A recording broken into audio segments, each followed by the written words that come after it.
Can I ask directors to please test your microphones to make sure we're not having any strange echoes? Okay. Test 1, 2.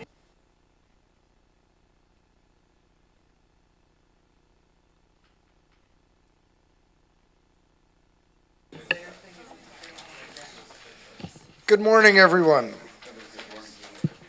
I'd like to welcome everyone to the special committee of the whole meeting of Thursday, January the 26th. I'd like to welcome back those that were here until late yesterday.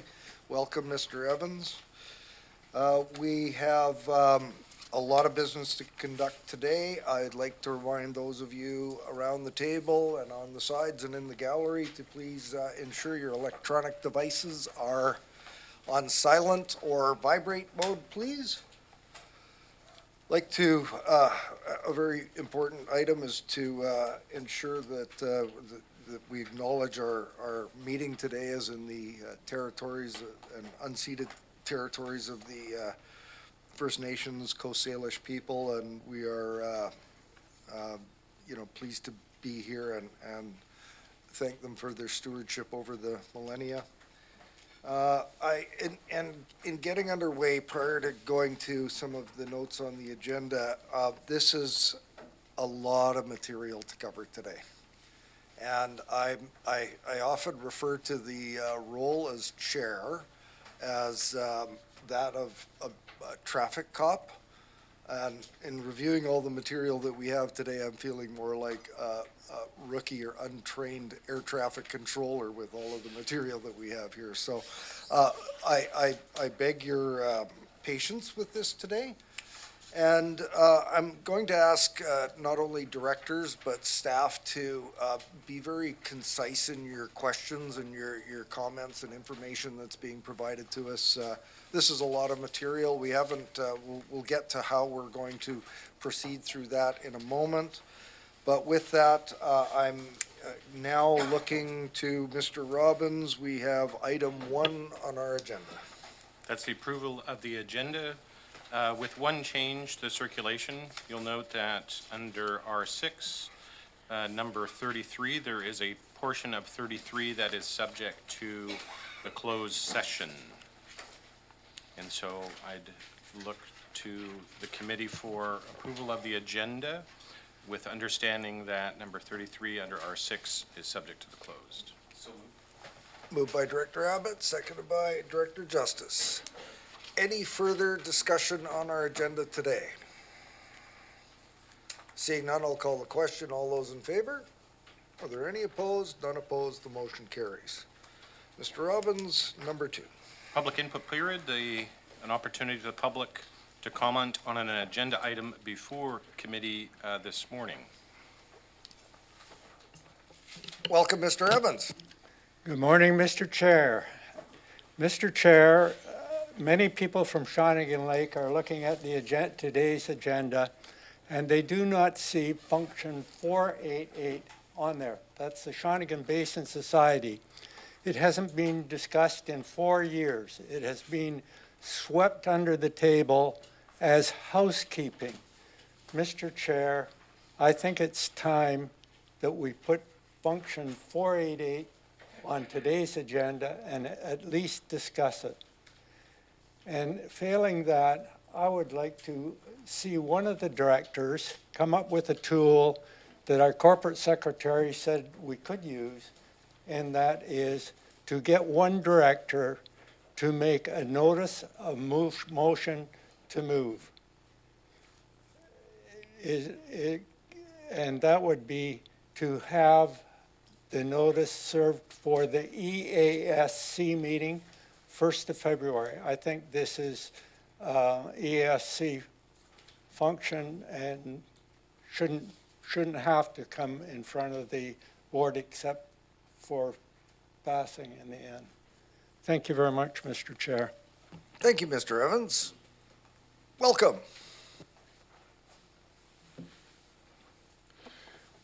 Thank you.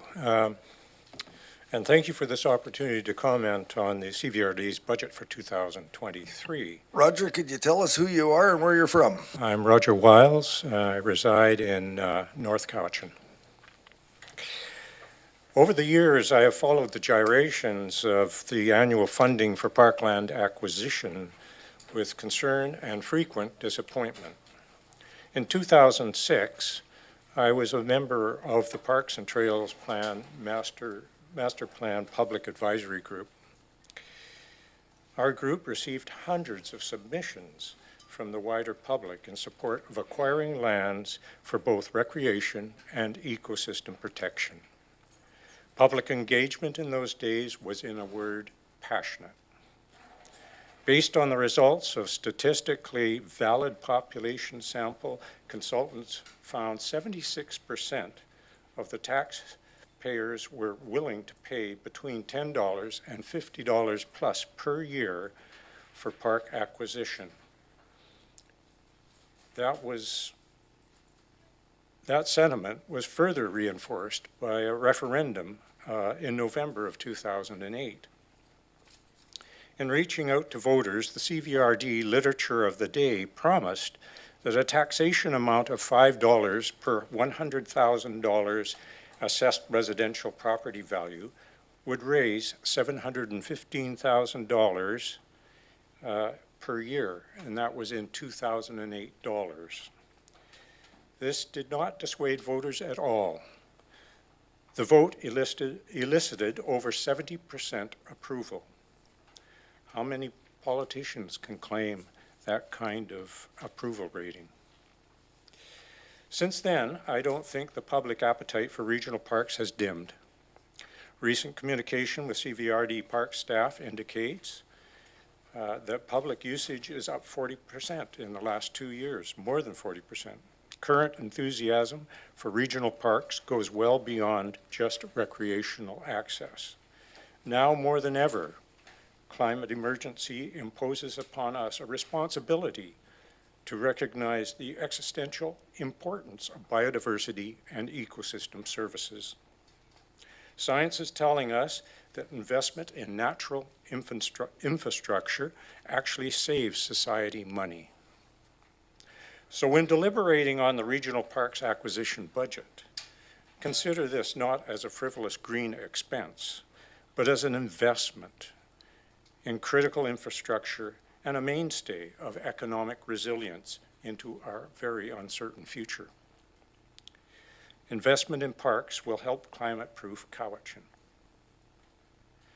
Please choose to invest in parkland acquisition funding to the maximum requisition limit, that is $5 per $100,000 assessed residential property value. Once again, thank you. Thank you, Mr. Wiles. Would anyone else like to provide input to the committee today? Good morning. My name is Jim Wisnia. I live in Mill Bay. I don't know Roger Wiles, but we should talk. I'd like to speak about parks acquisition funding. Any way you look at it, whether it's carbon sequestration to combat climate change, whether it's natural habitat, connectivity to combat fragmentation and biodiversity loss, whether it's neighborhood parks for time for people to spend time in nature and combat mental health or physical health issues, whether it's linear parks for enabling human-powered active transportation, whether it's increasing protected natural areas to attract tourists or provide for the opportunity for carbon credits. Any way you look at it, parks acquisition funding is a great investment. As Roger was saying, over 70% of the voters supported this in 2008, which was a year of economic tail spinning, just like now. We recovered from that, and we will from this, and the cost of land will keep going up.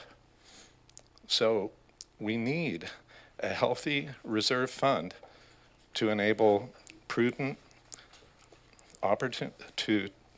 capitalize, to seize prudent opportunities swiftly. Parks are a wise investment. I hope you'll consider that. Thank you very much. Thank you. Would anyone else, please welcome. Thank you. My name is Harvey Jones, and I live in Region C, Arbutus Ridge, in that area. Just a couple of comments. This is not considered a question period, or is this considered an open This is forum? public input on items on our agenda, Okay. so we won't be answering questions. This is for you to provide your Super. opinion or thoughts to Super. the committee. Just a couple things, bearing in mind something that everybody knows, and that is that we're in a time of economic crisis. We're in a time of inflation. We're in a time of impending recession on the economy. And so my comments are just a couple. One of them is this a prudent time on a one-year plan to be increasing the taxes overall for us on the CVRD in our area at 12%? I'm just wondering, and you don't have to answer the question, but it's a question anyway, is this a time to do that in a one-year period of time? Is this prudent use of when I look at your key objectives in here, I see fiscal stewardship as number 5, I think it is, and I'm wondering, does that fit within the fiscal stewardship of the money of the people that are funding this? And excuse me, my second comment is maybe a little bit sensitive, but it's at this particular time over a one-year period, for the directorship to come up with a 33% increase in their income, I find that a little offensive at the same time as you're increasing our taxes by 12%. And when I look at your numbers, the average amount of tax per household I think it's based on the value of the household, isn't consistent. Maybe it's consistent in the whole CVRD, but it certainly isn't consistent where I live. An average taxes of $1,500 by the CVRD doesn't fit within our district at all. I would recommend to you that our taxes are twice that much. So you add another 12% onto that, and it can get a little cumbersome. Would it not make sense to spread both of those environments out over the next few years, rather than do this all at one time? And I know that this runs in the other comment runs in the face of how most people believe, but I understand that, like, we own what, 190,000 or 200,000 acres of parkland, and I certainly agree with the gentleman that stood up here that there's a need to continue that. Is there a need to do it all this year? That's quite a bit of money. I think what the amount of money, the increase is what, $6.7 million is a lot of money. So my only comments is this the time, under the conditions that we're living in here, with inflation the way it is and every other barrage that's coming down on us, is this the time to throw these increases in over a one-year period? Thank you. Thank you very much. Welcome. Hello. Morning. My name is Steve Watt. I live in Yubo, and I had comments in favor of the Parkland Fund. General comments, but just wanted to mention the time to preserve a special piece of our forests and streams and our hilltops, our wetlands, our meadows is not when it's too late. In other words, you don't wait for the land to be clear-cut, covered in Scotch broom, sold off for development before someone finally says, hey, should have saved a piece of that for the next generation. And we all know that the money to make that happen doesn't get printed out of thin air, like money for bank bailouts or oil company subsidies, as an example. The money for parkland has to be saved over time, bit by bit, and that's what the present tax is designed to accomplish.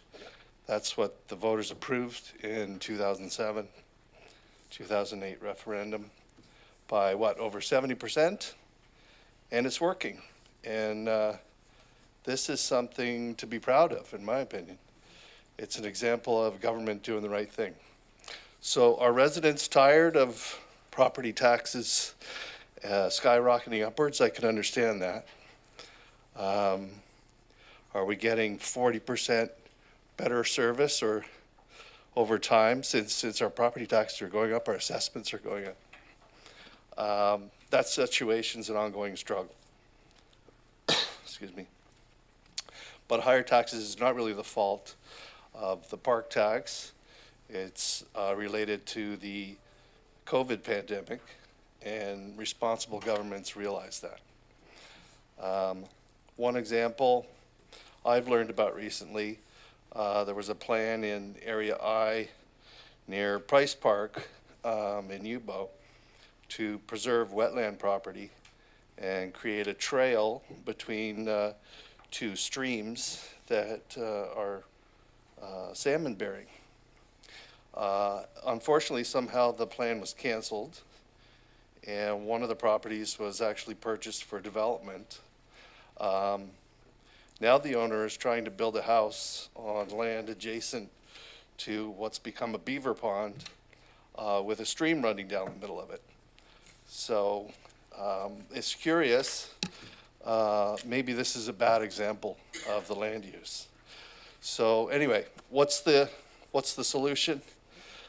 Keep the Parkland Acquisition Fund going, spend the money wisely, continue developing a beneficial park system and network of trails. These are good things. Safe, sensitive, eco-sensitive areas. So if there's a lot of trouble with budgets and taxes and, you know, skyrocketing costs, try not to target the meadows and the streams and the salmon bearing streams and the forests and the trails that really make a difference. Thank you. Thank you very much. We have a minute left for someone to provide us a minute's worth of input. Back at the bar, Jim Wisnia. Like to speak about the Cowichan Housing Association funding as well. I think it's really important. I think they're doing a great job. That's my message. But back to the parks, all that's being asked for this year, I believe, is about $1.50 per 100,000, if I got the correct information. Not the $5 per 100,000 valuation. So, you know, 4 cups of coffee per resident per year, I think we can do it. Thanks. Thank you for that. I forgot to ask if there were anybody online that were wanting to provide input to us today. There was no one registered, Mr. Chair. Thank you. It's flashing zeros across the board, so thank you for your input today. It's much appreciated, and all of the directors around the table and those, do we have anyone joining us remotely? Jesse and Duck, they appreciate your input and for our deliberations. Mr. Robbins. No scheduled delegations under agenda item 3, no correspondence under agenda item 4, nothing under information, which moves you to reports. And the crux of today's meeting, report R1, report from the Finance Division with regards to 2023 draft budgets, grant functions not previously approved. There is a series of recommendations 1 through 16 with regards to grant functions not previously approved. So this is the wonderful time where I turn to my colleagues around the table and we discuss how we want to proceed. And those of us that have been here for a budget or two know that there are efficient ways of working through this and less efficient ways of working through this. And the less efficient way would be depending on how we choose to interact and the information being provided to us, would be to start at number one and go through each particular item and have a brief explanation by staff and approve them as individuals. We could also, too, look at the R1 as a block, and we could have individual items that are of interest to directors that could be pulled and discussed and debated individually. I'm seeing some nodding up and down for that. I'm open to input on this. I'll go to Director Douglas, then Director Staples. Yeah, Mr. Chair, I think the second approach, at least for this report, makes a bit more sense. I think there's certain budget items here that are going to generate a lot more discussion. These ones do appear to be a bit more straightforward, and I'd suggest that we move them all in a block like you suggested, and if any of the directors want to pull a particular item to get more information from staff or debate it, then I think that would be the most appropriate way of approaching this. Fantastic. Director Staples? I would agree with Director Douglas, and I do have to pull us at number 12 be pulled because I'm in a conflict of interest, so I'll have to leave the room for that. Fantastic. Any other discussion on the path forward for dealing with these items? Director Wilson? Yeah, thank you, Mr. Chair. I'd like to move items 1 through 16 as a block with the exception of number 12, as Mayor Staples has said. So we have items 1 through 16 being moved and seconded, with 12 being pulled. So are there any other items within that block that deserve individual discussion? Director Manhas?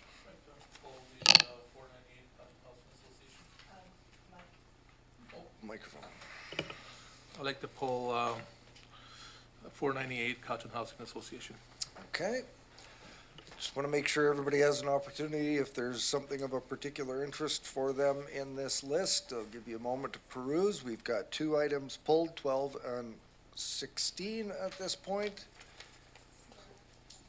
Oh, and Director Acton, my apologies for not acknowledging you at the beginning of the meeting. Director Acton, do you have an item in 1 through 16 you'd like pulled? Yes, thank you, Mr. Chair. That's okay. I wouldn't have let you let me go unnoticed for too long. I just have some clarity around number 13. I'm not sure if it's a typo or so. I wanted to ask a question on that. We'll pull item 13 as well. Directors, any others? Looking on screen. Alternate Director Patterson, anything for you? Fantastic. Okay, so we've got items 1 through 16 in R1 moved. Any discussion on those items prior to me calling the vote? Oh, Director Acton, your hand's still up. Any comment, Director Acton, on items 1 through 16 other than the ones we've pulled? No. Let me Okay, fantastic. remove my hand. Sorry. I will call the question. All those in favor? Are there any opposed? None opposed, the motion carries. And just before we go to the items that were pulled, for people watching at home and in the gallery, we're in committee, and this is a one director, one vote scenario. So we will call for those in favor and opposed. There's a different voting system when we consider the bylaw at the board, which is a weighted vote, and that will be explained at the meeting there. But we're one member, one vote at this, and I'll declare whether or not a motion passes or not at the end of each vote. Mr. Robbins, I think we now turn to Director Staples to make a declaration. So I have to declare a conflict of interest for number 12 because I work for the organization, so. We'll wait till she excuses herself.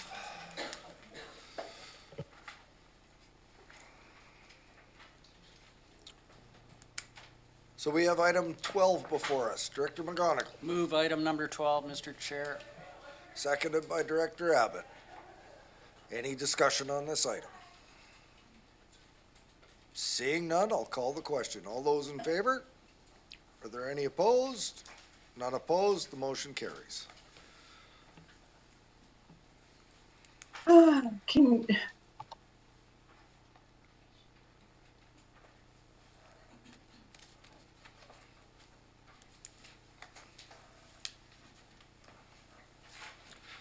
We now have item 13 before us, and Mr. Robbins, would you like to read item 13? I would, that the 2023, excuse me, that it be recommended to the board that the 2023 draft budget for Function 495 South Cowichan Community Policing be approved. Turn to Director Acton. thank you, Mr. Chair. I'm hoping that maybe Director Segal can help me with this one too. I'm trying to find the wording where we were confused about this motion. Is it because we have South Cowichan Community Policing, and then somewhere we saw that it was also for Cowichan Community Policing? And so recently I did hear that they joined. I have not had any kind of update from them, so I'm not totally certain on the funding, how it's being shared. So maybe we can have some input from staff, or if Director Segal can also point out, it's just a little harder today doing this from home and trying to find that wording. We'll make it happen, Director Acton. Director Segal. Thank you, Chair. Yeah, we were just looking for clarification in the report for Function 495. It says there's a 7.9% increase for the delivery of the Cowichan Community Policing Services. But there's also Function 496, which is for Cowichan Community Policing Services. So I just got confused there. Ms. Bowen. Through the chair to Director Segal and to Director Acton. I'll look that up. I don't have that handy with me right now, but I will look it up and get back to you today with information on it. Fantastic. Director Wilson. Thank you, Mr. Chair. Yeah, as far as I recalled, South Cowichan Policing, Community Policing is funded by ABNC, and then we included the north part of that within our budget, which I think Mayor Staples knows more about. And that then became the Cowichan Community Policing. So the south is taking care of that part as well.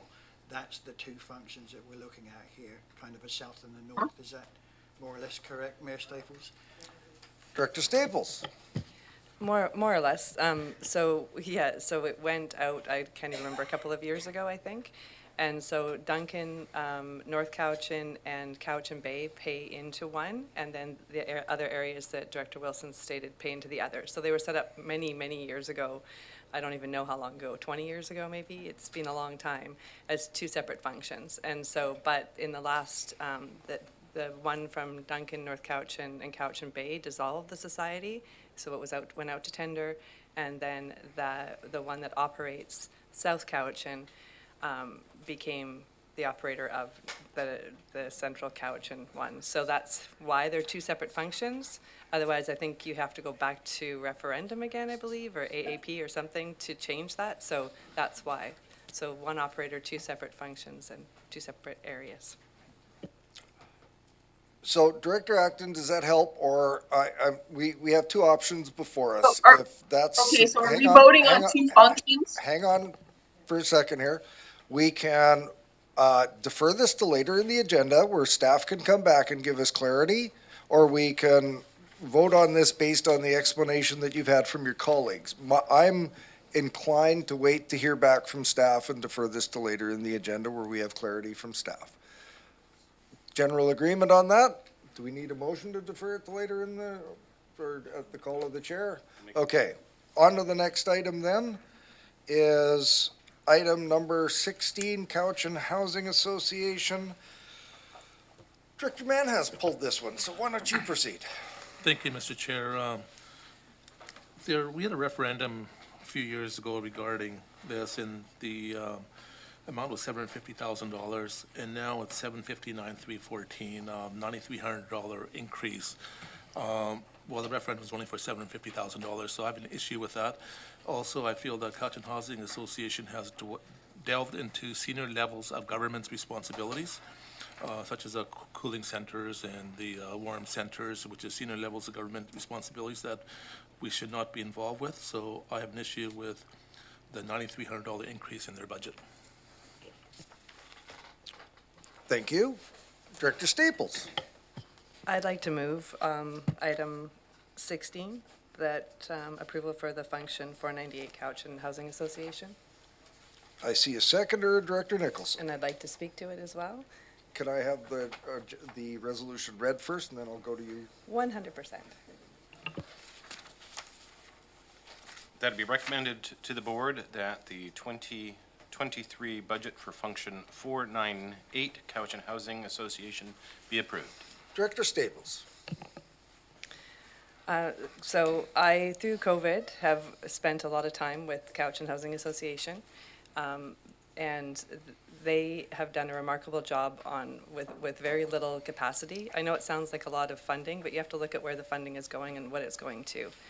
The amount of money that they brought in to our community for not only to deal with homelessness, which you're right, Director Manhas, is a provincial issue, but it is not. We have to have advocacy, we have to have coordination, and we have to have people willing to work with the province in order to make those things come to our community. And that is one of their major roles that they play in our community. And if they weren't there, we would be in a lot worse shape than we are. And I know that from the experiences that I've gone through since I've been mayor and going through COVID. And so it's not even just for the programs and services that they're able to coordinate and support, rapid rehousing projects that are happening at Cowichan Tribes, affordable housing projects, seniors housing projects. They're advocates for all of these different things, and they're that conduit that goes from what community needs to directing the funding applications and the processes with the province and with the federal government to ensure that those things come in to our communities. So while I don't disagree that the province should be taking far more of an active role and the federal government on housing across all levels, we need to have strong advocacy, support, and coordination in our community. And that is what they're able to do for us to ensure that those dollars do make it into our community. So I fully support this, and I will finish on that. Thank you. Now, I do have Director Wilson, but I also had Director Nicholson and Toporowski put up their hands, but I think that might have been for seconding of the motion. Seconding of the motion, so I'll go to Director Wilson next. Thank you, Mr. Chair. As you know, I've done quite a 360 or 180 rather, as far as Cowichan Housing Association is concerned.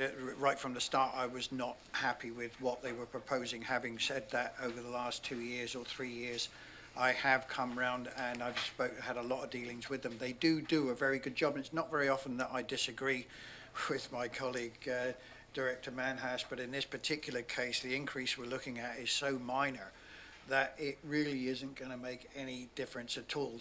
As Director Staples has pointed out, they have attracted a lot of money. I think in the case of the Warming Centre, again, they may be stepping over. We had this thing about staying within your lanes, etc. I think the $600,000 was funded fully from government, was it? They didn't use their own funds on that one. But either way, I am in full support of this particular one. Thank you. Director Manhas. Thank you, Mr. Chair. Yeah, since Cowichan Housing Associations keep bringing all this money from, or the advocacy they're doing, things are not getting better in North Cowichan. And I just can't increase their budget by another $9,000, especially during tough times, which was looking at 12% increase. And every dollar helps. During public input, somebody mentions only 4 cups of coffee for something, and 4 cups of coffee a week here, 4 cups of coffee a week there. It all adds up to this 12% what our taxpayers are facing. So I just cannot support this. Thank you. Director Martman. Thank you, Chair. And I struggle with this. This is an item that Area H pays into, so I feel like I should speak up. this is one where you're focusing on dollars going to the people that are not owning properties. These are the people that are living rough. These are the people that, when I was at the warming center, are coming in because it's minus 14 outside and they have no place to go, no place for their belongings, no place for their pets. And it's distressing that what we are offering is so little. And I think this is one of those pieces that we direct money towards those that are in the most need in our community. So I'm supportive of this. Thank you.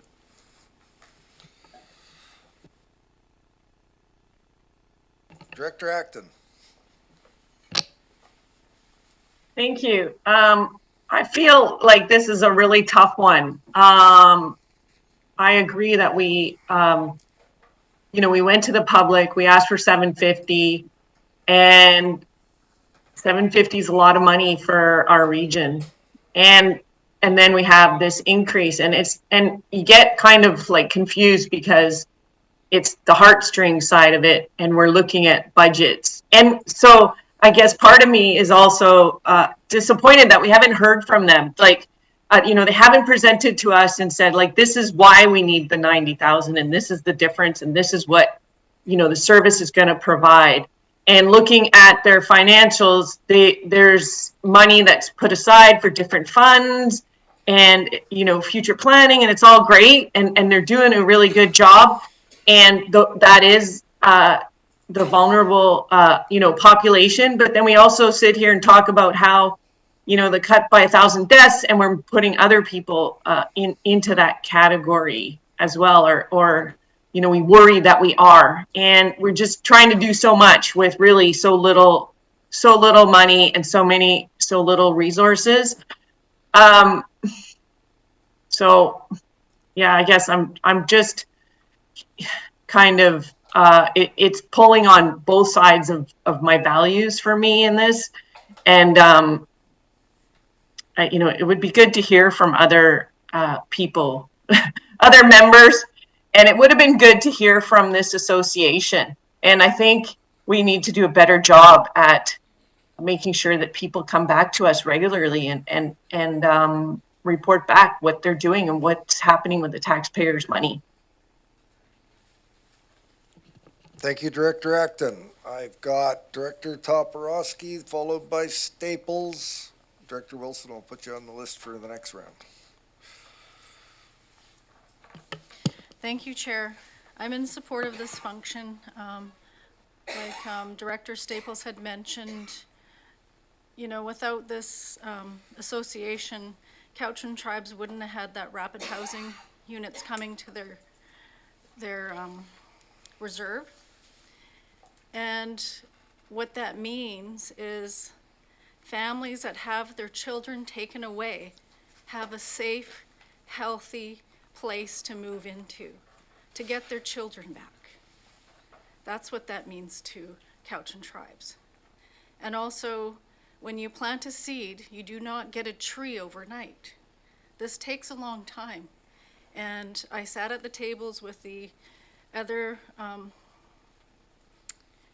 people. There's different organizations that sat around the table. 45 different people sat around a table to discuss what can we do to make our community healthy, because that's what we're elected here to make sure that we have a healthy area to live in.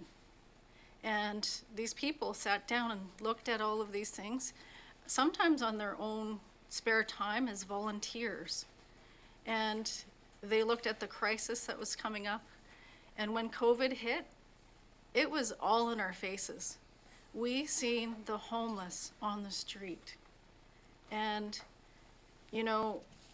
we're only human, and we're humanly possible trying to look after what's what we need to do.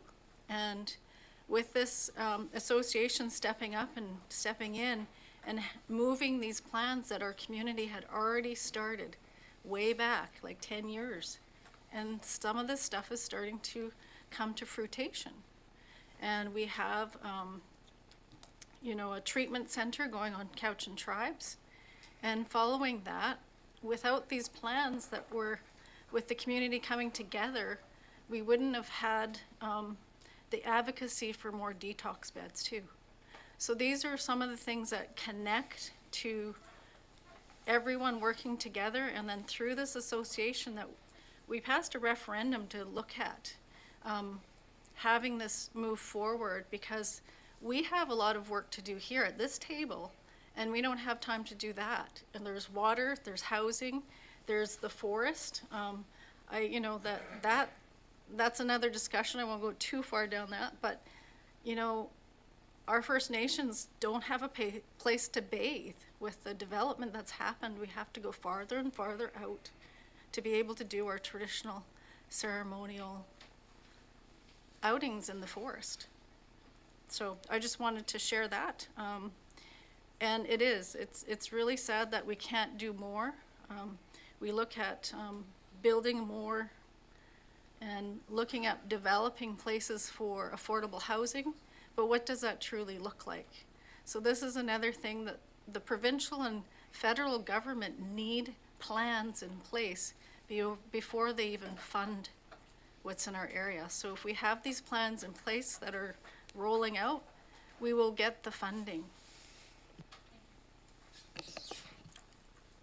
Thank you, Director Toporowski. And I'm just going to take this moment to I'll go to Ms. Mohan next, to bring a little refocusing to the discussion today. We are discussing budget items, not the merit of the existence of an organization. Yes, we speak of their good works. Yes, we speak of their role in our communities.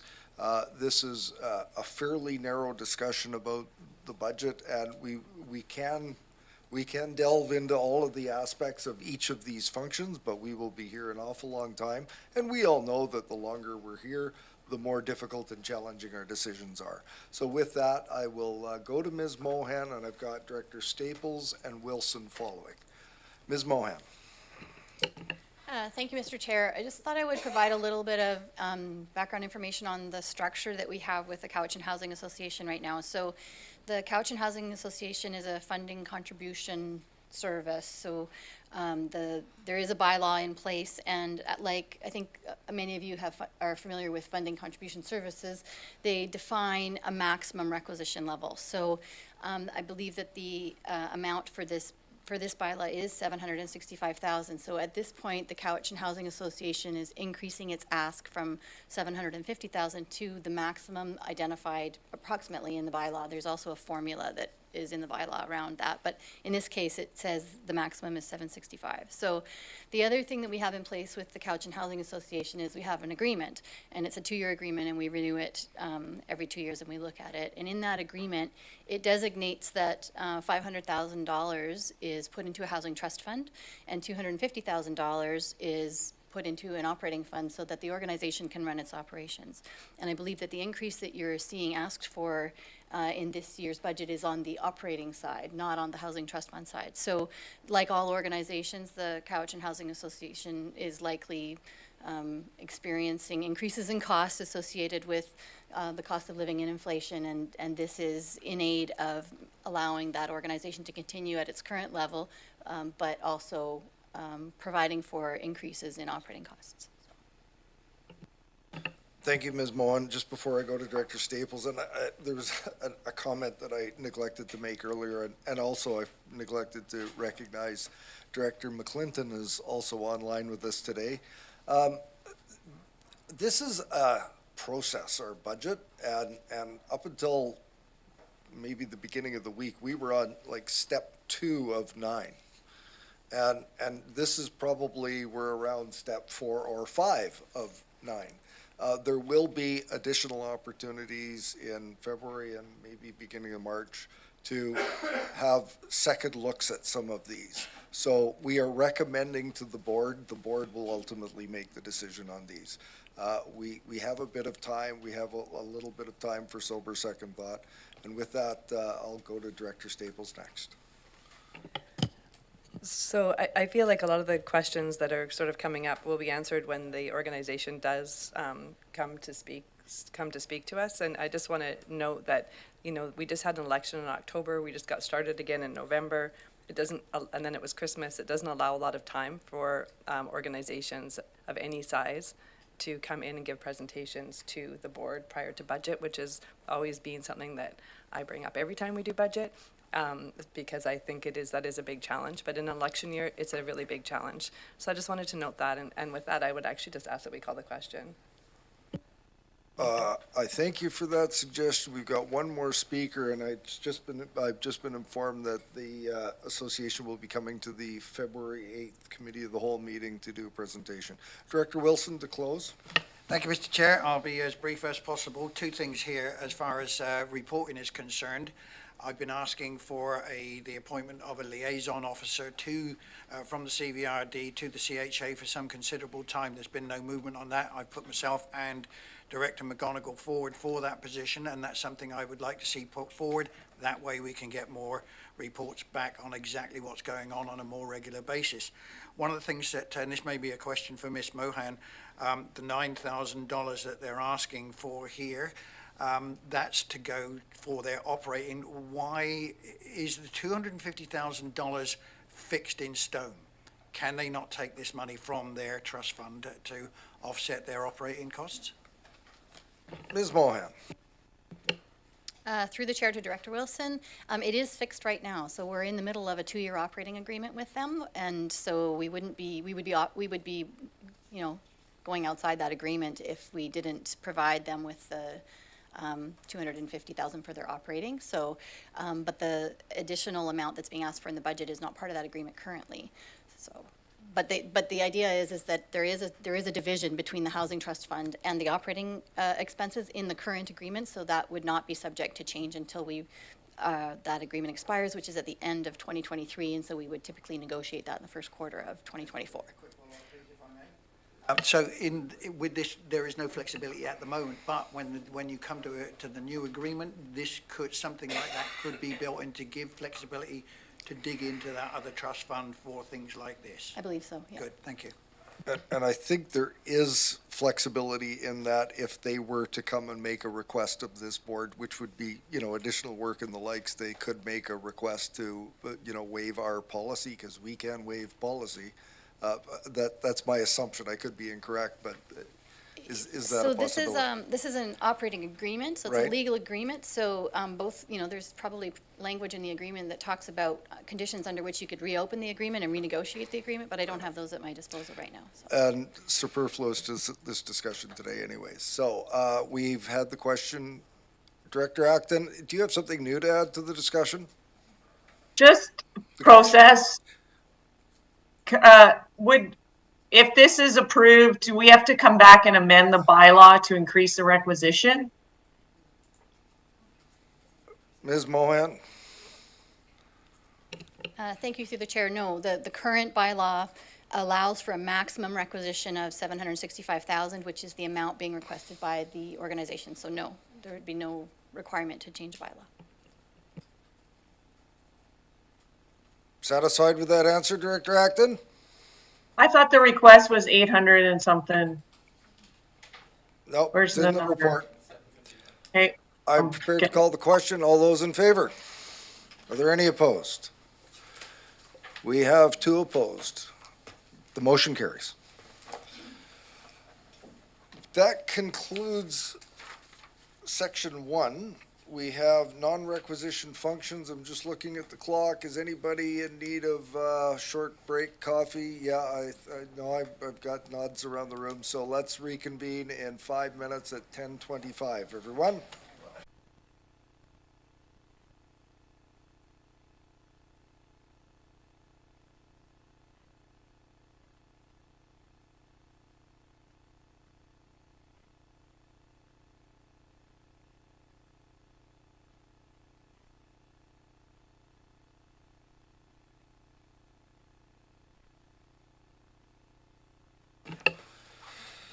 All right, everyone, let's get back to business. We are on R2. I see Ms.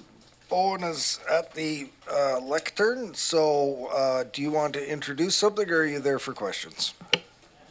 To go back to R1? with information for Director Acton and Director Segal. Oh, we can do number 13 now. Let's go back to number 13 in R1. Is Director Acton present and accounted for? No, I see a blank screen. Director Acton. Apparently not. Let's go into R2 until we have Director Acton back. She's the one that pulled the item. Oh, maybe I should turn my video on too. All right. Mr. Robbins, we're on R2, and these are non-requisition functions. Go ahead. You've got 6 recommendations for the 2023 draft budget recommending to the board with respect to non-requisition functions. What's the pleasure of the committee? Director Douglas. Yeah, since there's no requisition, direct requisition impact, and these ones are fairly straightforward, so I'd be happy to move all of them. Moving 1 through 6. We have a seconder in Director Staples. Any further discussion on these items? Sorry, I have no sound here suddenly. Have you started? We can hear you. Patrick?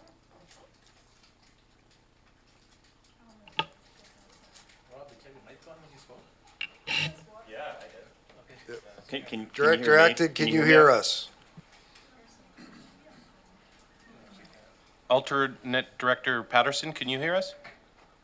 Can I speak? I could hear you earlier, and now I have nothing, and I haven't changed anything.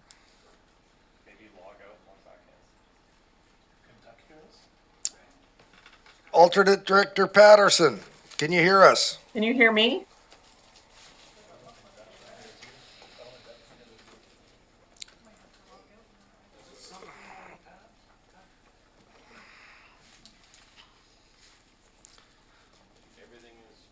Everything is green.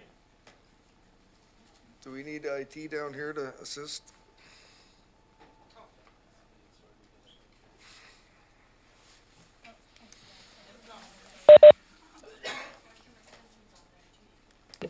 How about now? Can you hear now?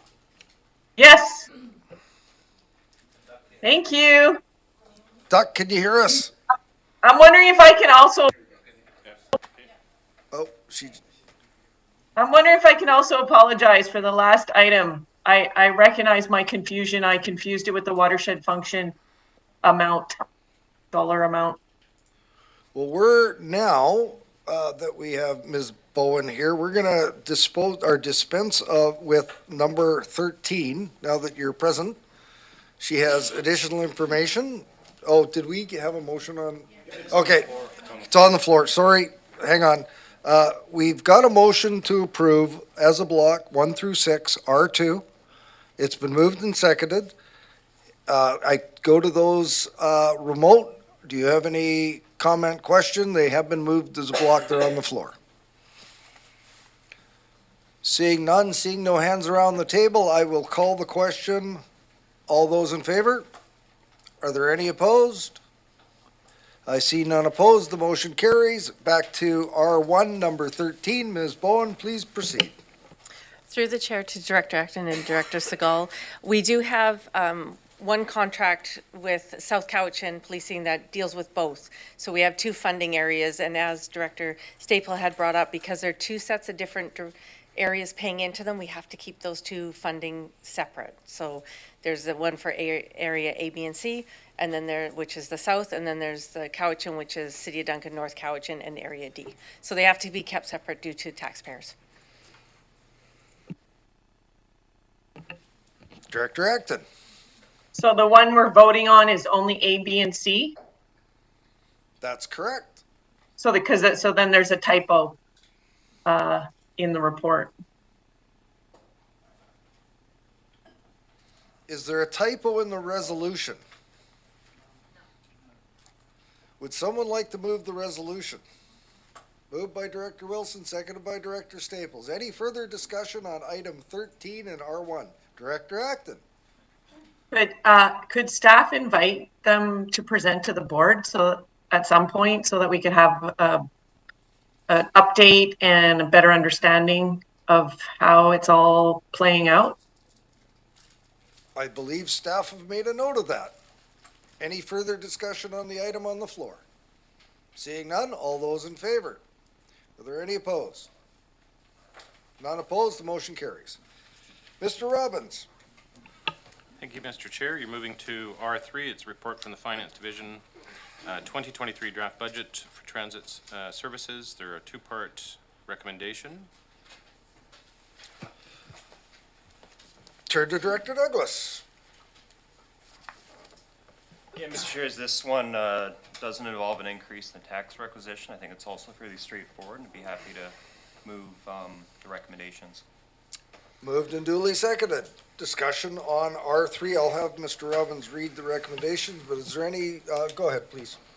That it be recommended to the board that, one, the 2023 draft budget for Function 106 commuter transit be approved, and two, that the 2023 budget for Function 107 transit be approved.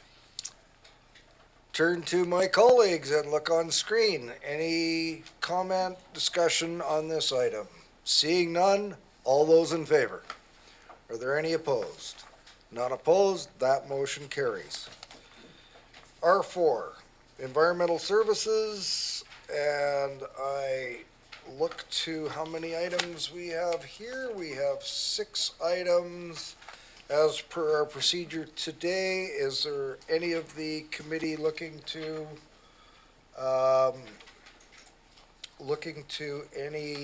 pull any of these items? Director Wilson?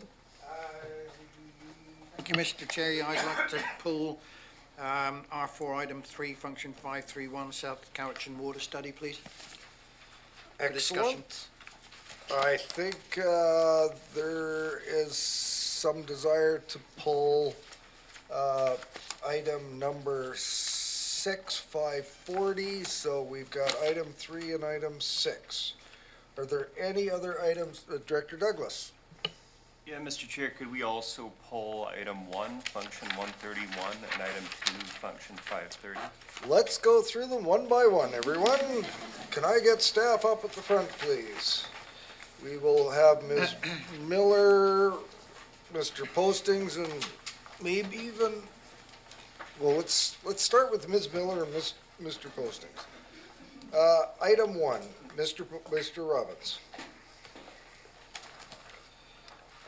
The recommendation is that it'd be recommended to the board that the 2023 draft budget for Function 131 environmental initiatives be approved.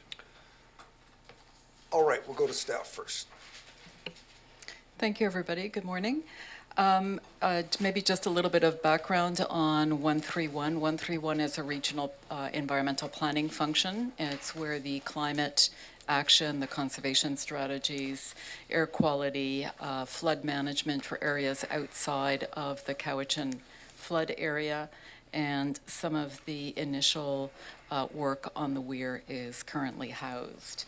There are some additional increases in cost, largely due to the reorganization, increases in staff time and staff cost, and the reduction of a full-time project manager from last year that was subsidized, as well as part of my wages last year subsidized completely by the federal government. So that is no longer subsidized at this point.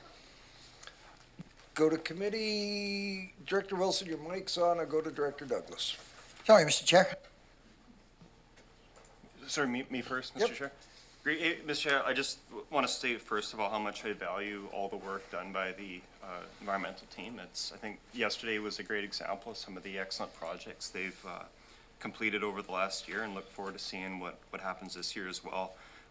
Having said that, though, looking at this function, there is, based on Schedule G, a pretty large operating reserve. Based on those figures, there's over 600,000, which is well in excess of that 2 to 4 months amount that we typically want to have set aside to cover operating expenses.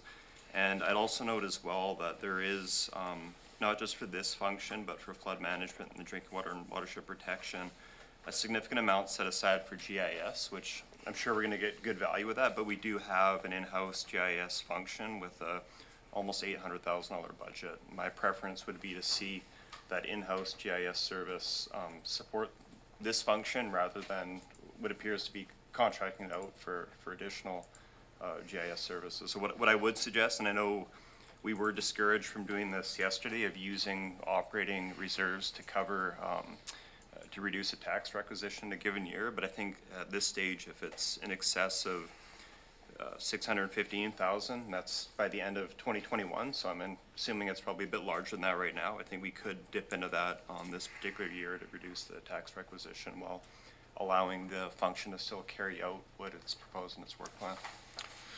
Great point, Director Douglas, and perhaps staff can give us some ideas to whether there are allocations of some of those reserves and plans for those. So I'll turn to staff in regards to his question. Thank you. Great question, and it definitely stands out a little bit.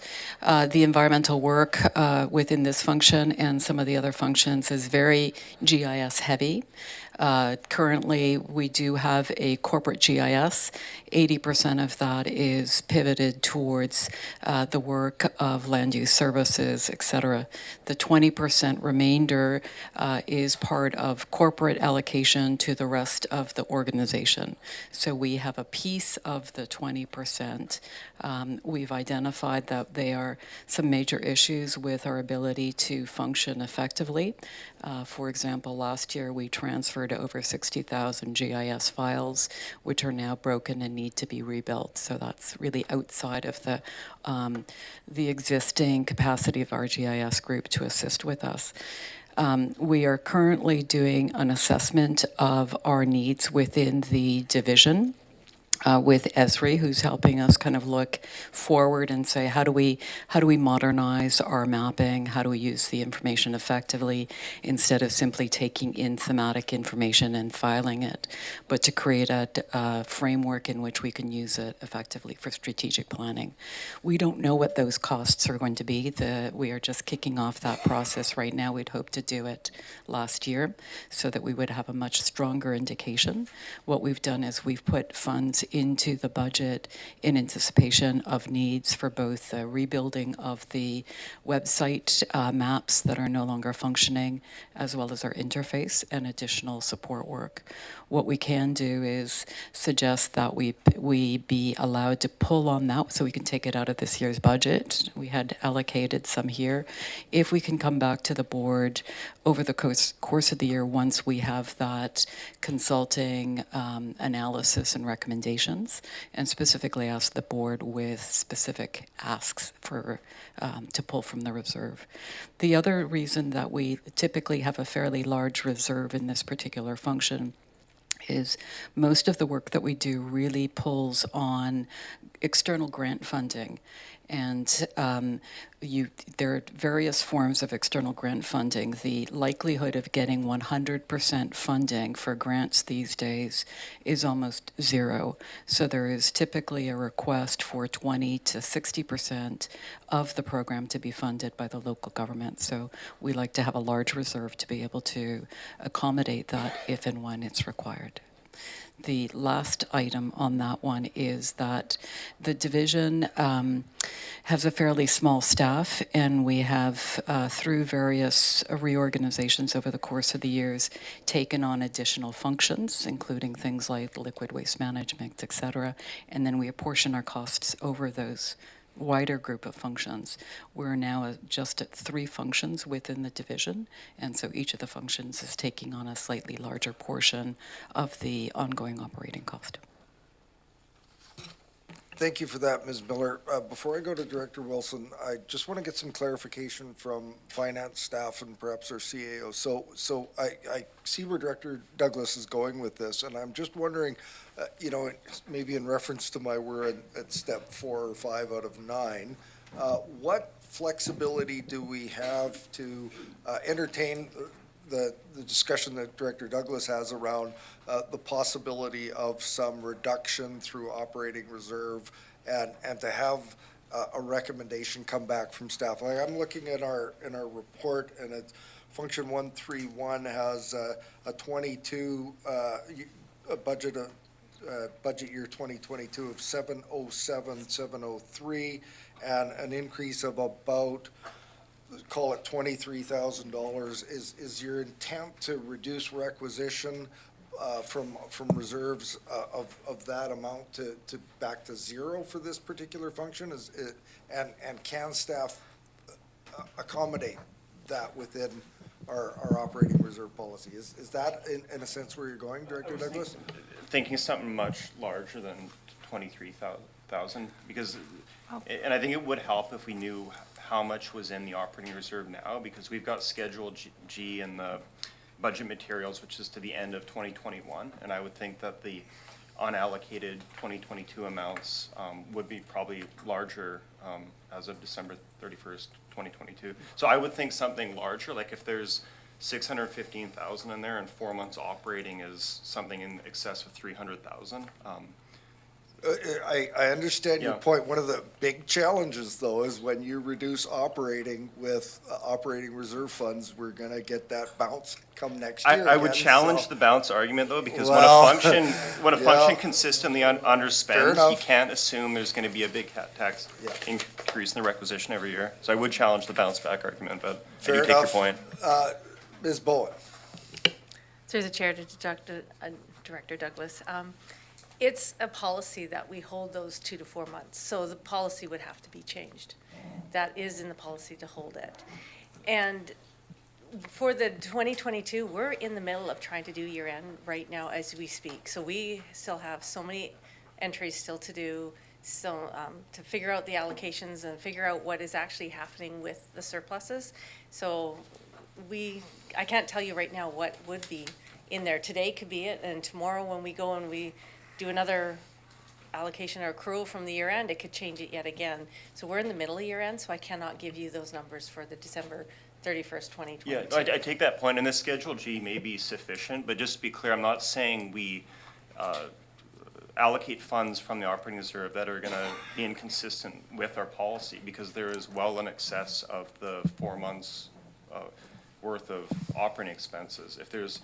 If 4 months of operating expenses for that particular function is about 360,000 a year, there's like $615,000 in the operating reserve. So you could still draw upon that and still be well in excess of the 2 to 4 month band for the policy. Thank you. Ms. Bowen. Through the chair to Director Douglas. Those mins and maxes are also based on expenses that occurred in 2021. So there will be new expenses coming through for 2022 that will affect those mins and maxes. So in 2022, there could have been a bunch of projects that occurred and a bunch of consultant works that would jump them back up. So then their mins and maxes could be a lot larger. And that if you drop it too low, you might drop it below the min. I'm going by the 2023 projected budget to determine what the mins and maxes would be. There's quite a few different factors that factor into the worksheet that when we figure out those mins and maxes, it's not a cut and dry look at the thing. There's a bunch of different stuff we have to take into consideration when figuring out those numbers. Ms. Mohan.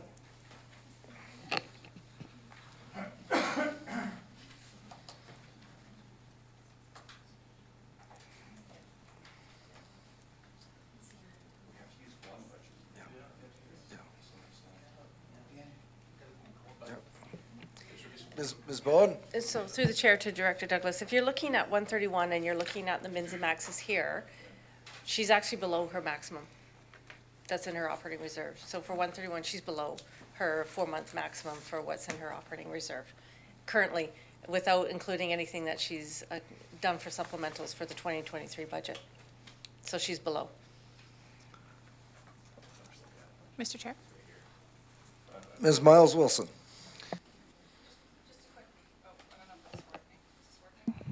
Hello? Hi. Sorry. Thank you, Mr. Chair. I just wanted to not lose Director Douglas's comments, though, about the cost of the GIS services, but I just wanted to put it into context in that when you were looking at the full body of environmental services, there are potentially other savings for GIS services that we can discuss. It is a significant cost. I didn't want to lose sight of that, is that if not in this item, and this item here is a very small impact to requisition as a whole, but we might be able to talk about other savings that can be found. So I didn't want to lose sight of that. Director Douglas. Not to monopolize the discussion here, Mr. Chair, and perhaps, staff can just clarify this for me, but I'm a bit confused about the 2 to 4 month threshold, because if it's, and we'll just use this function as an example because it's right in front of us, but if it's $1 million operating expenditures over the course of the year, what's 4 months of operating expenses? I'm going to go to finance for that because if you're pulling a 2022 number and their base is operating expenses on a different year, so that poses Yeah, a I guess question I'm to using staff. 2023. Right.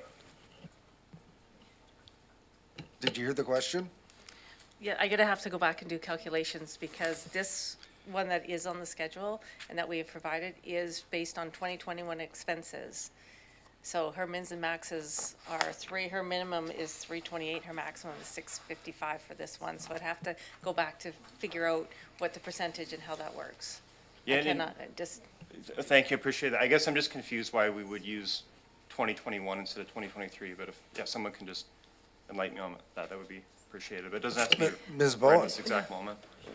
we base these on actuals. So 2023 is based on, it would be a budget. And 2022, we can't do 2022 when we do the budget because they're only halfway through the year, so then you're forecasting. And then that could run into some issues as well. So the determination was to go back and do that. And it's been this way since operating reserves since 2018. Is that we base it on expenses from 2 years when we're doing the budget. So 2023 is based on 2021, 2024 will be based on 2022. So that's what the operating reserve policy has stated. So thank you for that, and I don't want to get mired down too deeply in this. I think we need to get resolution and around the direction that Director Douglas wants to go on this. So I'm hearing you want to make reductions to this through reserves if they're available. I think we have an agreed upon policy of what Ms. Bowen has just described. So I'll go to Director Wilson next and see whether or not we can perhaps have this referred back to staff with some direction, and they can come back at a later meeting. Director Wilson. Thank you, Mr. Chair, and if I wasn't confused before, I certainly am now. So we've got all these numbers being thrown around all over the place, 2021, 2023, 1 million, 10 million, 5 million. I honestly don't know where we are, but I do know that we have a policy which says between 2 and 4 months.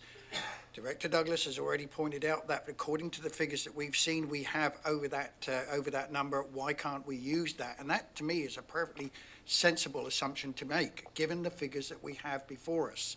So, we are told yesterday, and I'm going to dispute the bump as well, the bounce, whatever you want to call it, that we were told that is only when you have it for ongoing things, year after year, not a one-off. We're looking at a one-off here, as far as I can see. So, we're also told stay within our lanes. Well, what Director Douglas is proposing is staying within our lanes, within our policy. So to me, I'm a simple man. It looks fairly simple to me. How many more numbers are we going to throw around here? And I'm sorry, Ms. Bowen, I don't understand what's going on. There's just too many numbers. I get my visa bill, right? It's not 2 years in arrears. It's now. Is there something wrong with the accounting systems that we don't know where we are? I'm very confused. So just before we go to that, I'm very clear on this. We're working off of, we all have to work off the same set of numbers. And the same set of numbers is, as Ms. Bowen has described, we have a policy in place for establishing the 2 to 4 year min-max, or 2 to 4 month min-max. Ms. Bowen is saying on the basis of our policy, we're not at the 4 month max. So that's the calculation that we all as a group have to work from. We can't introduce other factors into saying that I guess we can, but then we're all sort of flying blind.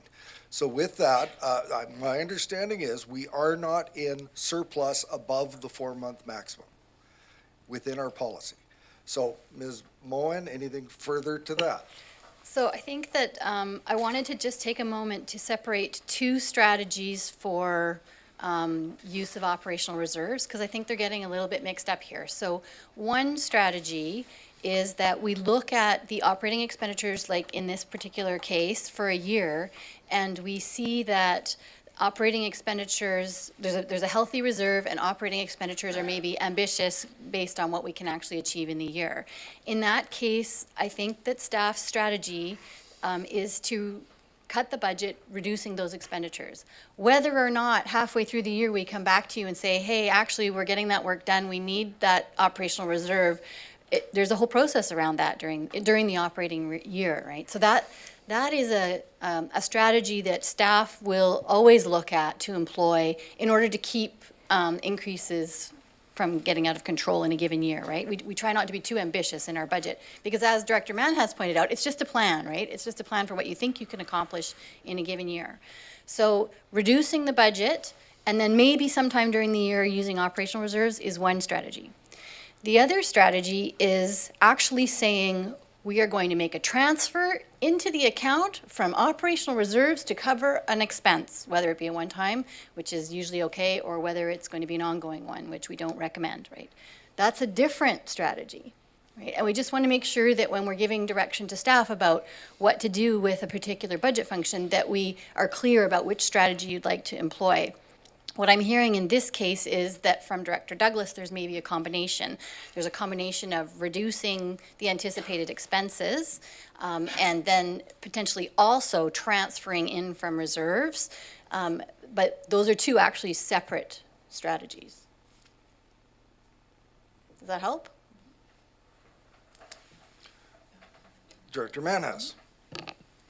Thank you, Mr. Chair. I'm a bit confused because we're not done our fiscal year. Like, fiscal year is over now. We're running to the end of January. Don't we have a good idea what contracts we issued last fiscal and what our expenses have been? Don't we have a very good idea of where we stand financially and as per each department? So we do and we don't. So I'll just comment generally that our year-end processes, they do flow into January because of invoicing and accruals. And so then we actually have to do all the adjustments, and it's a lot of work. And so we generally don't have our year-end done before the end of February.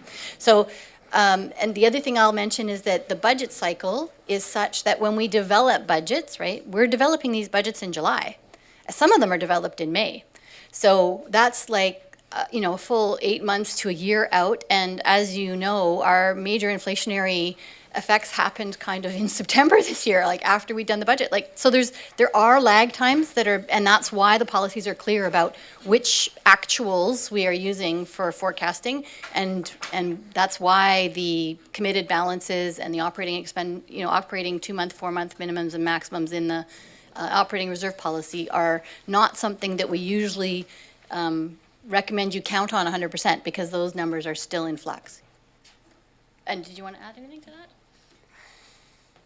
So through the chair to Director Madness, we're still in the process of actually getting invoices for large projects, so stuff that they're still trying to finalize for the end of the year, figuring out where it fits. So we get tons and tons of invoices and stuff coming in. We just finally got the hydro bill, which affects last year, so we have to make sure that we accrue that back into. So there's a lot of stuff that we work right up until the first week of February trying to get all of last year's stuff even in to make sure that we have the right numbers. There's a lot of fluctuation. It's a big process upstairs that's happening. Follow up? Thank you, Mr. Chair. Yeah, I understand that. I've done budgets for, $150 million business and stuff like that in my previous life. And we've done budgeting based on, you come pretty close to what, because you issue those contracts, you know what your hydro bills are or utility bills are for previous 11 months. So you can have a good idea what the 12th month hydro bills can be or your whatever. So I don't know. Most businesses do budgeting, 2-3 months before the fiscal year end. And like I say again, you issue contracts out and for big projects and stuff, so they must go under tender. Good idea what they're going to come in as. So through the chair to Director Manhas, being a regional district, in order to see exactly where we stand, we're consolidated. So that takes a whole month of consolidating our financial statements into one company. Right now we have 190, 200 little guys that we have to look at each one individually and go through each one to see are they in deficit surplus, figuring out how to cover that. So it's not one lump sum of money. We have all these little guys together. Then we have to bring them all together in one consolidated statement to give what the actual final forecast for the CVRD would be. I think that's similar to any big business anyway, because you have all these different departments and then they get a consolidated statement at the end. So I'm going to jump in here for a second. You know, I get this from our municipal partners that this seems like it's a very complex and it's lagging. But, you know, I'm absolutely used to the fact that they've got my last count was 186 separate individual budgets that were all needing to be, you know, buttoned up, and they're not buttoned up now. So we're working off the best information that we have. Where I want to go next is, Director Douglas has given us some pretty clear ideas as to where he would like to go with Function 131. My hand up for a bit. Can I? Yeah, Sorry, hang on. I've had my hand up for a long time. Okay, so I'll go to Director McClinton next, but what I'm asking from staff, is there a way that we can have another look at this budget with some of the suggestions that he had? Because at this point, the direction that he's provided here was new to me at the beginning of the meeting, and haven't had a chance to contemplate it myself. I don't know if other directors have as well. So I'd like a chance to be able to let staff consider some of what has been proposed here, and for another opportunity for us to consider it not in the heat of the moment. So I'll leave that thought. I'll go to Director McClinton and come back. Director McClinton. Thank you, Chair. Through to Finance. You know, originally hearing Director Douglas talk about it, I was going to support. You know, I won't now, knowing, because I believe our policy of 2 to 4 months is sound, it's prudent, and it makes a lot of sense. Having sat through, you know, first the EAS budgets and now this, there's clearly a desire amongst the directors to have more insight into amounts over that 4 month. And I think we all are very aware that some of that needs and should go into capital reserves. But I just more insight into that, because we're all looking at a increase that we're not, well, I'll speak for myself, that we're not as comfortable with as we'd like to be, and we're trying to find every little edge that we can to make a difference on the budget. So, you know, I'd sort of support what Director Morrison recommended, excuse me, the chair recommended. If we could have some more insights into that. I'm not sure how, but thank you. Ms. Bowen or Ms. Mohan? You're good? So Director Douglas, I'm suggesting that we put forward what's been discussed and what you provided with us today to staff, so that we may have an opportunity to have data in front of us that is reflective of policy and the like. So where would you like to go with this? Yeah, no, I think, Mr. Chair, that's a great idea. There's obviously more context and information that we could all benefit from. I'm wondering, though, I had similar questions about 530 and 532. Again, I'm sure there's more information and context that we're not aware of for those. I wonder if we could refer all three of them back and just get more information on what the options might be if we do decide to look at, say, operating reserves. Or I know, yeah, Ms. Miller explained why there is the GIS services for each of them, but I would note that there is a pretty significant amount for GIS for 532, and just having more of an explanation for that would be helpful. So, can I look to staff for this? We'll move 131, refer back to staff. We have, the next item is the flood management function. You had a question on that as well. And I've got a note here that staff would like to provide some context on 532 as well. So are we in a position to refer these three items to discussion at a later date? I'm looking to staff. Mr. Postings. Thank you, Chair. Yeah, thank you.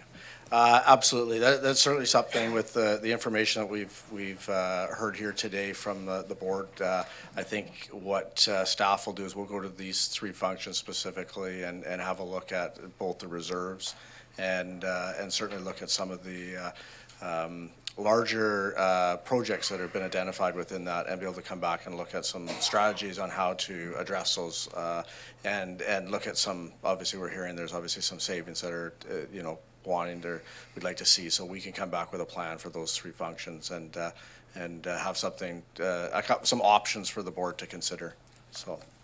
Ms. Bowen, work for you?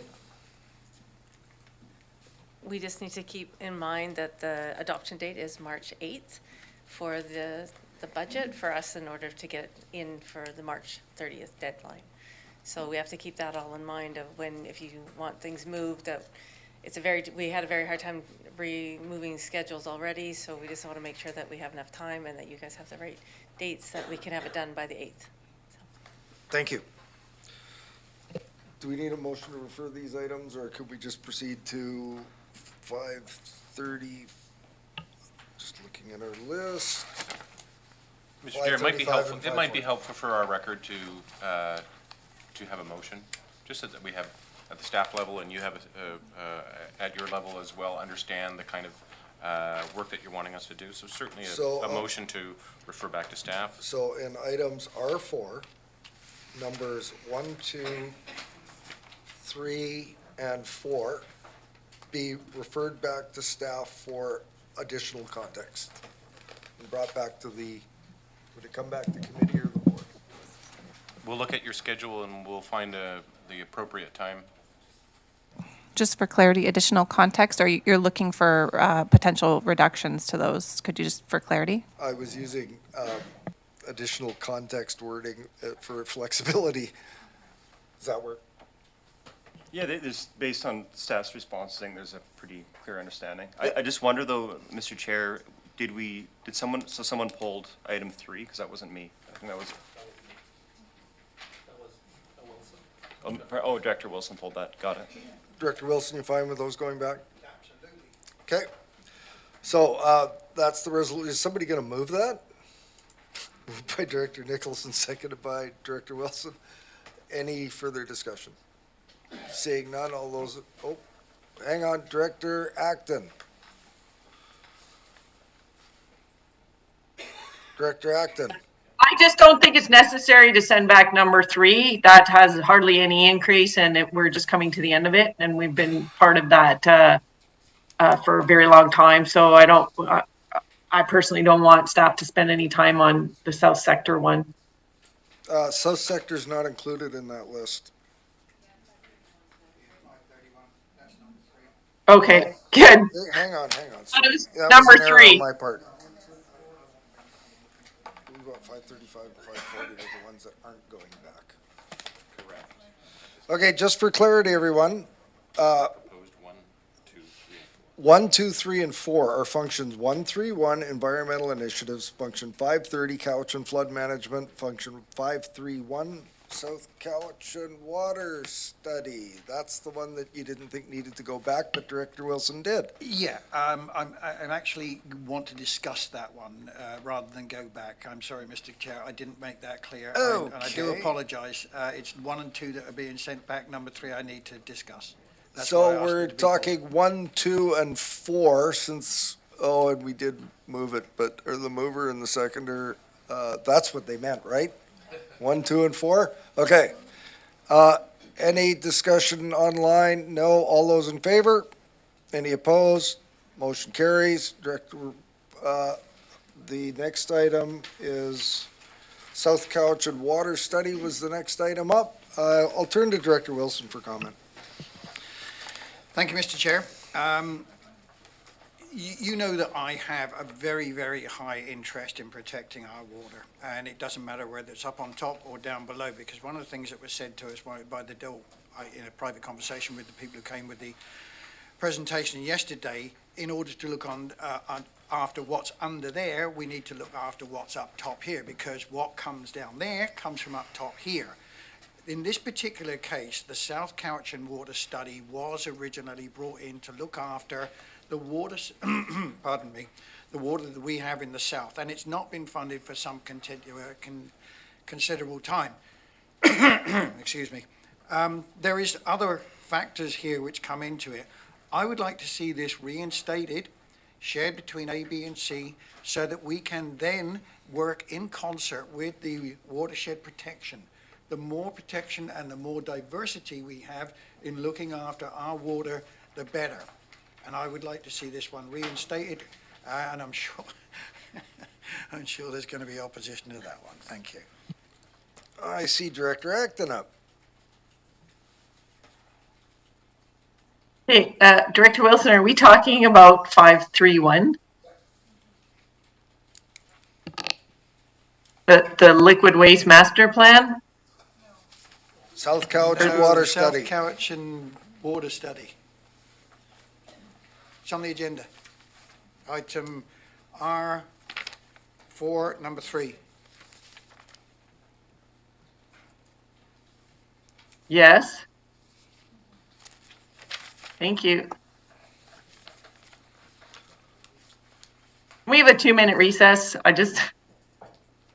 Why don't I go to? Okay, I'll go, Mr. Boysen. Thank you. Sorry to interject, Mr. Chair. Just to clarify for Director Acton, that is not the liquid waste management plan one. That's a different one related more to drinking water studies and grouped in with the environmental ones. It's a separate one from the liquid waste management study. Director Segal. Thank you, Chair. I'm just looking for some clarification of, like, was there a plan to phase this out when the drinking water and watershed protection function was introduced? Through the staff. Thank you. The South Cowichan Water function was established many years ago because of the concern about drinking water in the South Cowichan area, particularly given that it relies entirely on groundwater reserves, with the exception of Mill Bay Waterworks, who has a water license on Shawnigan Lake. And so that was really focused on trying to understand groundwater balance models, how much water we needed for development, et cetera, et cetera. When the regional function went in, there was a request to pull the function, and in fact, there was a request, I believe, from the director of the time to formally seize the function, which would have to go back out to referendum. And so the decision was to simply put the function to zero requisition and to fold in the activities focused on the South Cowichan area into the regional function. There was, I made a recommendation at the time that the board should consider maintaining the South Cowichan function because the issues there are unique to that area and critical with regards to growth and development and long-term water supply. In the meantime, it has been set to zero. Based on that direction, there is, I believe, about $30,000 in reserves still within the function. However, we have not built a work plan for 2023 to allocate staff to picking those issues up and really drilling down in more detail. We're happy to come back and have a discussion on that, but that's where that function is at this point, which is basically a holding pattern to avoid having to go back to referendum.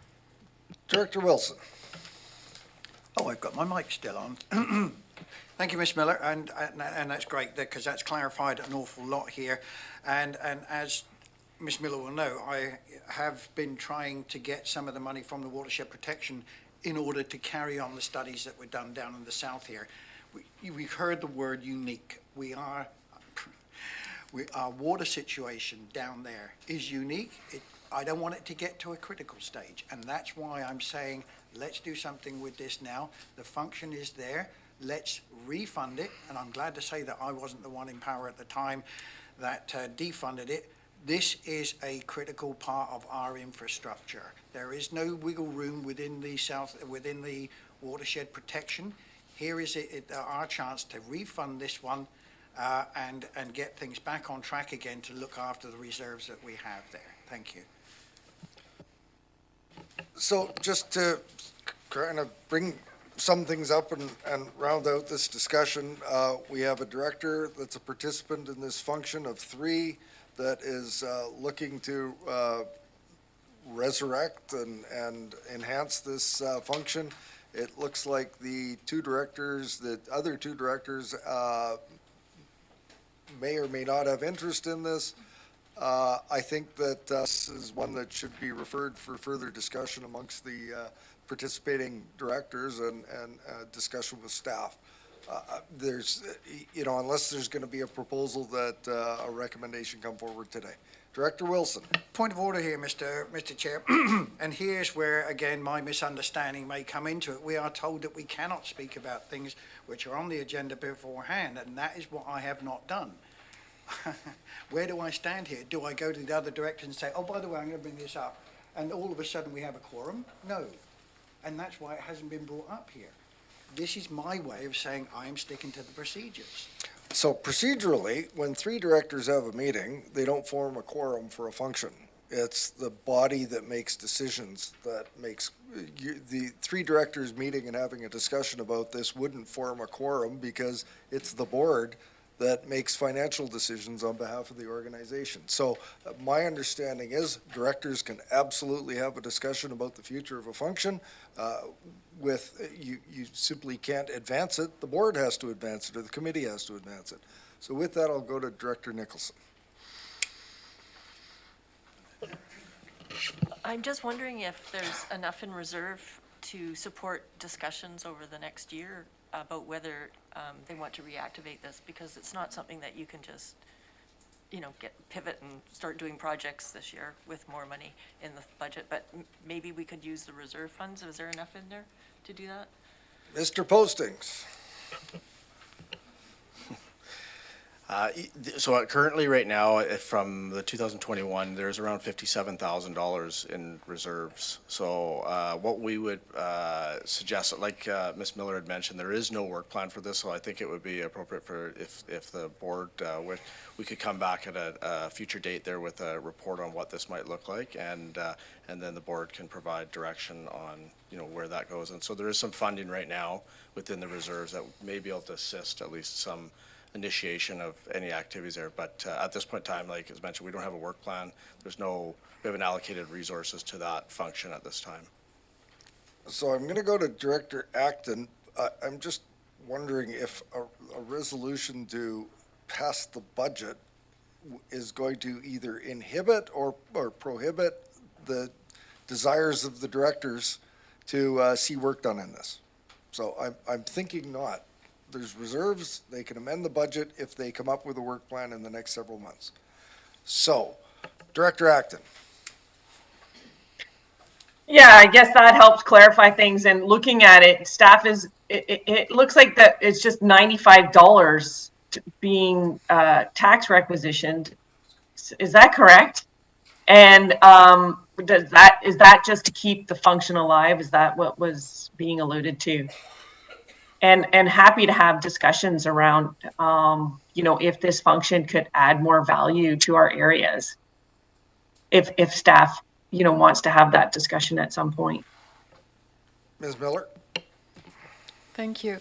The number that you see there and the number from last year in the function are trailing costs from prior years, just based on the allocations being calculated based on prior year's expenditures. So those are still trailing cost, and the requisition this year is just to cover that amount. Happy to have a discussion with the directors, and I think it's important that we have an agreed upon work plan with a clear scope and expectation for the South Cowichan area. So we'll happy to do that over the next few months, and then, if necessary, come back for direction of the board with regards to an amended budget. Director Abbott? For clarity, this function also includes Area D.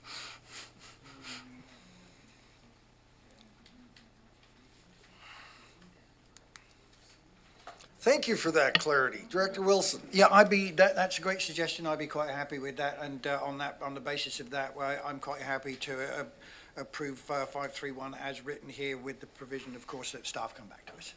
So there's a motion to recommend the budget as presented. Is there a seconder? All around the room. Any further discussion? All those in favor? Any opposed? None opposed, the motion carries. Have we dealt with all of our four? No, we've got 5 and 6.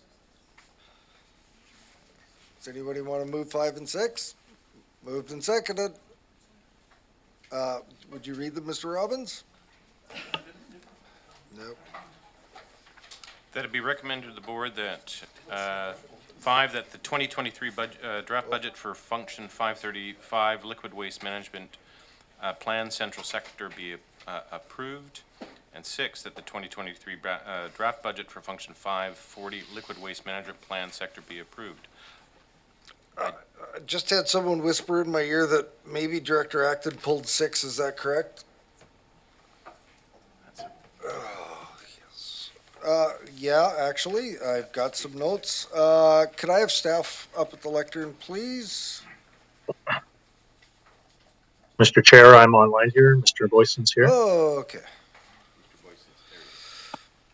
That's Function 540. You have some remarks in regards to Function 540, Mr. Boyson?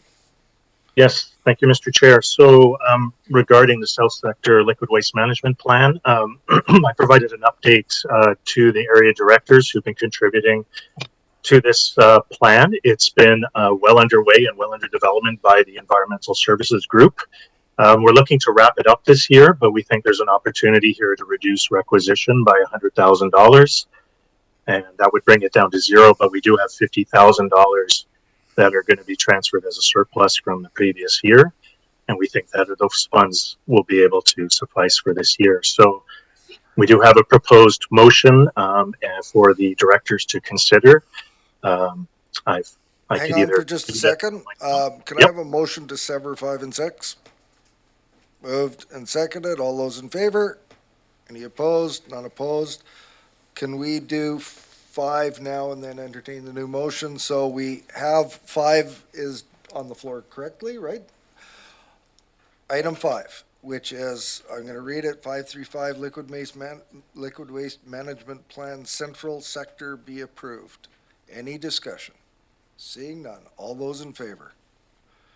Any opposed? None opposed. Number 5 is approved. Carries. Somebody has a resolution for number 6 that the directors are aware of. Who's got it? Mr. Boyson has it. I have a resolution. I just want to make sure my wording is correct on that resolution. I sent a copy to our CFO, acting CFO as well, but Tracy, if I can be so bold, I'll Please proceed, Mr. Boyson. proceed with the motion.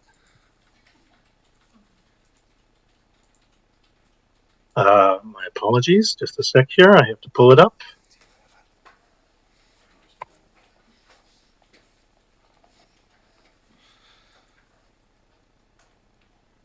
Okay, thank you. So the motion that I put together is that the 2023 draft budget for Function 540 Liquid Waste Management Plan South Sector be amended by reducing the requisition by $100,000. Like that all around the room. Moved and seconded. Any further discussion on the resolution? Director Wilson. Thank you, Mr. Boyson. Brilliant job. Thank you. Doesn't it have to include bringing forward the reserve funds? This is a resolution that has apparently been gone through everyone that needs to see it, so let's go with that. Call a question. All in favor? Any opposed? None opposed. The motion carries. Where are we at? Everybody comfortable? Regional functions, number 5. Mr. Robbins. Report from Finance with regards to regional functions. There are 10 recommendations from committee to the board on regional functions. I get the sense we're going to do these one at a time. There's a few we can package. Mr. Robbins, what do you suggest? And I understand that number 1 and number 8, functions 100 and functions 285. Staff have some suggestions for committee, in addition to anything that the committee wants to pull separately, and then you may want to consider the rest in a block. Any suggestions for the block at this point? Or to pull? Director Wilson, you were first. Yeah, I think Yeah, I think Mr. Robbins may have mentioned I would like number 1 and number 3 pulled. I think that may have been included in Mr. Robbins. 1, 3, and 8 are pulled at this point. Good. Any others? Oh, hang on, my screen just went weird on me. Director Acton. Director Acton. Mr. Chair, these are all really big items. Could we just go through them one at a time?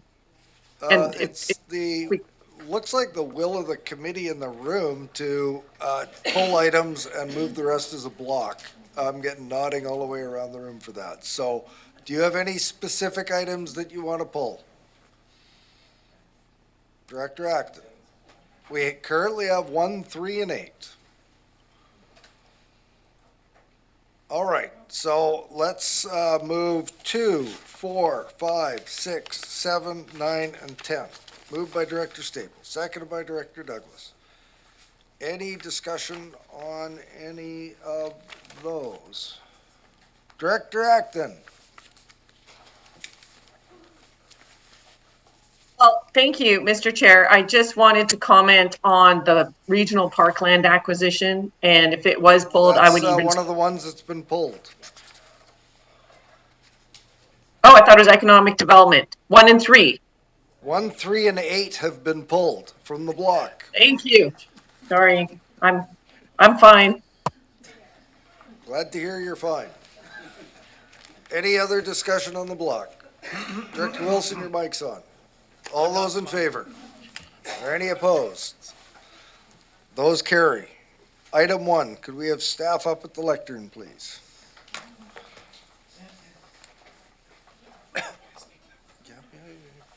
Them first.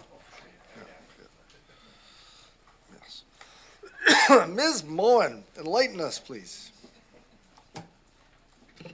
Sorry, you're expecting a presentation on Function 100? Is that what you're? No, I think I'm expecting Ms. Bowen to come and share some information that she's been able to glean. Oh, okay. I don't know if she's ready for that. Are you ready for that, Ms. Bowen?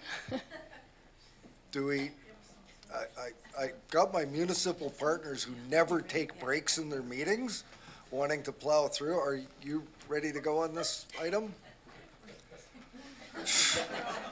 Ms. Bowen, please proceed. We're dealing with item 1, function 100. Through the chair to the board, yeah. I live with a fisherman and a hunter, so you know you're always all over the map, so. There we go. For function 100, so the one change that we are noticing is our investments with the rates changing. So we did underestimate with what we put down for revenue for investments, so it's quite a bit higher. So we're looking at increasing that by about 400,000. So that's going to drop your requisition by about a 0.8% of the requisition. So that's what will change for function 100. Excellent. Thank you for that great news. Director Douglas wanted to speak first on this item. Go ahead. Great, thank you, Mr. Chair. Yeah, with regards to the function 100, Schedule G indicates there is a pretty healthy operating surplus for that one as well. And I guess depending on whether you use I've been using the 2023 projected numbers where it's about the 4 months, but if you use the 2021 numbers, we're well in excess of what we need for the 2 to 4 months. So I would suggest, perhaps a similar motion to what you suggested to us earlier, Mr. Chair, about sending that back to look at some options, how we might use some of the operating reserve to reduce the requisition. The other suggestion was, if you look at the expenses for function 100, we're setting aside $100,000 into the operating reserve for 2023, and I'd argue that if we've already got, close to $3.4 million in that operating reserve, maybe this is the year where we don't need to set aside another $100,000 into that fund. Ms. Bowen. Through the chair to Director Douglas, there is quite a bit of items that are already set aside with regards to that fund. So we have stuff that's set aside for our records management project that is still rolling forward every year. So there's a big chunk is going towards that we're using operating reserves for. The 100,000 is for the GIS ortho project. So every year they put 100,000 around so that they have the money to do that in 3 years to do all the ortho stuff again. So that is money that's set aside, and there is already money set aside that they are spending this year that we'll be taking from the operating reserve. So we got to put that, as we say, pay it back so that we can use it for future years with regards to that. And there's stuff for the island corridor that's sitting in there that cannot be touched. And there's a few other projects that can't remember right off the top of my head that have already been spoken for that money. In 100, there isn't a lot that has that ability to do projects because we don't buy vehicles, there'd be just stuff for the building would be about the only thing that we could use operating reserves for in that one. Ms. Miles Wilson. Yes, and just to build on what Ms. Bowen is saying, these are large projects. So the electronic records management system is $900,000, and Island Corridor is nearly $500,000. So they aren't insignificant projects that are being held. Those funds are being held for. Just before I go to Director Wilson, and if memory serves, when the board throughout the course of the year comes up with a new initiative in response to need, generally Function 100 is where we go to find funding for that sort of thing. Is that correct? Thank you. Director Wilson. Yeah, thank you, Mr. Chair, and it's good news about the extra 400,000, of course. So that would mean that I'm looking at the analysis here, general government has an increase of 36.3% or $980,000 prior to supplemental requests. So with this $400,000 extra that a nice little windfall, that would bring that 36% down to about 18%. Is that correct? Okay, that's just a question, thank you. Thank you. Director Douglas, do you want to speak again?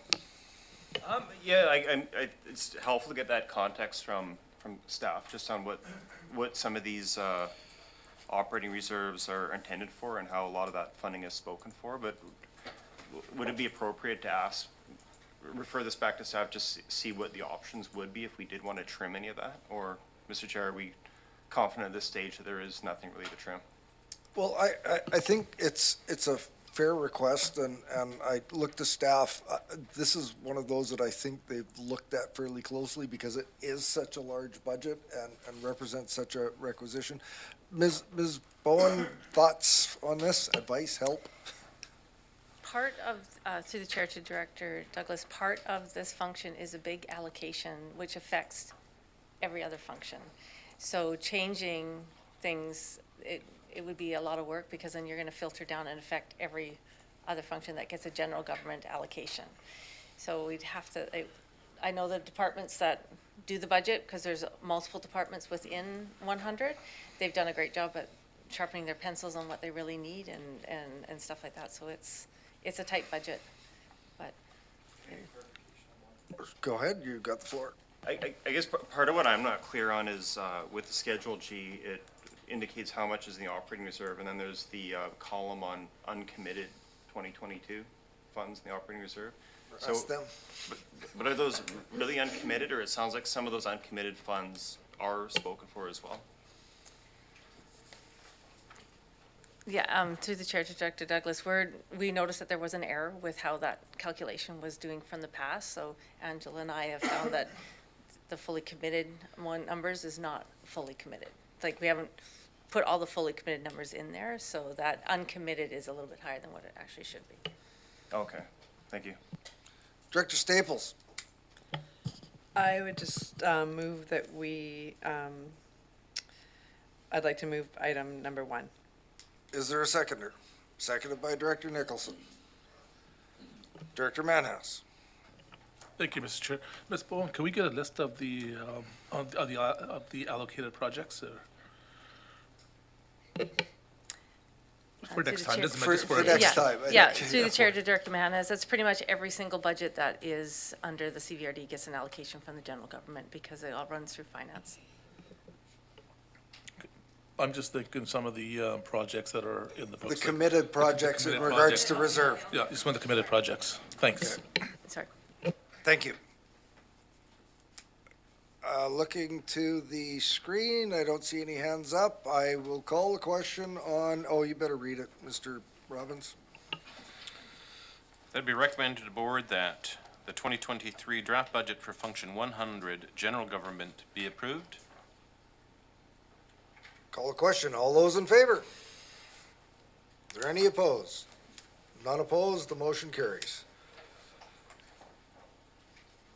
I'm looking at 3 and 4, hoping that we can get through these before we might think about 3 and 8, pardon me, before we try and get some sustenance into us. So item 3, maybe read the resolution, see where we go from there, Mr. Robbins. That it be recommended to the board that the 2023 draft budget for Function 121 Economic Development be approved. So there's the resolution. Does somebody want to move it, and then we can open it up for discussion? Moved by Director Staples, seconded by Alternate Director Patterson. We got you on the books, Doc. Do we have staff to answer questions? Mr. O'Riordan, excellent. I should ask, is there any desire for questions for Mr. O'Riordan on this budget? Wow.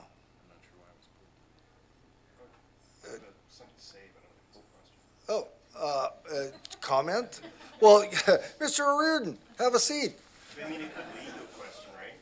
Well, at this point, so we've got the resolution moved and seconded as presented. We're into discussion. Director Douglas. Mr. Chair, I think it was Director Wilson that pulled it. I'm happy to speak on it, but I think you pulled it, Director Wilson. No, this is that we're talking about? Yeah, yeah. No, I didn't pull that. Oh, okay. I pulled Parks acquisition. Oh, okay. All right.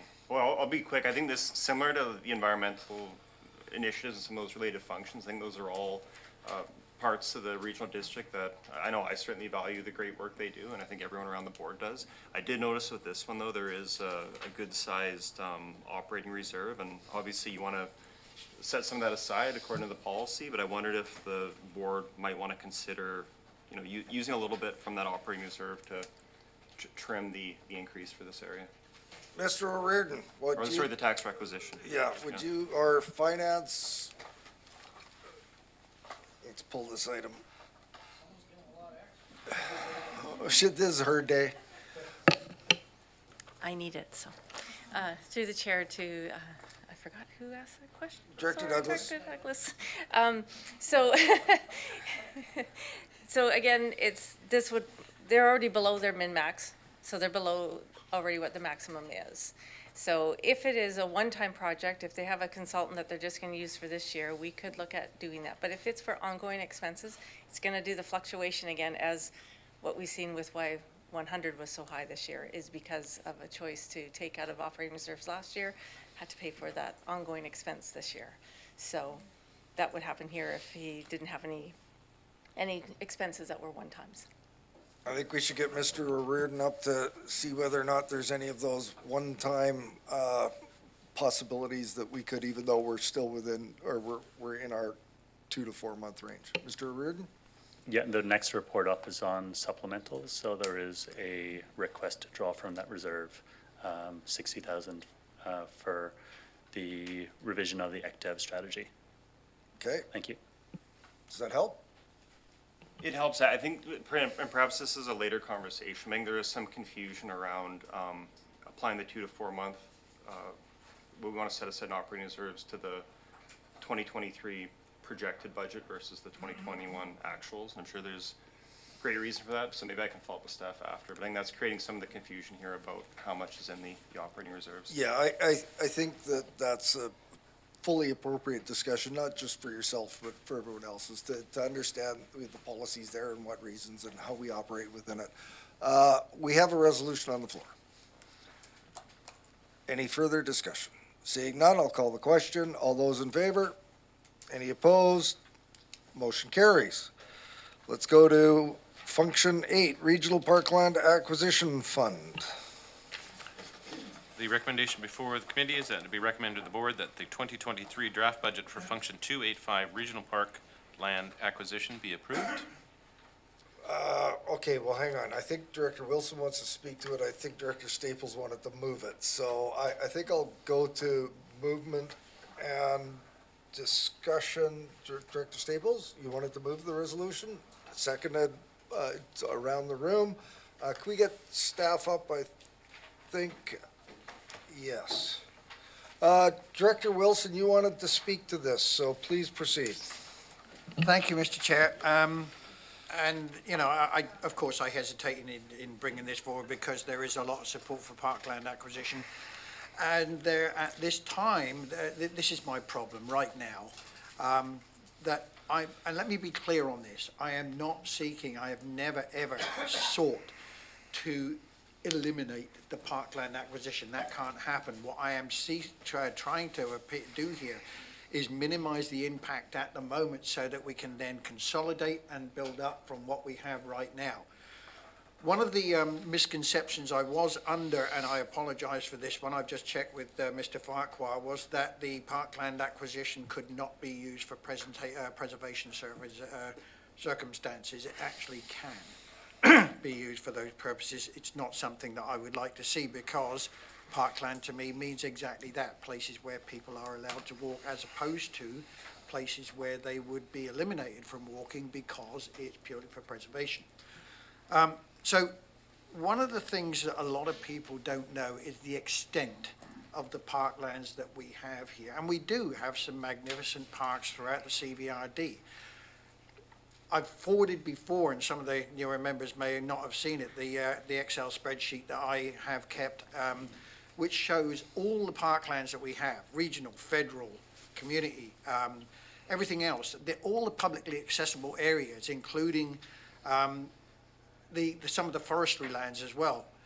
And there are there's about 191,000 acres within the CVRD areas. That, at the moment, accounts for 22%. Now, one of the questions, well, is this gonna, if we stop purchasing parkland, will this then stop us reaching our 30% by 2030? I don't think so. We're already almost there with this 30%. You will recall also that at the last board session, we were given a presentation by Mosaic, and they have donated something like another 40,000 hectares of land, carbon credits, which is, that's what they told us. You see, they told us it was publicly accessible for trails and everything else that they want to do. It's there on the presentation. And I asked them for a copy of the mapping within the CVRD. I can forward that on to you. If you're not, it's not new information, it was part of their presentation as well. And you will see that those carbon credit areas are spread throughout the CVRD.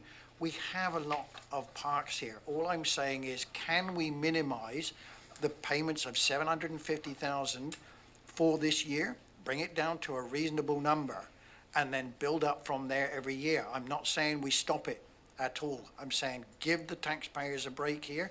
This is something that we can do, and then slowly build back up again so that we refund that particular one. I don't have a number in mind here. I wouldn't bring that forward. I'll bring that to, for the other people. But we are in a situation where we're really loading the taxpayers. I would love to see the next 3 or 4 years spent consolidating what we have, building up the parks we have. Every time we buy new parkland, it adds more expense to the maintenance, to the building of trails and all the rest of it. Why don't we go ahead and now, use the word consolidate, but improve what we have right now, take a break, build up everything, build the trails. I would much rather see 10 beautiful parks than I would see 20, not too bad parks. That's what I'm trying to say here. Let's take a break, consolidate what we have, and build up, and give the taxpayers a little bit of a break, and then build up over the next 3 or 4 years again. Thank you. Thank you, Director Wilson. So I'm got a list of 4 names on the speaker's list. I want to test the House. I'm not going to test the House yet. I think everybody's very well versed on this. Let's not discuss the merit of the function. Let's discuss the budget.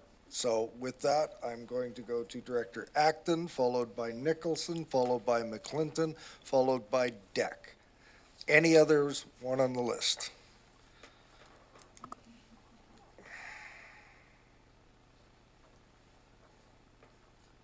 Go ahead, Director Acton. Thank you, Mr. Chair. Where to start? I would actually support a raise in this function. We have already tried reducing this function in Director the Acton, past. the resolution on the floor is for the amount in the budget. We're not discussing Yes. an addition. Okay, but I'm just saying, I think we should be growing this function, not reducing it. It's our only function that can help preserve land and water security. And we have already lost a huge opportunity for our future. It's our only future planning function. It needs to be growing, not reducing. And happy to bring forward a motion after this one passes, or if, but I'm pretty confident that it's going to pass. I did not receive any emails last year when we funded it, during COVID, that it was a big mistake. It's our only forward-thinking function, in my opinion, that is really looking really actionable. It's not a plan. We can take action. So it's extremely important, and I'll stow it. Thanks. Thank you. Director Nicholson?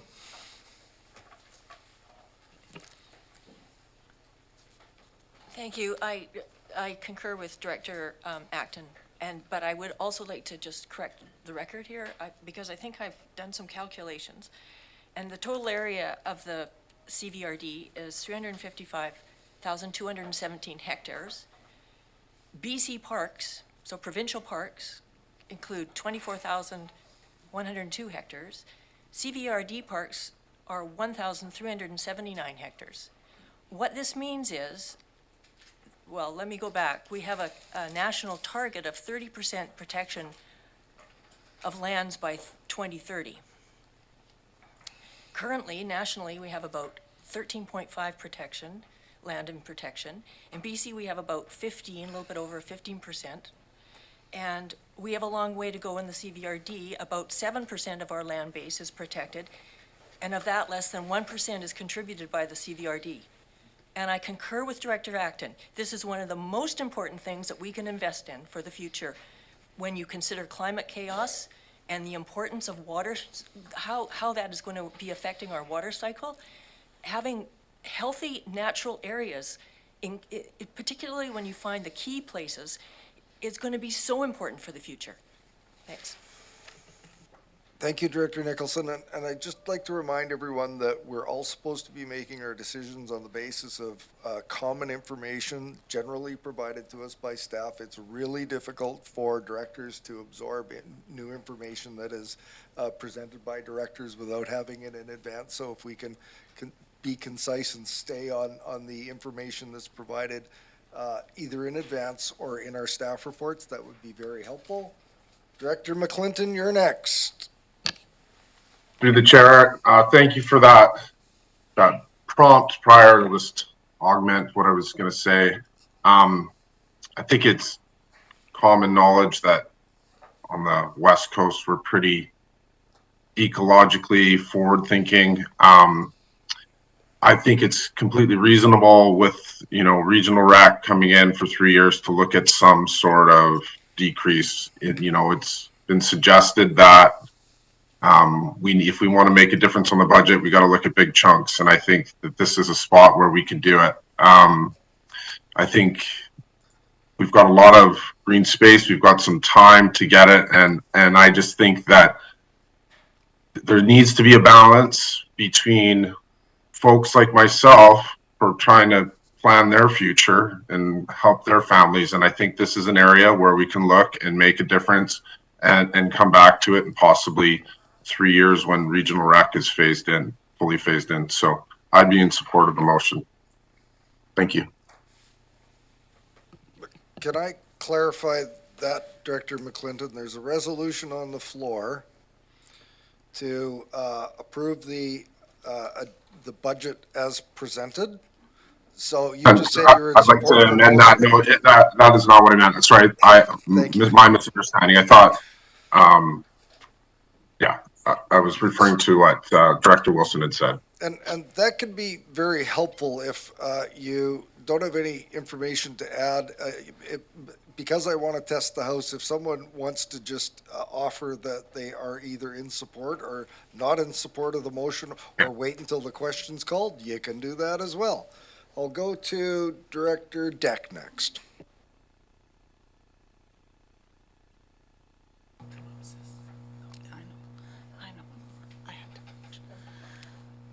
So all parks are made of forests, and forests are the water storage system for rivers, lakes, and aquifers. And if we value our water and our water sustainability, we can't separate parks acquisition from that. So we also have to be ready for when other government partners join with us to save sensitive ecosystems. And they're rapidly diminishing. An example in Area I is our growth containment boundary is expanding, logging is expanding, and so is development. So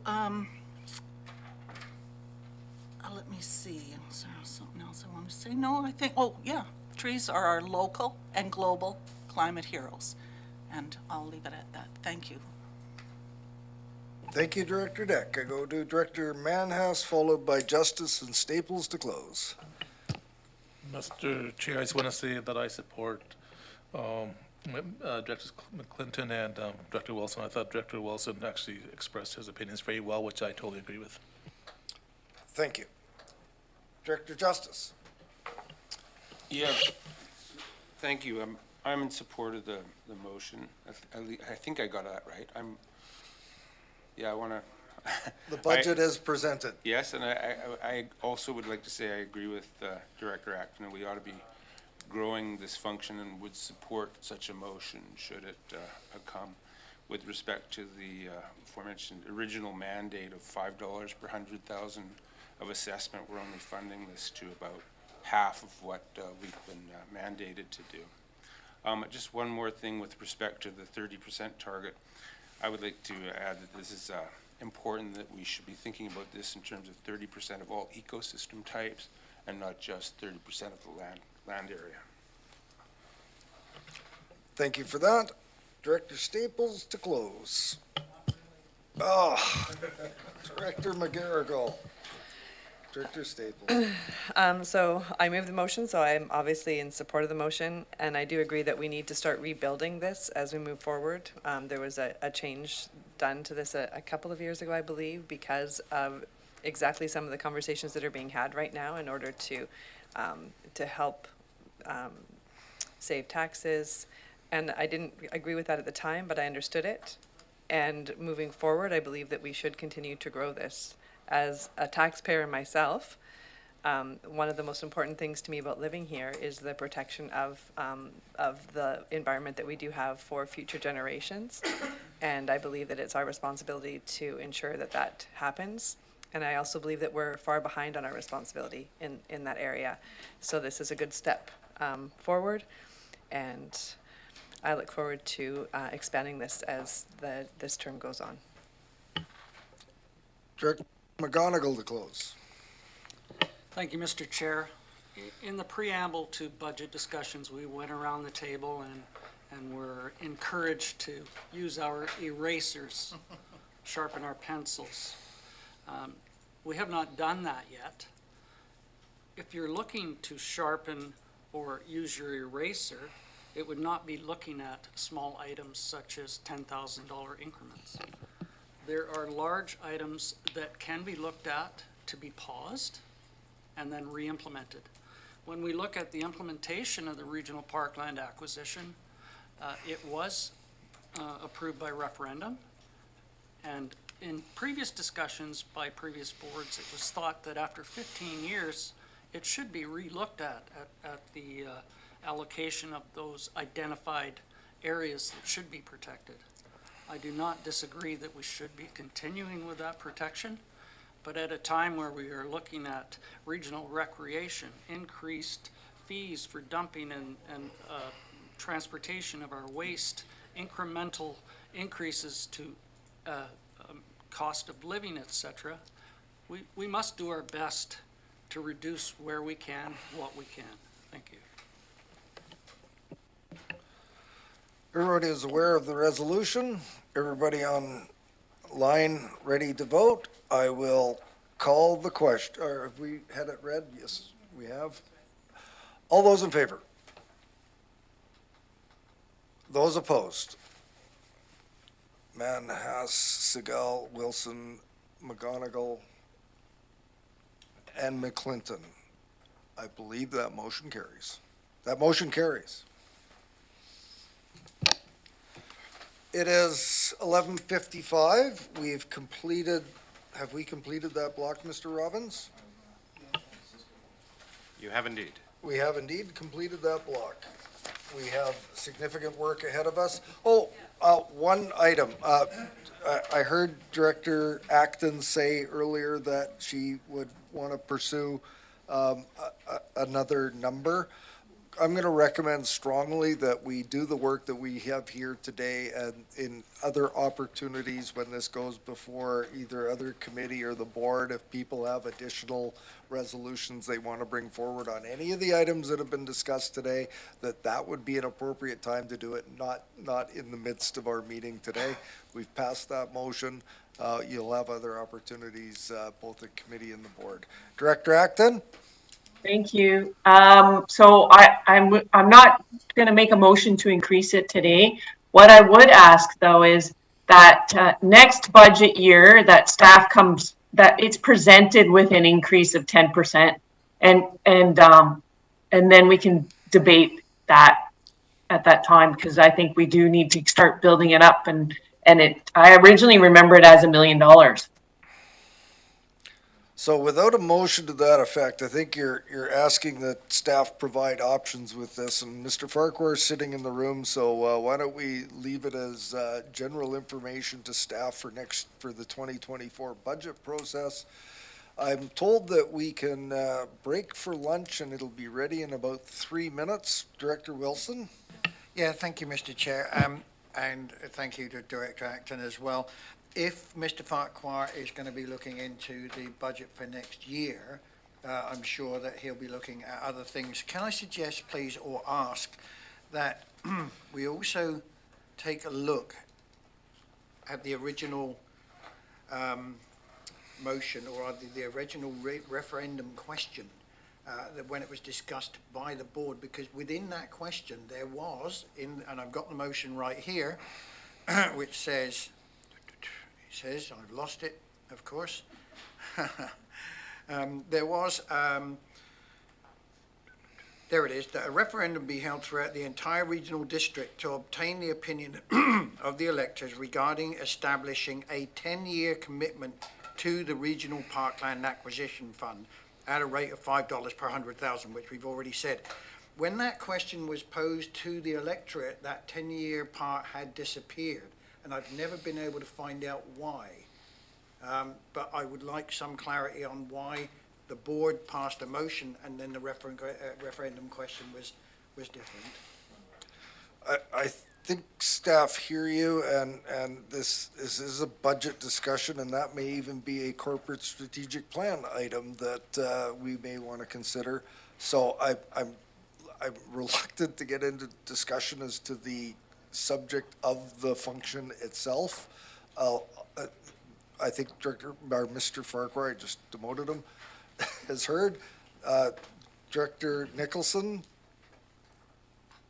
Thank you. I'd just like to note that in our last term strategic plan, which I think is not very old, 10.2 is action to review the regional parkland acquisition strategy, giving consideration to a number of things. And it strikes me that we really need that information before we have more discussion about parkland acquisition. So I'm not clear to me whether that's on the work plan for this coming year, but. So you've clearly laid out the fact that it's part of our corporate strategic plan, and we are about to engage in more of that at a regional table, regional workshop. So I think it's well handled. With that, with consensus, adjourn until, can everybody eat in half an hour?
welcome back, everyone. Director McClinton, are you there?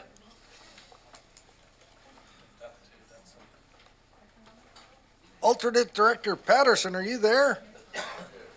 All right. And you can hear us? Do you want to test your mic just for fun? And what do you want me to sing? That's perfect.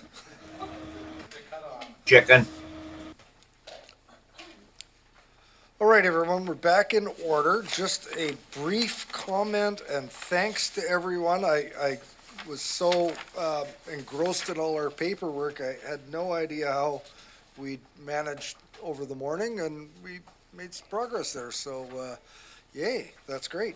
I believe I'll turn to Mr. Robbins. Where are we next in our agenda? Agenda item R6, report from the Finance Division with regards to 2023 draft budgets. Before you are regional supplemental requests and other supplemental requests not previously approved. There are 33 of them, reminding you that number 33, a portion of that is subject to your closed meeting following this committee.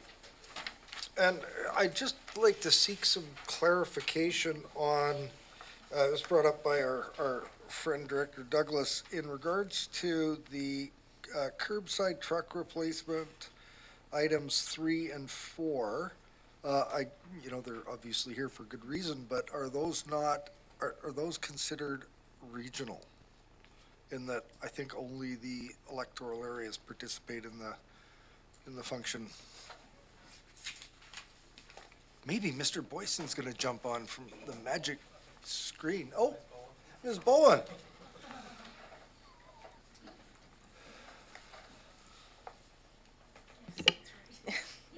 Through the chair to the board, yeah, 515 is for the electoral areas because it's paid by user fee from the electoral area. So, Mr. Robbins, would that mean that we give the municipal directors a break on voting on that one, or? Yes. Sweet. All right, so we've got the supplementals before us. I think everybody's got the red, yellow, green stoplight sheet, and I was approached by a couple of the directors at the beginning or during lunch, and we may have a path forward that will be efficient. But I turned to the directors and both online and in the room here. These are supplemental items. I think staff has done a brilliant job in crafting them to be light on requisition and funding from other sources. How would you like to proceed with this? We could go through as per the agenda item by item, but I think there are some items that we could probably reach agreement and do as a block. So I turn to committee and what would you like to do? Director Douglas. Yeah, Mr. Chair, what I'd suggest is with the top priority items that we might want to consider as a block all those items that don't involve a requisition, and then consider the ones that involve a requisition separately. Okay, so we're sort of working from two sources. We've got the list. I think they line up to here with fairly well.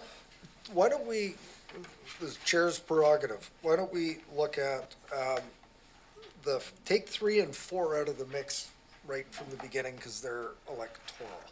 Is that all? Can we do that? Yes. So we have 3 and 4 are the curbside truck supplemental requests. They're obviously needed. Director Segal moves. Director Abbott seconds. Would you read the resolution? 3 and 4. That it be recommended to the board that the supplemental request for function 515 curbside truck replacement be approved, and 4, that the supplemental request for function 515 curbside collection truck be approved. Electoral area, well, we could all discuss it, but any discussion? I will call a vote from electoral areas. Looking on the screen, don't see any additional comment. I will call the question. All those in favor? Electoral areas. Any opposed?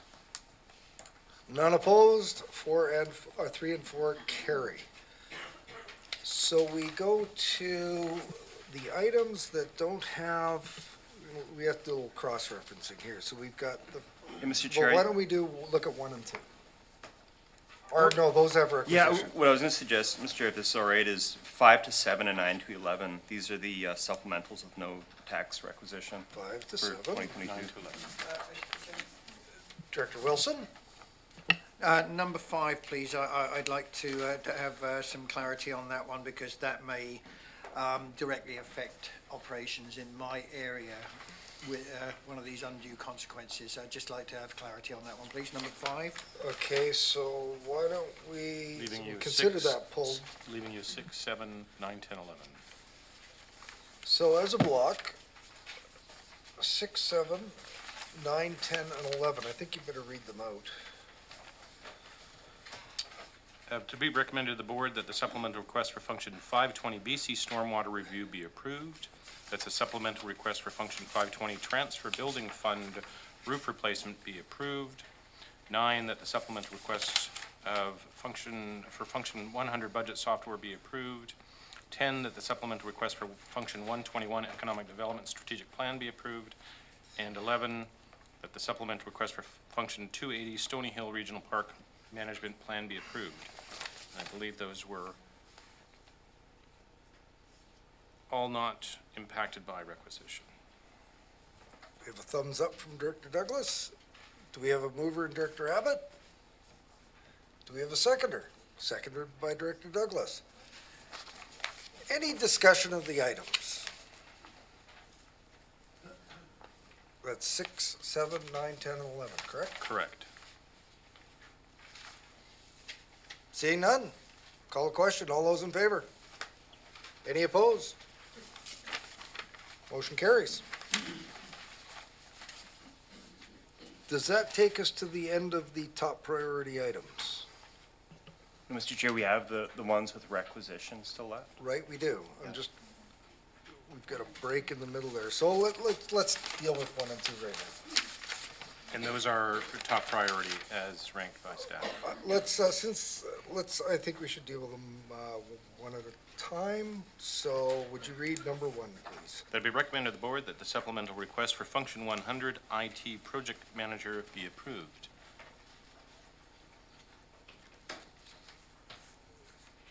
Discussion, since we don't have a mover or seconder. Director Justice? We don't have a seconder. Moved and seconded. I was going to go to Director Douglas. I think he's got some suggestion for us here. Is that one of the items? Oh, no, Mr. Chair, it wasn't 1 or 2. It's number 8 and 12, or a suggestion, and we could move it away from requisition to operating reserve, and 8 and 12, okay, I'm sorry. we could discuss it with finance staff. Well, we've got one on the floor. Any discussion? Director Acton? Well, as long as I'm not lost here again, this is for a new position. I'd like to hear from staff some rationale and everything. Thank you. Hi there. Through the chair, this is John Prock. I'm your IT manager. So the requisition before you, the supplemental before you is for an information technology project manager. It is a net new full-time permanent position. It is needed immediately, so you do not see a delay in the start of the funding during year 1 like we would otherwise. CVRD is experiencing an increase in technology complexity and a heavy workload in our environment. At any given time, IT supports over 50 active business initiatives. This project management role will improve the overall effectiveness of all the IT resources. We look to the PM to take on a communication and the coordination between IT and the business, and that would allow our technical IT staff to focus on implementation services, thus doing more for the business. They're less coordinating with 50 stakeholders and more on getting the work done. The resulting improvements in the IT work planning also ensures that IT is proactively instead of reactively aligned to the IT business needs. And lastly, I'd just like to bring your attention to that ranked supplemental list that was provided January 5th, 2023 at the Special Committee of the Whole. That's a colorful list before you. The IT project manager is listed in there as ranked as a top 1 of 3 critical positions required by the business. Thank you. Thank you, Mr. Kroc. This is clearly number 1. Our senior management team has put it forward as a number 1. They've looked at the the funding. It's before you. I'm going to call the question. All those in favor? Any opposed? 2 opposed, motion carries. Item 2, IT security analyst.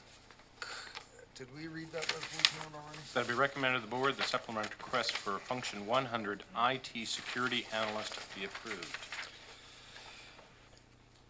Moved by Director Wilson, seconded by Director Nicholson. Mr. Prock, could you please speak to this? Through the chair, thank you.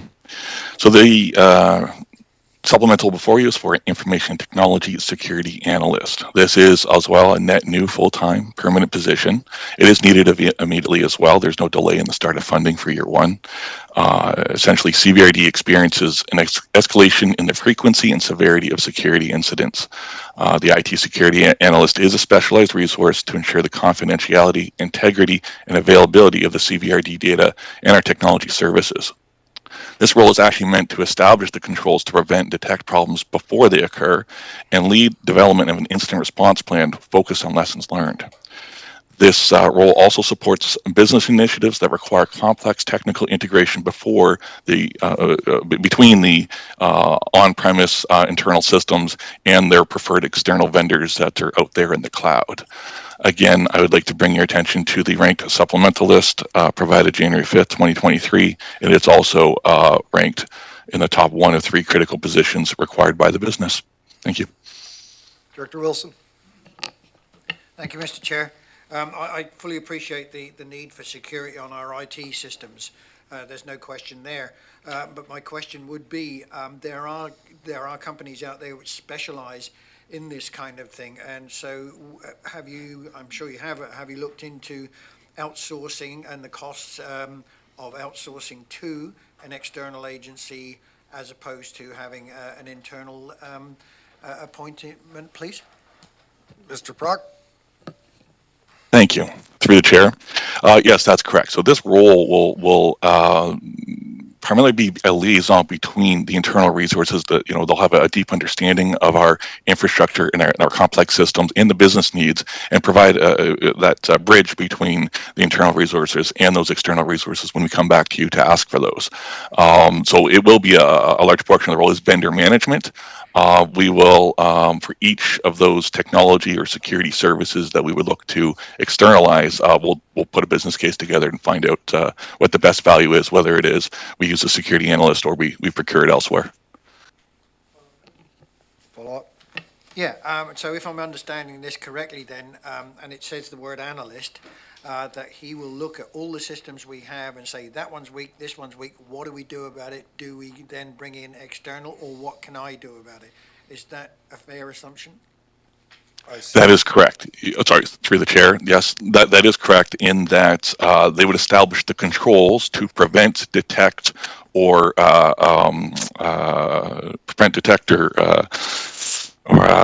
deter security risks and bring forward recommendations on how we would deal with those. And that would be part of that incident response plan that we'll put together that this position would take the lead on that. Okay, thank you.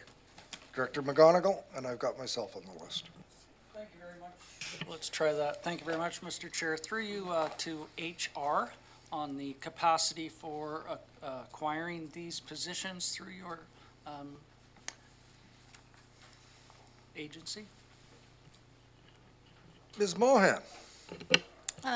Through the chair to Director McGonigal, so Ian is tied up, so he can't really respond to the question, but John is sort of our, industry expert, and he may be able to comment on the labor market and how available these kinds of professionals are in our current labor market. Mr. Prock. And if I may just follow with a comment, that's the avenue I'm looking for, how long that procurement of these positions would take, and should they be in the second quarter, that may impact the requisition moving forward. Mr. Prock.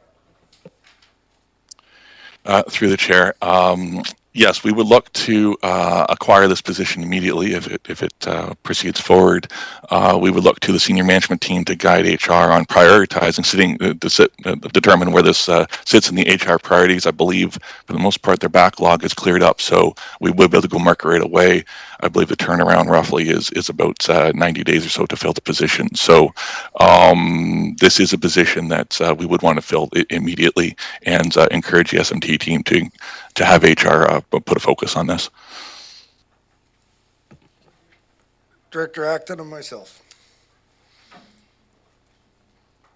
Thank you, Mr. Chair. I'm not sure if this is my ignorance or I don't believe that we have heard any kind of updates from IT in a long time. So I'm wondering, has there been any kind of review so that this is the efficient way to go? And does IT have any kind of structural plan moving forward? Or are we just kind of like throwing Band-Aids at problems? Before you answer that, Mr. Prock, I do believe we have had some recent indications from senior management that there are challenges facing us, but I'll turn to you. Through the chair, yes, that's correct. I think I'm not at liberty to discuss the nature of the security incidents because that would probably be suitable for a closed session, or perhaps we can provide a report. But part of our 2023 operating budget is to, and this is separate from the supplemental, was to, part of our routine is to perform a security assessment where we penetration test the organization and look for vulnerabilities. That actually happens this year. Because of the nature of the security incidents, the frequency and the severity of the security incidents that we're observing, we pulled forward this role and put it in front of you sooner before the assessment.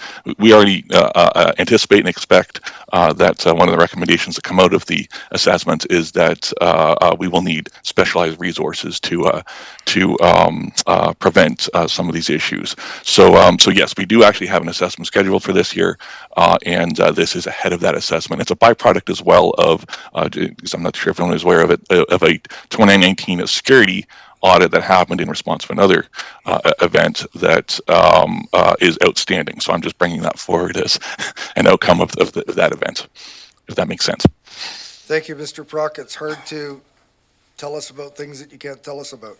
I'm just on a final note before I call the question, if there was ever a bright spot in HR and staffing and talent out there. There's just been recent announcements of the tech industry making significant layoffs, not only in Canada and the United States, and maybe there'll be somebody looking for a position such as we're offering here. So with that,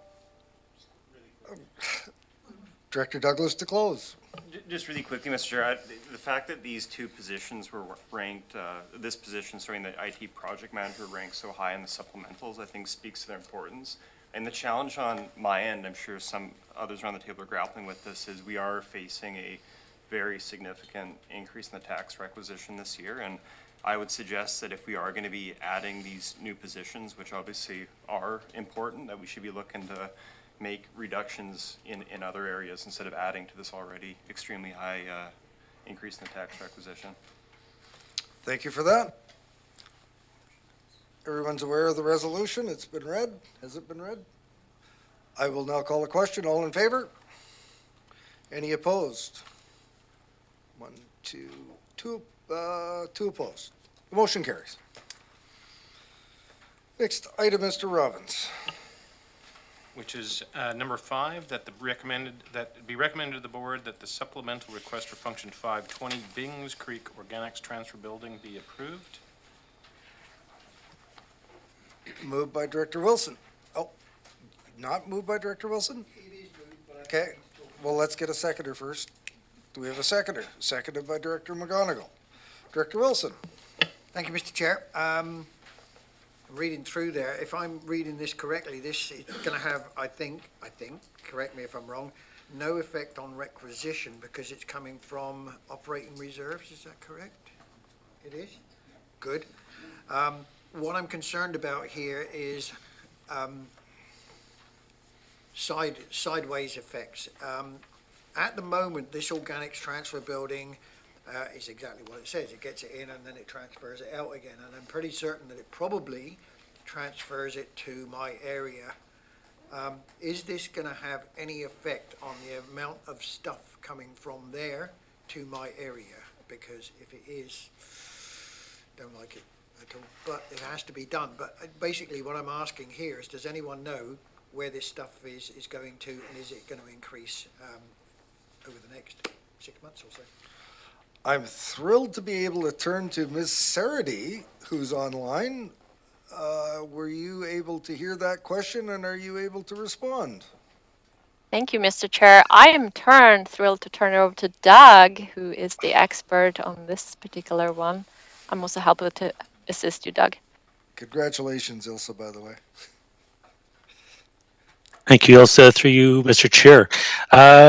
Thank you for the question. So the supplemental that's before you is for some upgrades to the existing building that we have at Bings Creek. It currently consists of a TET, an asphalt floor, and concrete floor.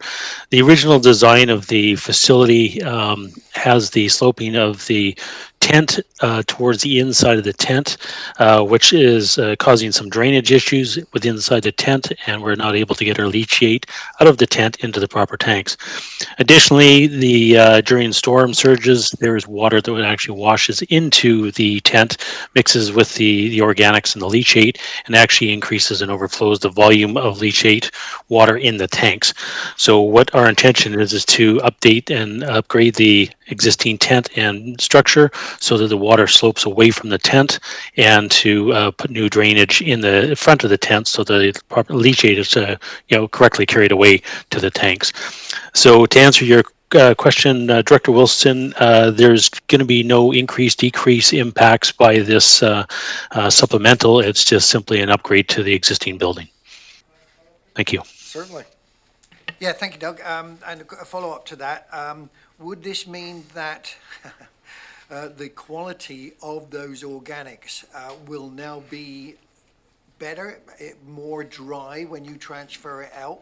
Because the answer I'm trying to get here, or the question I'm asking, is when it comes into my area, is it going to be drier and therefore more easily combustible? I don't know if that's an operational question. It's not, because as you know, I have lots of concerns about what happens in the industrial area up there. And if this is going to make their composting operation more efficient, then I'm all for it. I think this is great.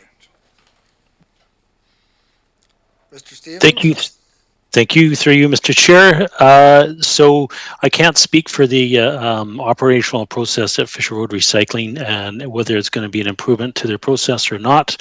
What I can speak to is the fact that there's going to be less stormwater mixing with the leachate, increasing our leachate water, costing us additional expenses to remove out or empty those tanks out on a regular basis.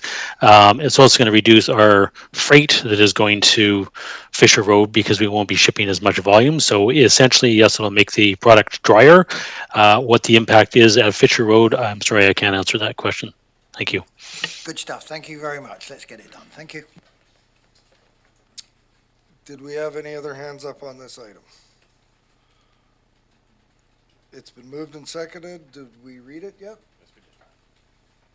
Anybody on screen? Call a question. All those in favor? Are there any opposed? See none opposed, the motion carries, and I was remiss again today in not welcoming alternate Director Duncan to our table today in place of Director Staples. Welcome. Next item. Next item is number 8, that it be recommended to the board that the supplemental request for Function 100, Corporate Strategic Planning and Organizational Review, be approved. Ms. Miles Wilson, also known as Ms. Miles Smith. Did you want to get it on the floor first? Oh, yeah, actually, why don't we see about getting it moved and seconded first? Anybody want to move this item? Oh, you want to make an amendment. So let's, Ms. Miles Wilson, please proceed. Thank you, Mr. Chair. So just a quick summary about why this item has made it to the top priorities. this organization has done a lot of service reviews. We haven't actually done an organizational review in some time. Considering that the board is entering into a strategic planning process, we expect there's going to be new direction on areas to scale up and scale down. And so this organizational review is in anticipation of some direction coming from the board, knowing that typically coming out of strategic planning process, we may need to take a look at the structure of the organization, different areas, and making tweaks or fine-tuning the organization to better suit the priorities. So I have gone out and talked to a number of consultants to kind of scope out what this would look like. A correction to this, though, is it's not for strategic planning. We are funding strategic planning out of current budget. This is specifically targeted for organizational review activities. And that would involve direction from the board and, of course, a lot of consultation with staff on what's working and what might need fine-tuning. Thank you for that. So we do have changing in the resolution, but Director Douglas had a suggestion for this. Director Douglas, please Yeah, proceed. Mr. Chair, it was with the funding in the item rather than requisition through operating reserve, and talking to staff at the break, it sounded like that may be relatively straightforward. So they're amenable to that? Looking at Ms. Bowens coming forward. Through the chair to Director Douglas, yeah, there's room in that to do that, so that's definitely where we'd use operating reserves for, so. So in correction of our agenda, it's still number 8 supplemental request, function 100, organizational review, be funded through operating reserve. Is that the motion that you want to put forward? Moved by Director Douglas, seconded by Director Segal. Everyone's clear on that resolution. It was read by me and not by Mr. Robbins, so it's likely to be confusing. Everyone has a good idea as to what we're voting on. Any discussion on that item? Everyone's clear? Call the question. We have Director Acton. Director Acton, do you have a question on that item or discussion? I just wanted to say thank you so much, CAO Miles Wilson, for bringing this forward. It's like very strategic, and she's like handing you the tissue before you even sneeze. So it's perfect. I gotta remember that analogy. I gotta call the question. All in favor? Any opposed? None opposed. That motion carries. Mr. Robbins, our next item. You're moving through to item 12. That'll be recommended that to the board that the supplemental request for function 530 Upper River Stabilization be approved.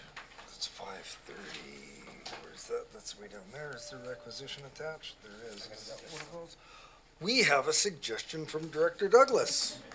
Yeah, Mr. Chair, that's another function that does have a pretty healthy operating reserve. So I suggest similar approach we took with the corporate strategic planning organizational review, that we fund this one-time request through operating reserve as opposed to requisition. And it's only $40,000. Only. Moved by Director Douglas, seconded by Director McGonigal. Any discussion on that item? Do we need any input from staff? Staff's good to go. Anybody on screen? Call the question. All in favor? Any opposed? None opposed. The motion carries. Mr. Robbins, next item. Item 13, that it be recommended to the board that the supplemental request for function 100 Corporate Records Management Assistant be approved. Okay, where are we on the red sheet? Yellow. We're going into yellow. All right, folks, this is a full-on requisition item, and I think we should probably hear from staff. Who've we got offering themselves up for this one? Oh, my friend, Mr. Robbins. I guess that. No, you're gonna go to the lectern. No, just kidding. Mr. Robbins. Thank you, Mr. Chair. This is a net new position that is being proposed in the Legislative Services Division, in particular records management. One of the largest projects that we are continue to work on, and it was alluded to earlier today about reserves in function 100 for our electronic EDRMS system, which is hovering around $1 million. And so our records management system is behind the 8 ball. we're moving forward with that large expenditure, we need the horsepower and assistance from staff to help fulfill those obligations as we move forward with that project. Mr. Douglas, or Director Douglas? Sorry, Mr. Chair, I feel like I'm weighing in a bit too much here, but, no, it's okay, all right. I wonder if we want some discussion of whether we want to move down to these medium priority items. And I don't mean to sound like a broken record, but we've got this significant increase in the tax requisition. We've added new items that will increase that amount, not by a huge amount, but we have increased it based on the earlier figures. And I'm just wondering if we want to go through each of these medium priority items one by one, or to kind of pick out the ones that we actually want to discuss. Well, I turn to the committee. You know, these are medium priority. There's staffing, there's vehicles, there's a list of them. I think we're doing pretty well for time. We have all of our staff assembled, so we can do as you suggest. I don't know if anybody's got any particular desires one way or the other. Director Abbott, what are your thoughts? Through you, the chair, to Director Douglas, I think if it's ongoing, we should perhaps have the discussion. There are items on the medium priority that are one time and warrant your suggestion, I believe. And I was going to make a comment at the beginning of the afternoon session in that we're going to the public with this document, with our budget document, fairly soon. And we have put a number of things off, and I'm going to suggest that if we're not sitting here at 7 o'clock, we may actually have some work done by staff on items that were done earlier, that we referred to staff earlier today. So I'm more inclined to want to go through these, but fairly quickly and concisely, because when we see a list of a medium priority vehicle, it usually means it's a vehicle that's starting to cost us more money than it's worth. So can we go through relatively quickly on a one-off? Unless someone's got an objection, we can move through these quickly. Any thoughts, Director Wilson? Are we talking about the clerk, the records clerk at the moment? Because I have a comment on that one. We haven't put it on the Okay. floor yet, so Okay. it's just, Director Douglas made a valid point. We're in the medium priority items now. There may be some desire to not entertain them at all. Well, we can certainly defeat them if we are so inclined. So I'm inclined at this point. A lot of work's gone into this. I think they should be duly considered by committee and ultimately the board. So let's proceed one at a time. Records Management Clerk. Have we moved this? It hasn't been, and I was just wanted to add a couple of comments with regards to records management, and it's probably one of those real intangible things that people think about, but you got to remember, all this paper, all the information that you have has to be managed, and we have a statutory obligation to manage that. We haven't managed it well in the past, and part of this position is to look at a backlog of probably 3 years of records management, cataloging, sorting. I invite you all to come to my office and to come to the office of our records management coordinator, and you can see that there's records that are piling high in our office. As you know, Canada Avenue also is a significant repository of unclassified, unsorted records. And so we have a significant backlog. And part of the position is also to help us as we move forward beyond the backlog in 2 or 3 years, is to actually help us manage our records that much better, that we have a statutory legal obligation to do. Director McGonigal.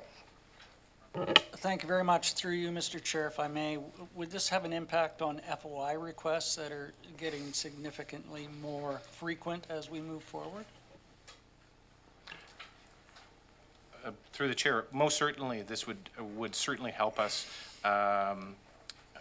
going forward with FOI. Being able to right now retrieve records is a very cumbersome process. Our electronic solution as well is going to help us with managing that, with which this person will help assist as well. And so there's certainly something to be said about our ability to respond quickly and within the statutory timelines for FOI, most certainly. Director Wilson, I've got myself on the list. Thank you, Mr. Chair. I'm not normally in favour of increasing staffing at the moment, but in this particular case, this is mandatory, it has to be done. There's no two ways about this. But just a comment here.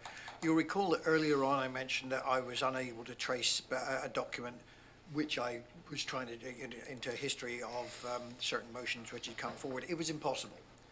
Nobody knew where it was. It was in a box somewhere in a warehouse somewhere. This, I hope, will change all that. More importantly, as we go forward, is it going to help navigating the CVRD website? Because if you go looking for a document on that website, good luck. Is that going to help Mr. Robbins with sorting out the search problems on I the think, website? through the chair, I think certainly indirectly that how we manage them and manage them better will also, we will see those in the way we publish them and the way that we search for them for sure, most definitely. I just wanted to add, I was just reminded, our backlog goes back to the 1970s. Got myself and then alternate Director Duncan on the list. Is there, with the HR scenarios and the likes, any possibility of this being a July 1 start? Most certainly. That's good to know. Director Duncan. Thank you, Mr. Chair.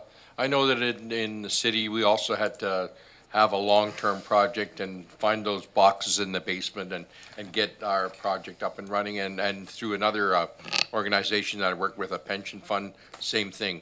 But is this anticipated to be a one-time project, or you see it as an ongoing, continuous?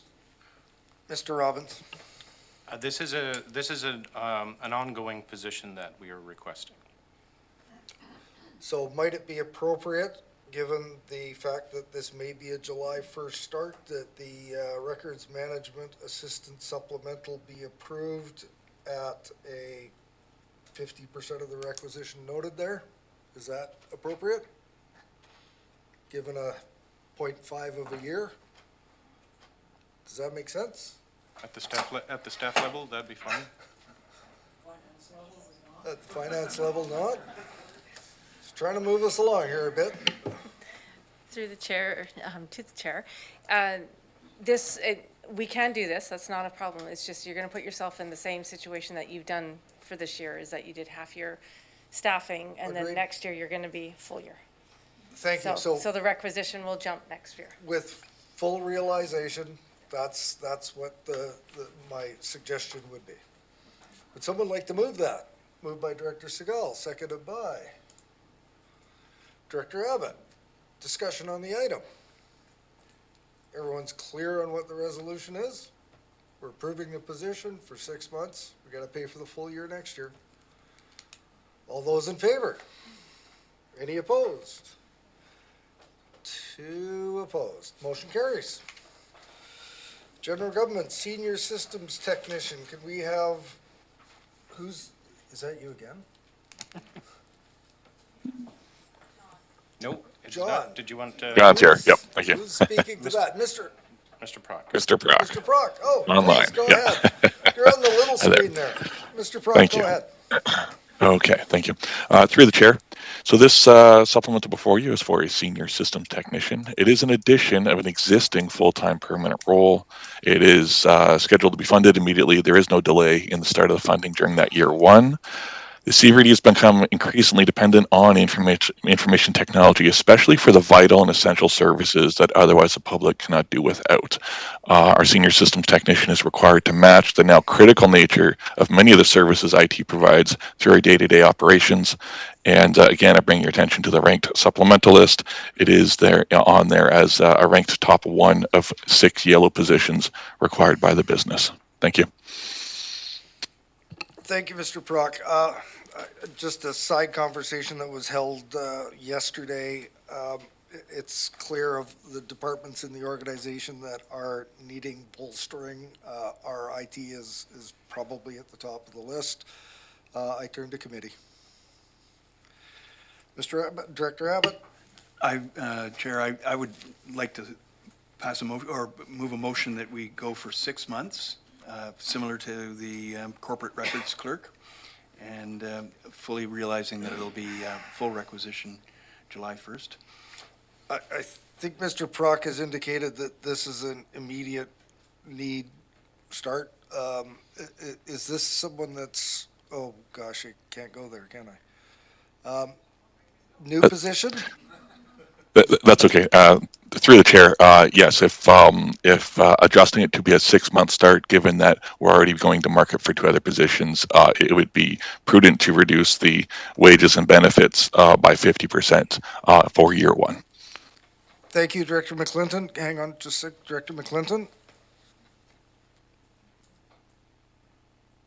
Through the chair, thank you. Just needed to unmute there.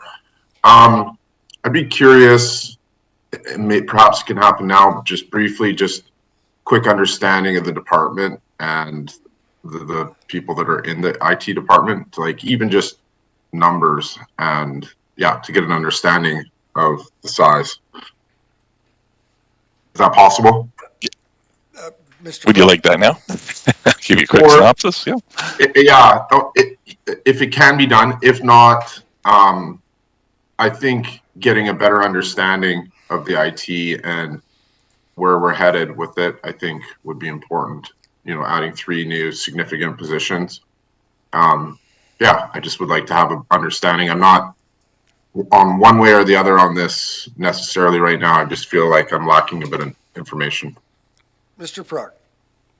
Through the chair. No, I can appreciate that. So I believe there are several initiatives happening this year. One we spoke about earlier, which was a security assessment, which will drive a 5-year remediation plan, or at least a multi-year remediation plan. We have an organizational review of, we call it a service level review of the IT organization happening this year. And this will also be done in conjunction with the organization review that, or in maybe in result of the organizational review from that Danielle spoke of earlier. And again, making sure it's all aligned with the strategic plan that this team here will be working on later in the year. So we intend to come back with a 5-year plan for the information technology group to make sure it's meeting the business needs. Yes. Follow up. Do we have any sense how long that strategic story, I forget the name off the top of my head, what our CAO talked about, how long that will take to complete? I'm just wondering, the reason I'm asking, so I don't have to do follow-up, is would it make sense to just hold on these until that's done? Ms. Miles Wilson. Thank you. Is this, okay, it's working. I wouldn't recommend considering holding on them for the organizational review, because I think it's been pretty clearly articulated by Mr. Prock that this security and IT is in great need of resourcing. I don't think a review is going to change that recommendation. What the review would look at is the structural or potential structural changes or fine tuning within the organization based on, again, the strategic plan of the board, mostly.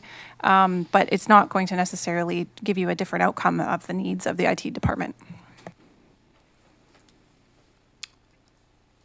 Thank you. I go to Director Wilson, Duncan, and Nicholson. Thank you, Mr. Chair. Given that a lot of the big companies now are downsizing big time, Google, all the rest of it, Amazon, etc., it looks like there's going to be quite a few qualified staff available here, or maybe even start up their own businesses. Again, same question as before. Have we looked into outsourcing this particular one on a temporary basis for the time being? Thank you. Mr. Prock. Through the chair. So this is, just give you a little bit of clarity, this is the result of existing services that are already in operation today that have changed. And changed not so much that they've morphed into something considerably different, but they've increased in the workload that it's costing to the IT group, but also the criticality. There was a time not that long ago where information technology services were used as a nice to have. it's now turned into a mission critical, business system that the organization cannot live without. So this position is a byproduct of ensuring the current lights stay on, the care and feeding of the existing systems. And when we do those other service level reviews or staffing plans later in the year or assessments, that will take a look at anything net new or opportunities for improvement. So this position is just an expansion of more of the same, and that is using our internal resources to take care of the infrastructure. Yes. When we go to replace those systems as part of the asset management 4 to 5 year life cycle, that's when we take a look at whether or not it's cost effective to continue, drawing down on the full-time resources or asking for any more full-time resources. We would do a market scan and take a look at, is it cheaper? Because typically the market can do it cheaper, better, faster than we can for some things. So economy of scale and cloud, things like that. So we'll take a look at that when the system gets replaced. This right now is just keep the lights on with the existing things. Ms. Miles Wilson. Just wanted to add one more thing because there was the question was posed about the organizational review and its relation to IT, and the goal for the start of that, should it be approved in the end, is going to be after strategic planning concludes. So the board has a full session in March. We're looking at hopefully having a plan in place for April. The review can kick off, and it's going to take a few months after that. So it's going to be well into the summer before we have the recommendations from that work. Thank you. Director Duncan. Thank you, Mr. Chair. I think it would be prudent to consider the July 1st date. We've already heard from staff that they're going to be looking for 2 positions already with a possible 90-day onboarding. We're almost at the end of January here, and I don't think we've seen the full effects of the layoffs that will occur as we move into more of a recession. So I think it would be prudent to look at a July 1st date on this position. Thank you, Director Dunk. Alternate Director Duncan, Director Nicholson. Thanks. I'm just wondering if we're going to have any accommodation of all these new staff people issues. Oh, who wants to take that one? Have we got space? Ms. Mohan. Yep. Thank you, Mr. Chair. We do not have space. At least the current way we are configured in our buildings suggests that we are, if sort of everybody who was working from home came in all on the same day, we would be oversubscribed in terms of workstations. We do have a space plan consultant, which was provided for in a previous year's budget in 2022 and has been carried forward. And that person is actively engaged already in providing some recommendations for us around, not so much around major wall changes, but things like how we can better orient cubicle spaces and office furniture, et cetera. And if there are financial repercussions out of those recommendations and we don't have existing budget for it, we'll be coming back to the board around that. So. Thank you. Director Manhouse. Thank you, Mr. Chair. Mr. Chair, given the budget situation we're in now, I just can't support any of these positions already. Just with, if we include this $115,000 now, that brings us to $475,000 of what we just, recommended to the board for increase in staffing. That just threw away the $400,000 of that unanticipated revenues that was found with through the investments stuff. So I just can't support any of these, especially given the tough budget year we're in. How can we justify to our residents a 12% increase and then keep adding more staff? I don't know how we can justify that. Thank you, Director Manhouse. Looking around the room, there's been I don't want to put words in Mr. Prock's mouth, but I think he kind of indicated that an onboarding for July 1 would be feasible. Nod, yes? Through the chair, yes. Yes, Yes, that's correct. Thank you. I think Director Abbott had moved that the position be recommended to be approved effective July 1st and the corresponding reduction in requisition for 2023. Is that your motion? Yes, it is. Is there a seconder for that motion? Seconded by Alternate Director Duncan. Discussion on the motion. I guess we test the House. All those in favor? Those opposed? 1, 2, 3.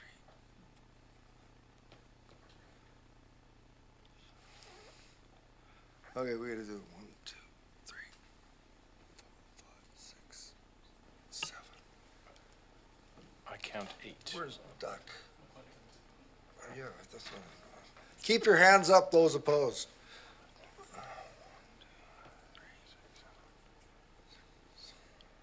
8. 8. Motion fails. Next item, Mr. Robbins. Thank you. That's item 15. That it be recommended to the board that the supplemental request for function 121 Economic Development Analyst be approved. We have staff here for any discussion. We are, what item was that again? 15? 15, function 121. Okay. That's a 64. Mr. O'Riordan, would you like to come forward and tell us about this item? Thank you. Yes, this position, we did in 2021 and 2022 have a economic development analyst position that was funded through an Island Coastal Economic Trust grant. Majority was funded through that and a little bit through operating reserve. And we are now seeking to make this position a permanent position on a part-time basis, 3 days a week. And the rationale behind that, there are a few, but the work that was done with that temporary part-time position in 21-22 was looking at sub-regional support for the region, implementing design charrettes, resiliency projects and supporting community initiatives, but also supporting the regional work that's underway. We have a number of major projects underway, wrapping internet connectivity strategy right now, wrapping up a workforce housing strategy. We also have a few strategies that are on the implementation phase that have a number of recommendations that we're looking to move forward as well around tech, as well as the industrial land use strategy. So all these strategies have numerous recommendations that need work done, and we're looking to have that additional support. The one really great thing, like I'm not a planner, neither is my colleague, and we do really great work, but we did really value the support of having a planner, dedicated planner on our team as well. So I feel having someone with those credentials within our team can really help us ground our work within the regional planning lens, as well as the broader economic development lens that we apply. Thank you. Thank you. Any questions for Mr. O'Riordan? Turn to committee on this item. Oh, we had, Director Acton. Yeah, thank you. Mr. O'Riordan, yeah, that position was really valuable, and sometimes economic development, it's hard to, you kind of see the seeds growing later on. Can you, so you mentioned regional planning, and that has, was a big conversation for us in electoral area directors. So I think it's going to be something that's important to everybody. How can you explain, maybe just give us a little bit more when you say planning, so how that position will help in regional planning, not just. Yeah, through Thank the you. chair, to clarify, this position would not, be in lieu of a regional planning function. It's just a lot of the work that economic development does interfaces with our planning division, that where we were housed. So also having a planner within our team, we found really valuable in terms of, making sure that our work was aligned with the work that's happening throughout the region, with the various OCPs and the zoning bylaws that are coming up and the policy recommendations that we can bring. Director McClinton.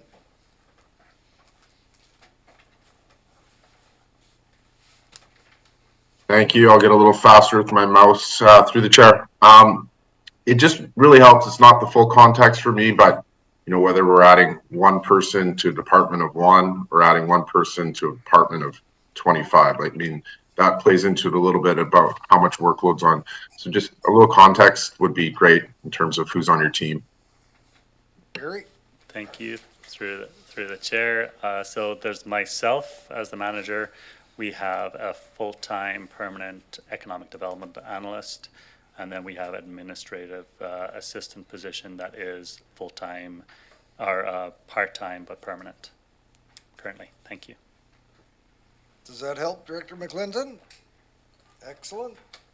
I thought I saw Director Nicholson's hand waving earlier. Was that? No. Moved by Director Nicholson, seconded by.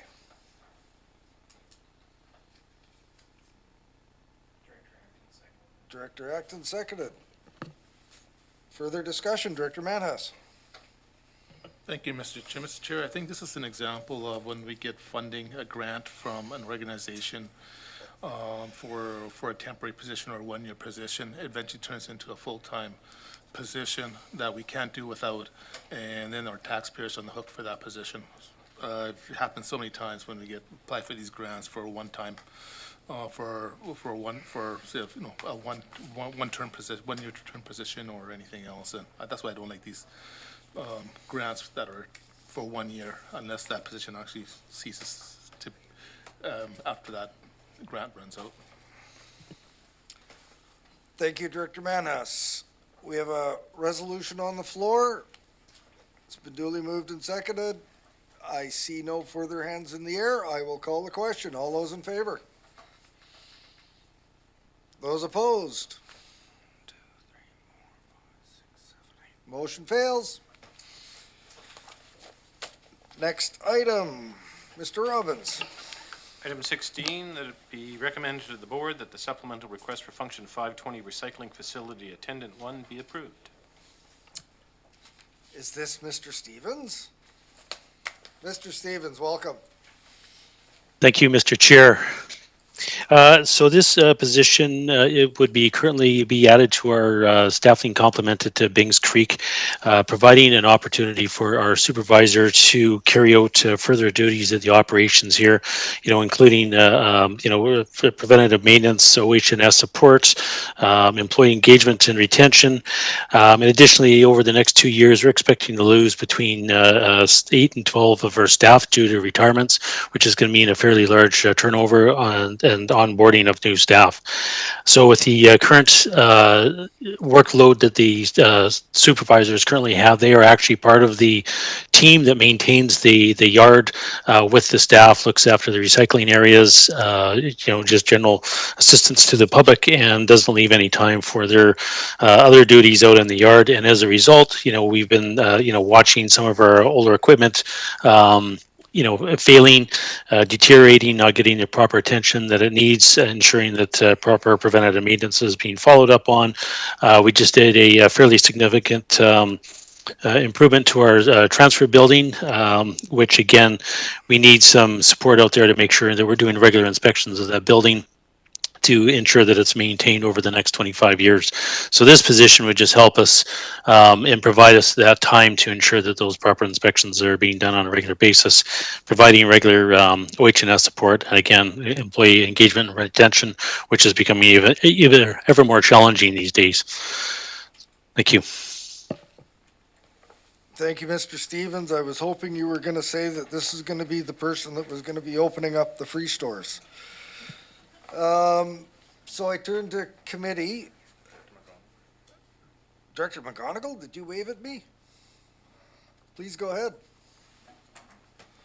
Shall I wait for it to get on the floor, Mr. Chair? You can speak if you'd like. Thank you very much. And if I may, through you, given the significant increases in tipping fees, significant increases within the function, I would find it difficult personally to incorporate additional charges within that function towards the electorate of all areas, as it is a regional function.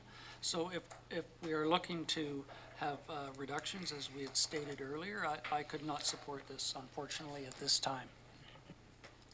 So just indicating a path forward here, I can call for a mover and a seconder of any of these items at the beginning of our discussion, and if we don't have a mover and a seconder, we move on to the next item. So I think I'm at that place right now on this item. Could you read the resolution, Mr. Robbins?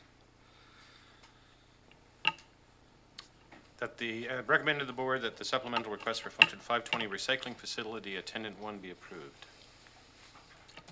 Look to committee. Do we have a mover and a seconder on this item? Just a point of information. I was calling for a mover. Please But proceed. you made an indication that if it didn't have one, it would move on. Can you explain the consequences of not having that happen? Mr. Stevens, would you please explain the consequences of us not funding this position? Thank you, through you, Mr. Chair. So the consequences of this position not being approved, again, would lead back to,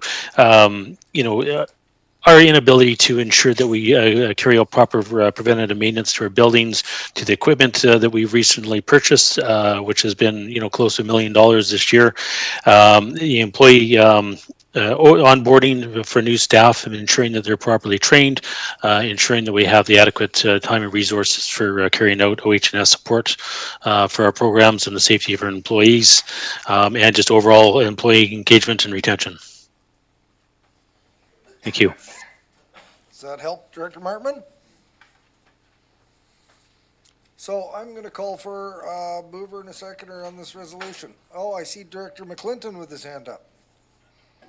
I don't know if I was in the same vein as Ben, excuse me, through the chair. If it's not moved and we move on, it's not funded. Is that the understanding? Absolutely correct. Thank you. Director Patterson. Alternate Director Patterson. I was just moving the recommendation. We have the recommendation moved. Do we have a seconder? Same resolution. 16.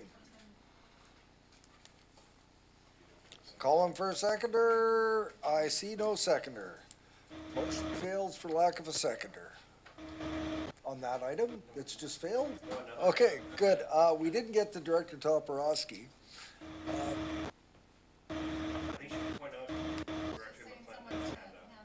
Oh, and we got to him. Okay, excellent. Thank you. It's a miracle. Next item, Mr. Robbins. Oh, Director Mr. Acton. Chair. Yeah, so I guess this would be a question to staff. If we do not fund, do we see a reduction in service? Like less hours or something? I think Mr. Stevens just explained that there's site-specific risks and to services for not funding this position and some of the onboarding and training of new staff. But staff fatigue, I heard staff fatigue and so does it still sounds pretty operational. What should we be expecting something to come back with a less of a service? Staff? Mr. Stevens? Or Mr. Boyce? Or let's go to Mr. Boyson. We haven't heard from him for a while. Mr. Chair, point of order here. We're just having some discussion. The motion failed. The motion failed, so why are we discussing it? We can move on. I just want to give Mr. Boyson an opportunity to answer Director Acton's question. We're not reconsidering the motion. Thank you, Mr. Chair. I'll just speak very quickly. There's a couple of items on here related to the solid waste group. They are ranked in the supplemental process as a lower ranking. So that was for the board to use that as part of their decision making. And there's just the relation is connected to risk, and some of these other ones they'll just be Mr. Stevens and Ms. Sarity is going to be looking at things consistently about where there's risks, and so we put this as a lower item, saying it's not a high operational risk if this position's not funded. We also have a few other items that would have the same issue about related to either customer service or operations. So we'll be we will be we've used that SMT process, and that will be the best way we can provide you. But we will still continue on with our service and try to provide the same high level of customer service and operational processes we're trying to do consistently for the community. So I'll leave it at that, but I'd like to use that as a comment to speak to the other items as well as they come up for solid waste. Thank you. Thank you, and I think in respect to our colleagues around the table, let's try and have the discussion before I call the vote or call for a mover and a seconder, and that would be helpful. It's been well over an hour since we ate. I think we should take a quick break. It's a perfect break to go to the next items, which are capital in nature. Director Douglas, something to add? Yes, I was going to say, Mr. Chair, of the next 5 items, 4 of them would be funded through operating reserves. I think they're pretty straightforward. Do you think we could move them as a block, get them done, and then we're that much closer to being finished? Well, I've got people already stepping up away from the table, so let's. Mr. Chair, Make up your mind, Director McGonigal. Okay, Director. Item 7, sorry, Mr. Chair. Yep, go ahead. Could I move items 17, 18, 19, and 21? And again, they're all funded through reserves. There's no tax requisition impacts with any of these, as far as I can tell. We have a seconder from Director Abbott. Director Wilson? No, it's seconded by Director Abbott. Already seconded. I turn to the screen. I turn to the committee. Everyone clear on those items? I'll get Mr. Robbins to read them, please. That it be recommended to the board that the supplemental request for function 131 vehicle replacement be approved. Number 18, that the supplemental request for function 280 park operations vehicle replacement be approved. Number 19, that the supplemental request for function 285 regional park plan acquisition strategy be approved. And 21, that the supplemental request for 520 fuel pump upgrade be approved. Everyone's clear on the 4 items? Seeing no discussion, all those in favor? Any opposed? Motion carries. Now we're going to have a quick break.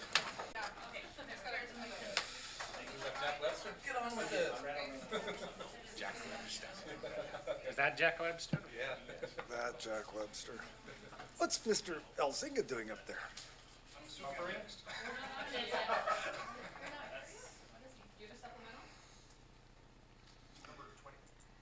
Oh, yeah, where are we anyways? We're at 20. But we're still buffering. 20? No dance, no bleeping way I'm dancing. Don't get like a day job, huh? Yeah. I got a great. Does it have a repetition line or? Yes, let's do it. Yep. So where are we? 20. Okay. We've done 21, but not 20. Correct. We've approved 18, 19, this one, 21. Yes. 17, 18, and 21. Right. We skipped 20 because it was a requisition. Right. We're live, everyone. Do we have our online participants with us? We do. Excellent. I can see the top of Mr. Robbins. You're at item 20. That it be recommended to the board that supplemental request for function 400, consultant for strategic cultural plan be approved. I see Mr. Elzinga at the lectern. Hello, Mr. Chair. This is function 400. Brief history of this function. There was grants and aid to arts organizations through this body for a number of years. In 2016, we created a function for support of the arts community. We basically put our toe in the water through a public approval process. So there's $130,000 that's been static in this function for 6 years' time. Of that $130,000, $50,000 goes to 5 sub-regional arts councils to support the region. $30,000 approximately goes to other organizations in a grant application process. You appointed 2 new members to that committee yesterday. And then we have some funding for regional coordination. So we use our Arts and Culture Division Manager to a few of the hours there to coordinate regionally arts and culture on a very, very high level basis. On that note, our acting arts and culture manager sends his regrets today.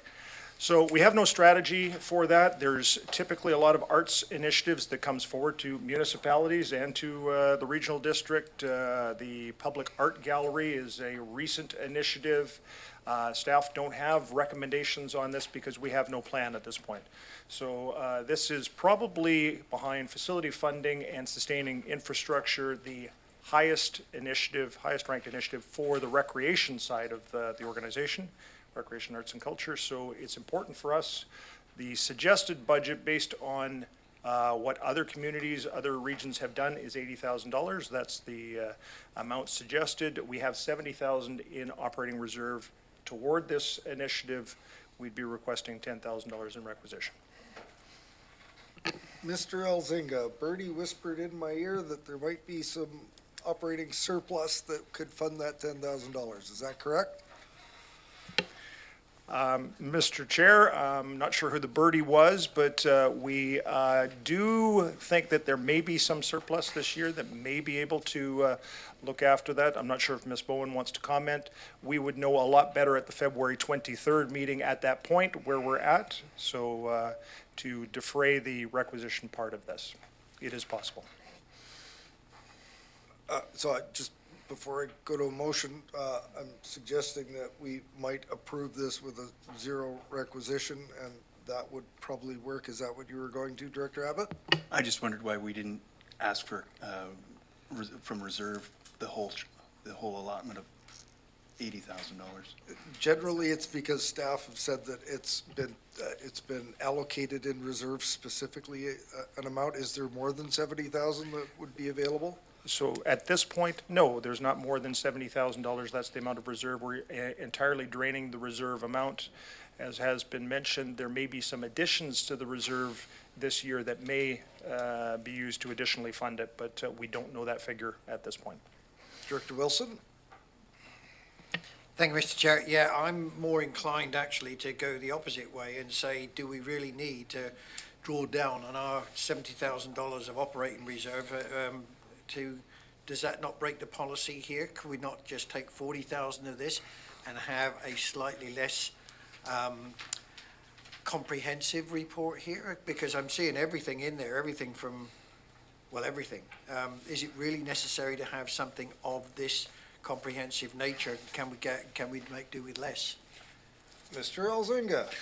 Thank you, Mr. Chair. Through to Director Wilson. So the operating fund, as you know, funds one-time expenses. At this point, this is the only anticipated one-time expense until we do have a plan or a strategy. So we've been working toward this point.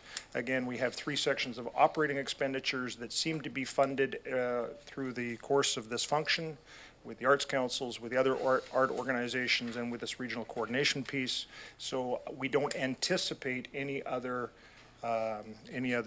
initiatives. Again, this $130,000 has been static for 6 years. Director Acton? Thank you. So I guess I'm wondering if we should wait for our strategic plan to make any decisions on this. Is this kind of like a nice to have, or is this a direction that the board wants to go? So just because we could fund it like with no requisition, I don't think it is a reason to approve it, because we know future, once we start building towards a plan, it starts getting implemented. So I think this is something that we could discuss further and decide where do we want to put our efforts. We have limited resources, limited staff, and how do we want to move the region forward? So that's my view on this, and I don't see any harm in waiting. Director McClinton. Yeah, in this, through the chair, in a similar vein, I actually think, well, first my question and then a comment, if I may. These funds are going to volunteer organizations and nonprofits and people in the community that are running organizations. Is that correct, Mr. Elzinga? Yeah. Just my comment. That's correct. Sorry. 80,000 of the current $130,000 budget is doing that to those organizations. Yeah.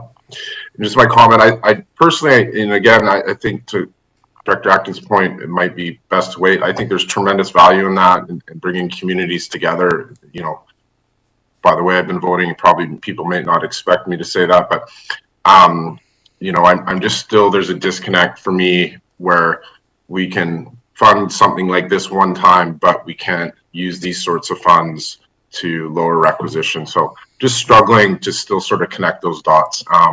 So I think I'm in alignment with Director Acton. Thank you. Seeing no other hands up, I'm going to jump in here and say that the arts have been at the short end of an awful lot of budgets over the years, and I know that great strides went into consulting with our communities about how we wanted to be supportive of arts. I think Mr. Elzinga said that there hasn't been a significant increase in investments to the to this function over the years. Yes, we put a plan together, and we've got great organizations in all of our communities that are doing amazing work with the quite, wouldn't say insignificant, but with the taxpayer funding that's provided to them. I would be hard pressed to look those folks in the eyes to say that, yes, well, we're in these times of difficulty, we don't see investment in what they're doing, planning for their future, broadening the arts and culture in our community. We don't see that as a priority, especially when it looks like this project can be funded without an increase to taxpayers. So I said my piece. I look to the committee. We have a resolution where we can move forward without any increase in requisition. What's the committee's pleasure? Director Martman? I'd like to move the motion, thanks. Seconded by Director Justice. And the motion is zero requisition, right? Right. Any further discussion on the item? Alternate Director Duncan. Thank you, Mr. Chair. So we recently had a change in the management in the Arts and Culture Department. I don't know if perhaps this is something that we would want to have the new person, whoever that is, take a look at it completely before we go ahead and, you know, spend all the money all at once. So I am supportive of the continued funding. Director, not Director Elzinga. That'd be a big demotion. Mr. Elzinga? I didn't mean to cut any of the directors off, but just some clarification on the motion, because you did mention that potentially there'd be some additional funding that may come through that we would know by February, and so potentially a report at that February 23rd meeting to further explain if there are additions to the operating reserve to be used for this initiative. That's my understanding. Our Okay, normal thank you. procedure is surplus goes into operating reserve. There may be an additional, an operating reserve amount that will be different than the 70,000. Director Wilson. Thank you, Mr. Chair. And I'm along the same lines as Director Acton and Director McClinton. And it seems that, with all due respect, Mr. Elzinga, what I've heard is that it's been sitting there for 6 years. Well, let's use it. And perhaps that's a misconception, but I honestly don't see why we have to spend it only because it's been sitting there for 6 years. And maybe I'm going along the wrong lines here, but I honestly don't see any reason for this. I would much rather see this one wait until we have the strategic plan in place as well. Excuse me. Thank you. Director Martman to close. Thank you, and I guess I'd just like to share one of the lines that I underscored under the benefits and outcomes, and that's that arts and culture is one of the core pillars of a healthy, vibrant, and tolerant community. And prioritizing hiring a consultant to lead a strategic culture plan is an important investment. And I think we have to recognize what pillars are in our community, and this is one of them. And I would have a hard time supporting it if we weren't into requisition, but we're not. So I am supportive of this. Thank you. This should be an interesting vote. Going to call the question. All those in favor? We're voting on approving this, Mr. Robbins? Supplemental request for function 400, consultant for strategic cultural plan with $0 coming from requisition. 70,000 moves forward if there's surplus that goes into the operating reserve, and yes. Everyone clear? All those in favor? Anyone opposed? Motion carries. Mr. Robbins, next item. Yeah, no, we don't record opposed in committee. Yep, just gotta do the gross count. You're on to item 22, recommendation to the board that the supplemental request for Directors, a request for function 530, Diking Authority governance be approved. I think we have 530. Oh, there she is. I was gonna call for Ms. Miller, and there she is. So the first one, 530 Diking Authority operating one-time 12 points. Okay. Ms. Miller, please. Thank enlighten you. us. I'm going to make the recommendation that the board approve the supplementals with pulling the needed funding from the existing surplus within the function, with the one comment, which I know I'm not supposed to make, but I'm going to make anyway, is that the flood program is a critical public safety issue, so it should be considered in the future. So just for clarity, are you suggesting the next three items? That's correct. And that there is anticipated surplus that will fund the 60,000? That's correct. You'll see on the reserve list a very large spread between the min and max, and that relates to, as we're building out the program, and the added cost for emergency works. We did have the post-flood assessment done, which raised a number of concerns, so that's why the spread is so large, but there is funding there right now to cover the requested supplementals. So, Mr. Robbins, could you amend our resolution for those three items to eliminate requisition, and maybe we'll have somebody move it? Then you may want to consider 22, 23, 24 as a block. Is that what you're suggesting? Yes. Okay. And a 24 to be?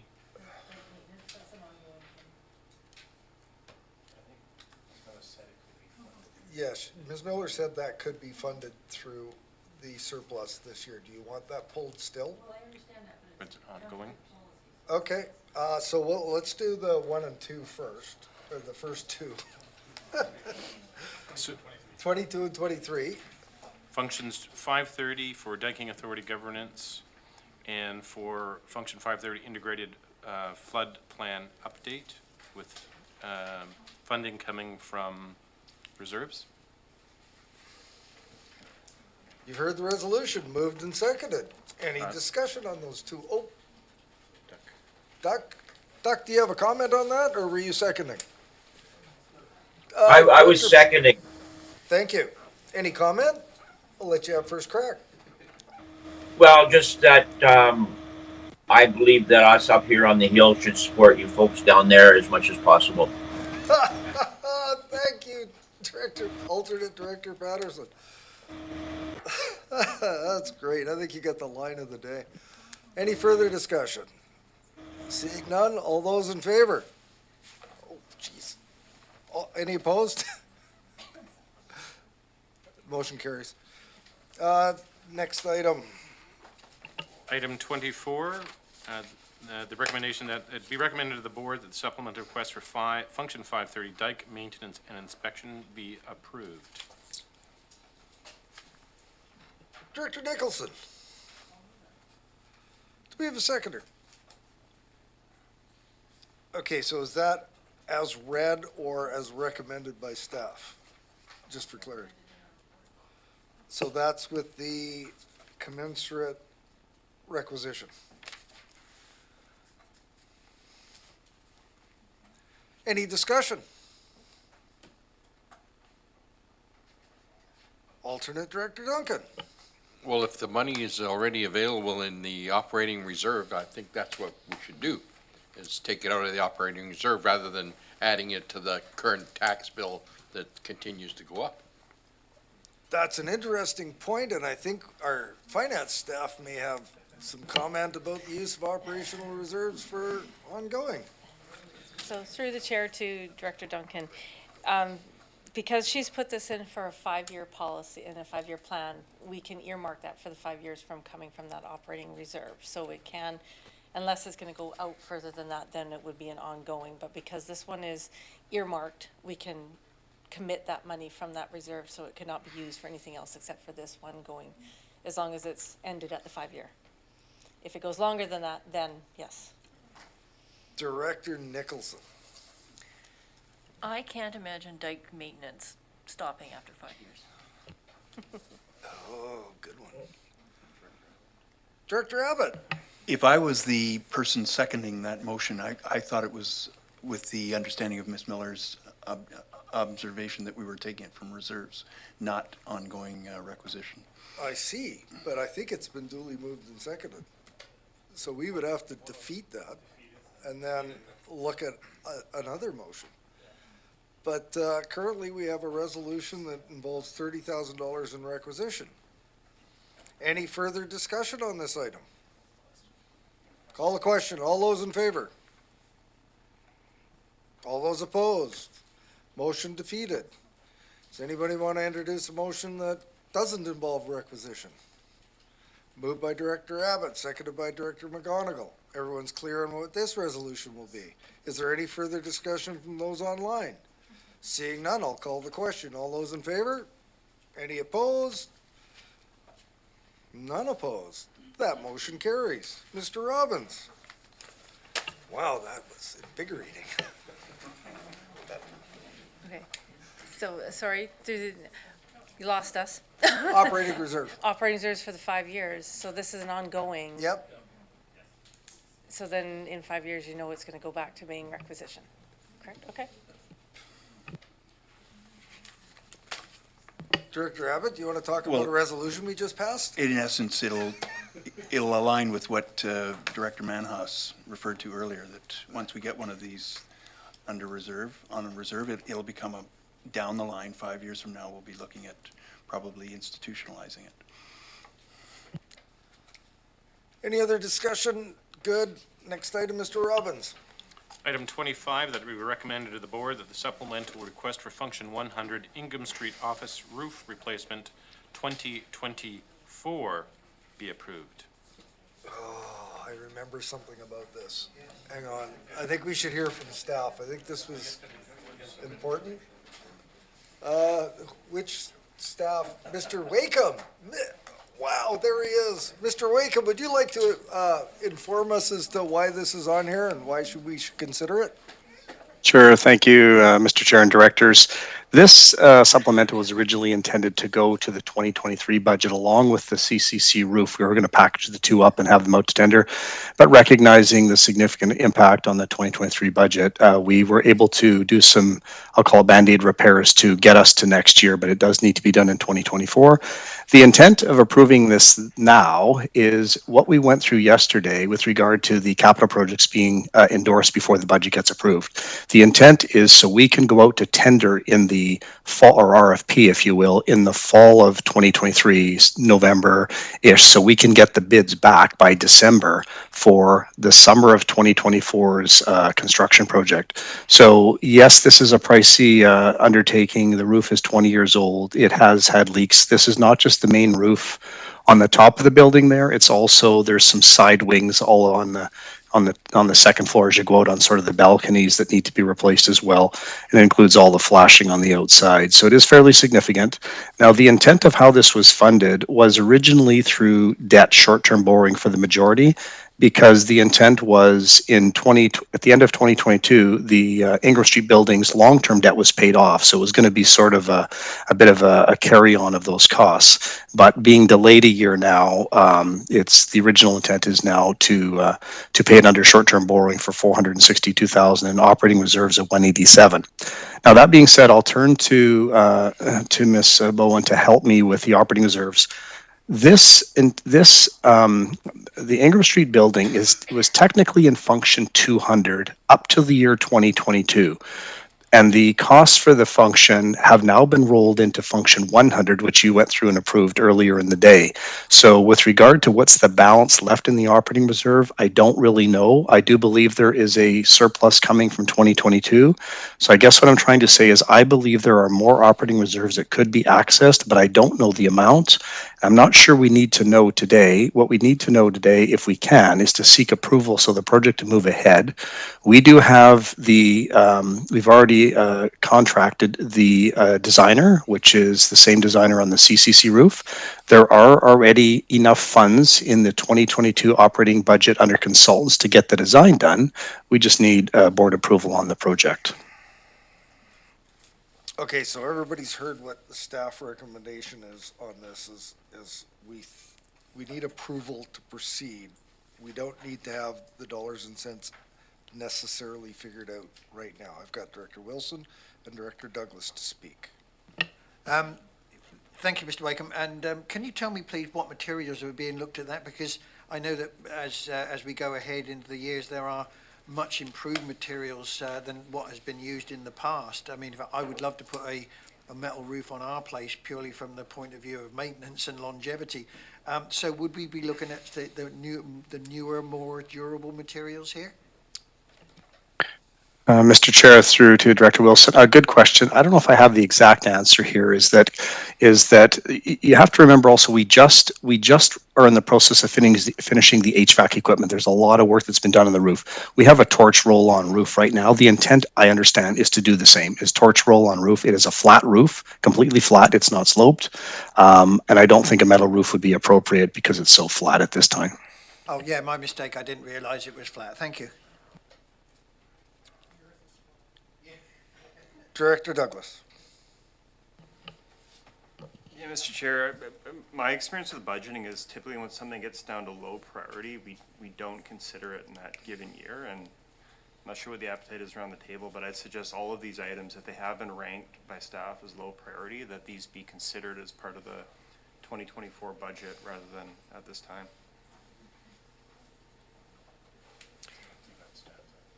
I understand what you're saying. Oh, now we got staff coming up. I've got you on the list, Director McClinton. Let's hear from Mr. Elzinga. Thank you, Mr. Chair, through the director. So the way that, to my understanding, management has ranked these supplementals is for 2023, it could be a low priority, and that's why it was deferred to a higher priority in 2024. So I just want to put that clarification out. So we have deferred this project for 2024 consideration, but it would be a high priority in 2024. So I'm a little reluctant to, as a block, to dismiss them as a group, since our staff are saying to us, we want this at least approved in the 2023 budget. So can we address this one and then look at the others as a group following? Is everybody good with that? Anybody online? Yep. Okay, well, so hang on. Okay, so I had Director Wilson spoken, Director Douglas has spoken. Director McClinton, you're next. Yeah, through the chair, to comment, I appreciate Director Douglas's concerns, but, the ability for staff to go out and go to tender and get that information to us, I think is extremely valuable. The timing of roofs that was talked about, it's best to get those done, not when the schools are doing them. And as I looked at this budget, I was wondering why that wasn't a high priority item. It makes sense now. So be fully supporting moving this forward at this time. Director McGonigal. Thank you, Mr. Chair. Through you, just to comment, some of us were here for the previous water escapement and the impacts that had on the operation of the corporation. Should there be a water escapement through the roof, that would be significant disruption of service, not only to our staff, but to the members of the community that we serve. So to have it budgeted and tendered for this year and then to be requisitioned or short-term borrowed for 2024, I think is prudent, given the way that contractors' availability. Anecdotally, it took me over 9 months to get a person to do my roof, so it is a lack of ability and availability that could be problematic. Yeah, I love that term. We have the function 100 Ingram Street roof replacement, which is no impact on requisition. It's giving the nod to staff to move forward. Have we moved this?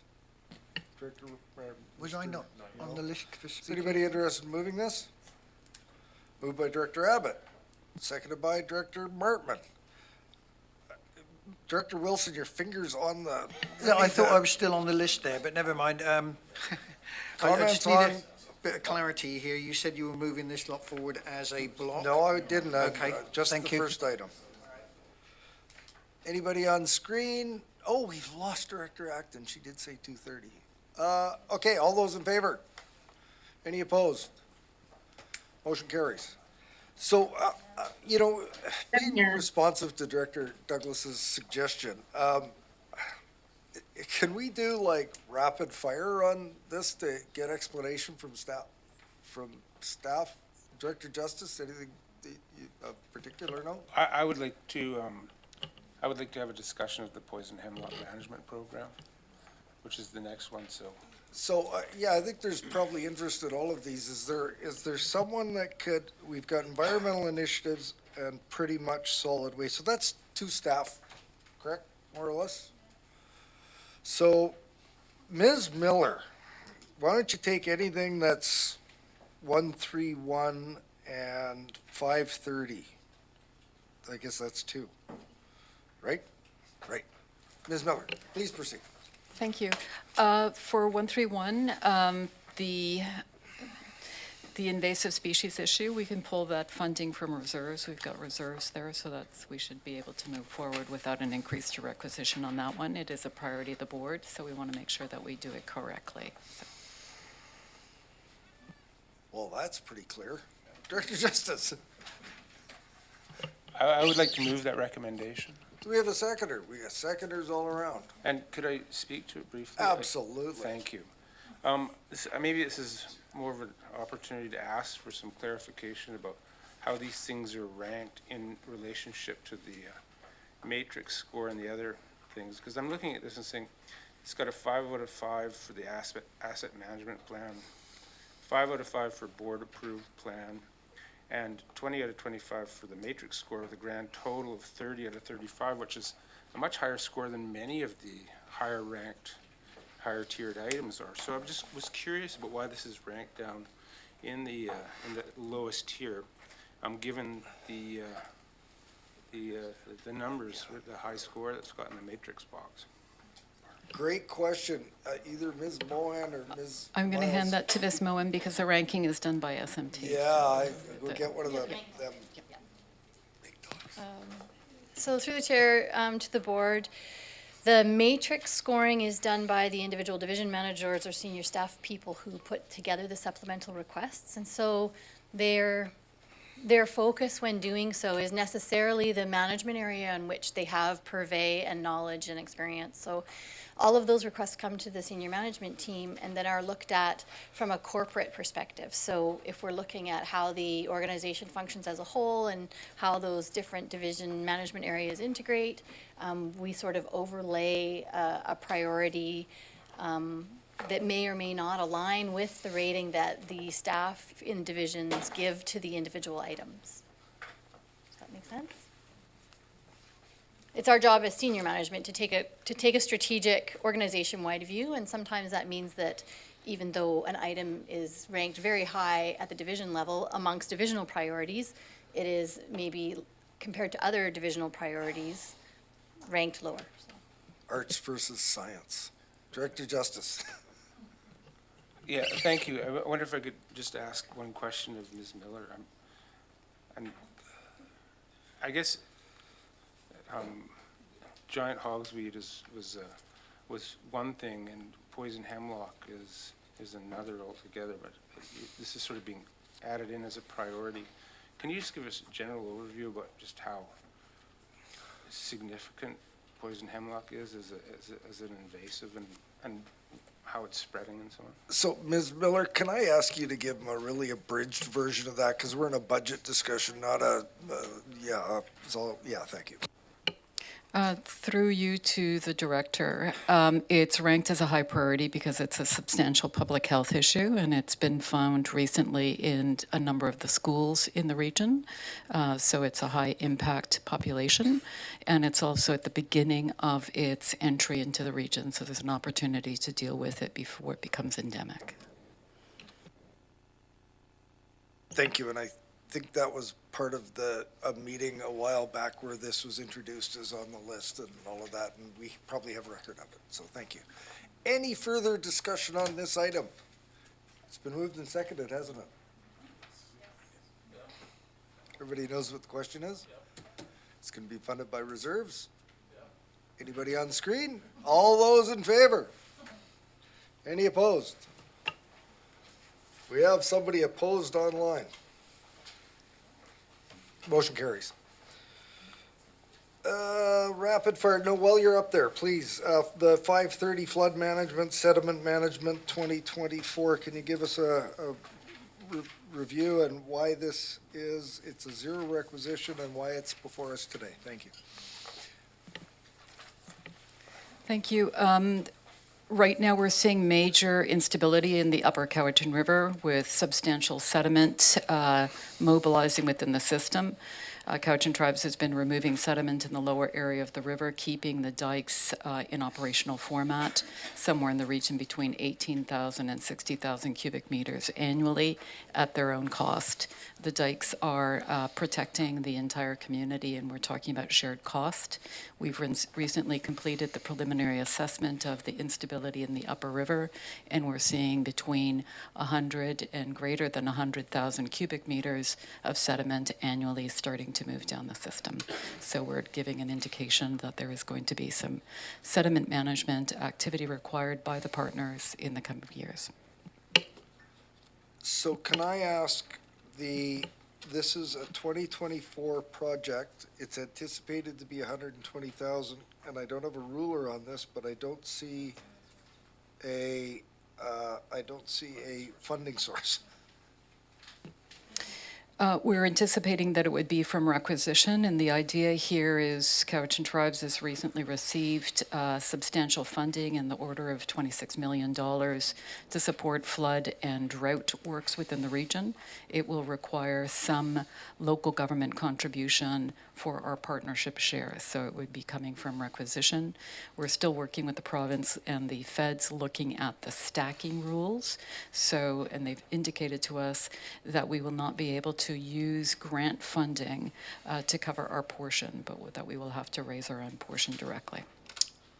So then can I inquire as to the health of operating reserves? Because I think that if it would be a 2024 one-time project, would it be eligible if there were sufficient operating reserves available?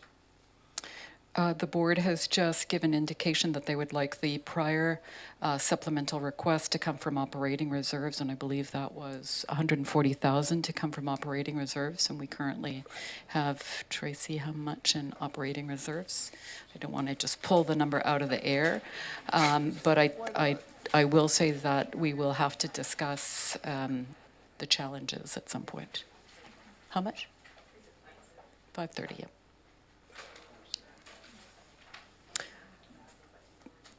$475,000, and I believe the min-max is 11 to 450, and we've already pulled from operating reserves. So that was the comment that I made previously about that particular ship. Director Abbott, then Director Douglas. I was just looking at those same numbers. Oh, okay. There was only 25K before we touched it, so. Okay, Director Douglas? Could we just get some clarity on the actual request? Because there's the number in here, but I think it may be, I'm not, sorry? Yeah, but there's the 120,000 right here. It's 120,000 here, but then on the report on page 78, I'm just not sure if. Ms. Miller? I think it's because the report shows it over multi-years, whereas, yeah. It shows 30,000 each year, 2024 on. Oh, okay, I wasn't looking at that. And I think, Mr. Chair, the amount in our spreadsheet here is the total over the 5-year period. Oh, okay. And it shows it not starting until 2024, so does this have to be Yes. decided now? So, well, that was part of the question. Ms. Miller, Alright. please clarify for us.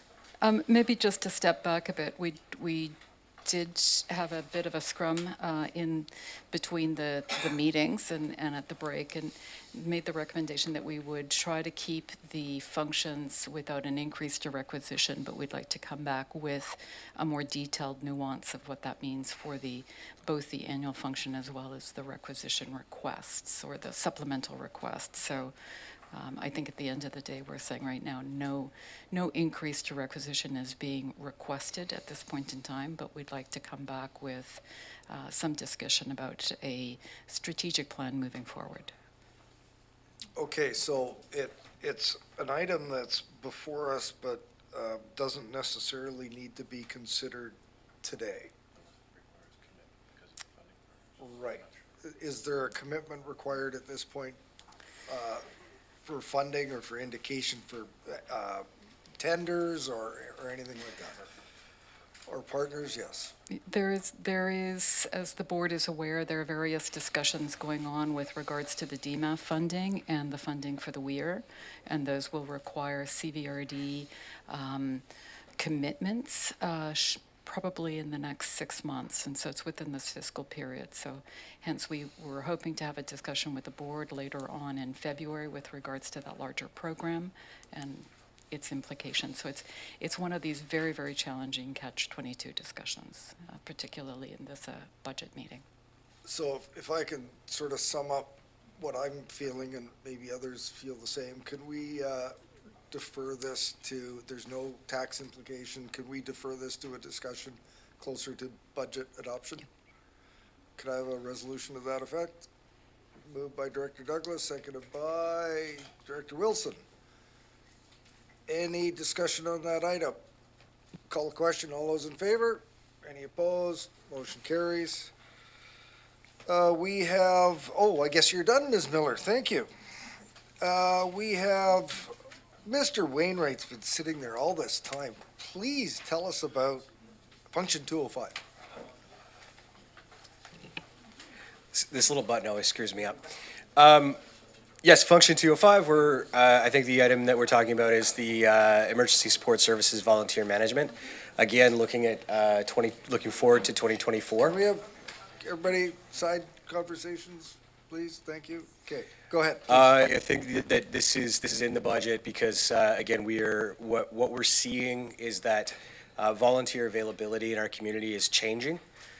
We're seeing, not just in our community, but in response to disasters generally, a shift towards convergent volunteerism, which means people are more than willing to show up in the moment, but the existing and established processes that have been supporting the programs in our province for a number of years are not drawing the same way that we used to. We currently have about 25 people on our ESS roll, but in pragmatic reality, we have 2 people that regularly show up, which means that the weight of this response, and there is an inordinate number of structure fires in the Cowichan Valley.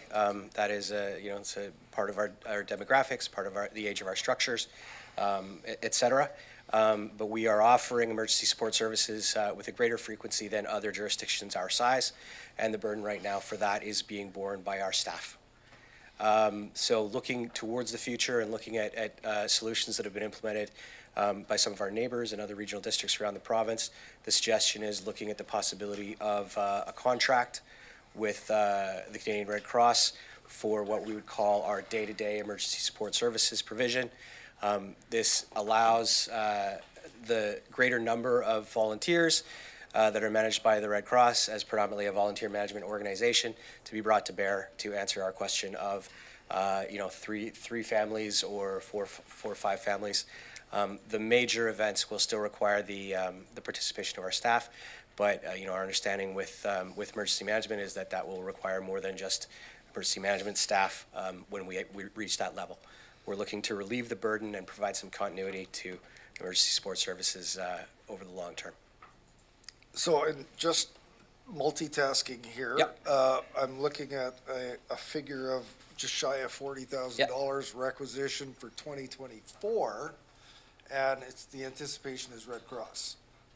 Okay, so my question then is, what requirement is there of us today in the approval of this for a 2024 requisition? And I look to staff for help on this. Yeah, this is my first time too. Well, this isn't my first time.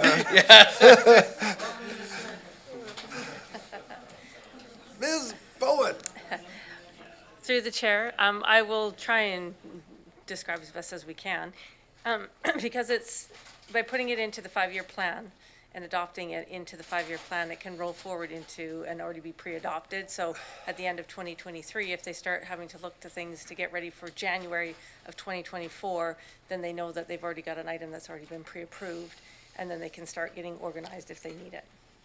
Thank you. So if I can sum up, this is giving staff the ability to plan for, and we all know that we'll be looking at just shy of $40,000 in requisition for this function in 2024. So, it makes sense to me. Does anybody want to move adoption of this item? Moved by Director Justice, seconded by Director Martman. Is everyone clear? How about you guys online? Everybody's clear online? I'm going to call the question. All those in favor? Anyone opposed? None opposed, the motion carries. Thank you. Ms. Mohan? Thank you, Mr. Chair. I just thought Stacey, Tracy and I have been just discussing that the green items, especially the ones that have been earmarked for 2024, are perhaps confusing the board a little bit. Like, there's this question out there of why would you put a 2024 expense on here if you've already coded it as green, kind of thing. So part of it is, as you have already discussed, some of these are capital items, we need to get going on them, or some of them are planning items, we need to get going on them, and this gives us license to do that. But it also, there's a bit of transparency and visibility here for you in that prior to being in the green zone, a lot of these items were considered for this year, right? So one of the management strategies that we've been using to try and reduce the impact on requisition is to look at everything and say, this has been submitted by staff, do we need to do it this year? And so earlier iterations of this spreadsheet might have had those things as planned for this year, and we have elected to advise that they could probably wait a year. So it's visibility to you to understand that we've gone through a process, but it's also visibility to our staff who submit a supplemental, and then we look at it in the context of all the supplementals, and then it doesn't even make the list. As opposed to, we understand it's important, thank you for doing that work, it's on the list, we're just strategically moving it into a future year so that we can reduce the impact on requisition. Thank you. I was really hoping with all the 520s lined up there that we might get somebody from solid waste to talk about the free store. But it's not on the list. So we've already not approved a solid waste item, I believe. So before we go any further, I saw Director McClinton had something to say. Yeah, through the chair, time's a little off now. I just wanted to thank Ms. Mohan for doing that. You know, this is a tough budget, and really appreciate you working through that with us. So just wanted to acknowledge that. Thank you. Okay, thank you. Who had to leave? Oh, Director Acton. Okay, Director Acton has left us for another important meeting up Island. So we've dealt with emergency planning, environmental initiatives, general government. There's a couple items left here. There's a 575 and a bunch of 520s. I look to committee. What are your thoughts? Director Douglas, and then Director Wilson. Yeah, the one that I thought we might want to consider is, I think it's 520. There's no requisition impact on there as far as I can tell. Sorry, the first one for 520, the first item, the Mead Creek landscape remediation. I believe that one's entirely funded through operating reserve. Well, why don't we get Mr. Boyson again. Good to see you. Are you gonna talk about 520? And I might ask you to maybe talk about all three, but start with the first one, Mead Creek landscape remediation.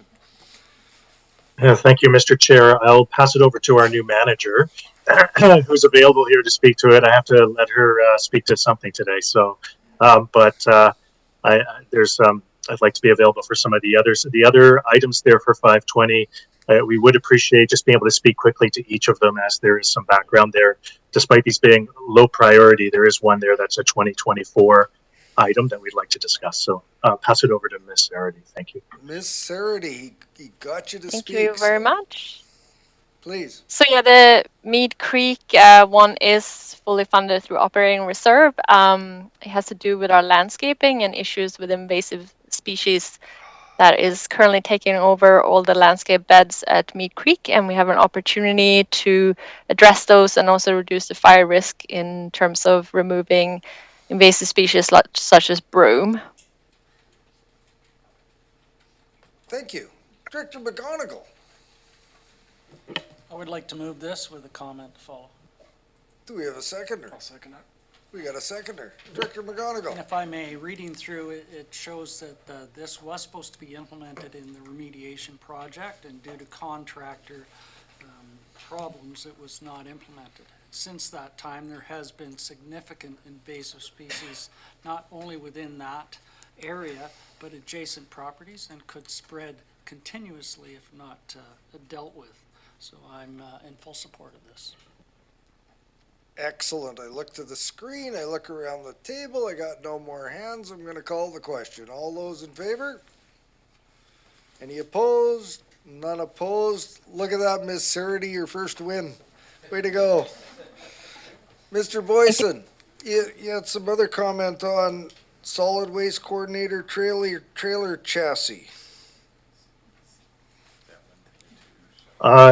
Yes, thank you, Mr. Chair. If that's the order, the next item, it's solid waste coordinator position, but if you're okay with me speaking to number 30, and Mr. Stevens would like to speak to that one as well, but I'd just like to start by saying that, we've looked at the how the times are for when it comes to ordering these items and the length of time with anything with solid waste heavy equipment. This is one of those items that is a 12 to 18 month wait time. So I'll let Mr.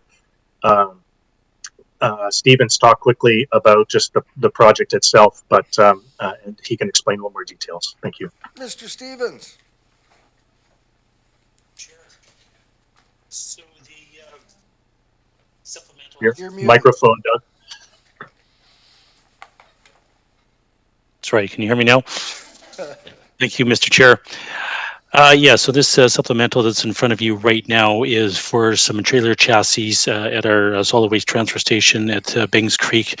Currently, for those of you that are not completely familiar with our operations here, we ship out approximately 120, 150 tons a day of solid waste out of region to Roosevelt landfill, which is about 700 kilometers south of where we are currently. In that process, it goes from here to Nanaimo, from Nanaimo on a barge to Surrey, where it's transferred over to rail, from rail down to Roosevelt landfill, back to truck chassis, and then up to the landfill. So we have quite a few hurdles, trying to get our material down to the Roosevelt landfill. In the last 24 months, we've experienced labor strikes, floods, snow, epidemic issues. So all sorts of different challenges that we've had over the last 24 months. Every time we have this challenge, our building fills up. We have about a 3-day capacity for solid waste in our building. So once the building is full, we're no longer able to take the material and ship it out of the region. So basically operations would stop. To this point, we haven't come to that. It's been close a couple of times in the last 24 months. We do have a contingency agreement with Nanaimo. However, that contingency is also limited to volumes and how often we're exercising that contingency plan. So these chassis would basically allow us to store material into trailers on the property and keep the building empty, adding an additional 2 to 3 days of capacity within the building. So, yeah, and as Mr. Boyson also pointed out, the equipment wouldn't arrive till probably at the earliest 2024. So the requisition for 2023 would be zero, and it wouldn't start until 2024. And I think Ms. Bowen could confirm that if we need that. Thank you. Thank you, Mr. Stevens, and I, just looking to the sheet and my understanding of the borrowing, I was assuming the 53,489 was carrying costs for the first year payment, but if we're not paying for them until 2024, what's the 53,489, and is it anticipated that we're going to borrow $400,000 for this project? Can I have a little clarity on? And he said the 53,489 could be covered from operating reserve as opposed to requisition. Did I hear that correctly? Thank you, Mr. Chair. Through you, Mr. Chair. So the initial 53,000 in 2023 wouldn't be required, as there would be no principal payments in 2023 because the equipment wouldn't arrive until 2024. And yes, the there would be $400,000 short-term debt to borrow for these chassis. Okay, do we know what the impact on requisition would be is there any retiring debt, or would that be a full-on, I'm guessing, 5 into 400,000 is going to be, oh gosh, 80,000 a year? Is that anticipated to be a requisition increase in 2024? Thank you, Mr. Chair. Through you.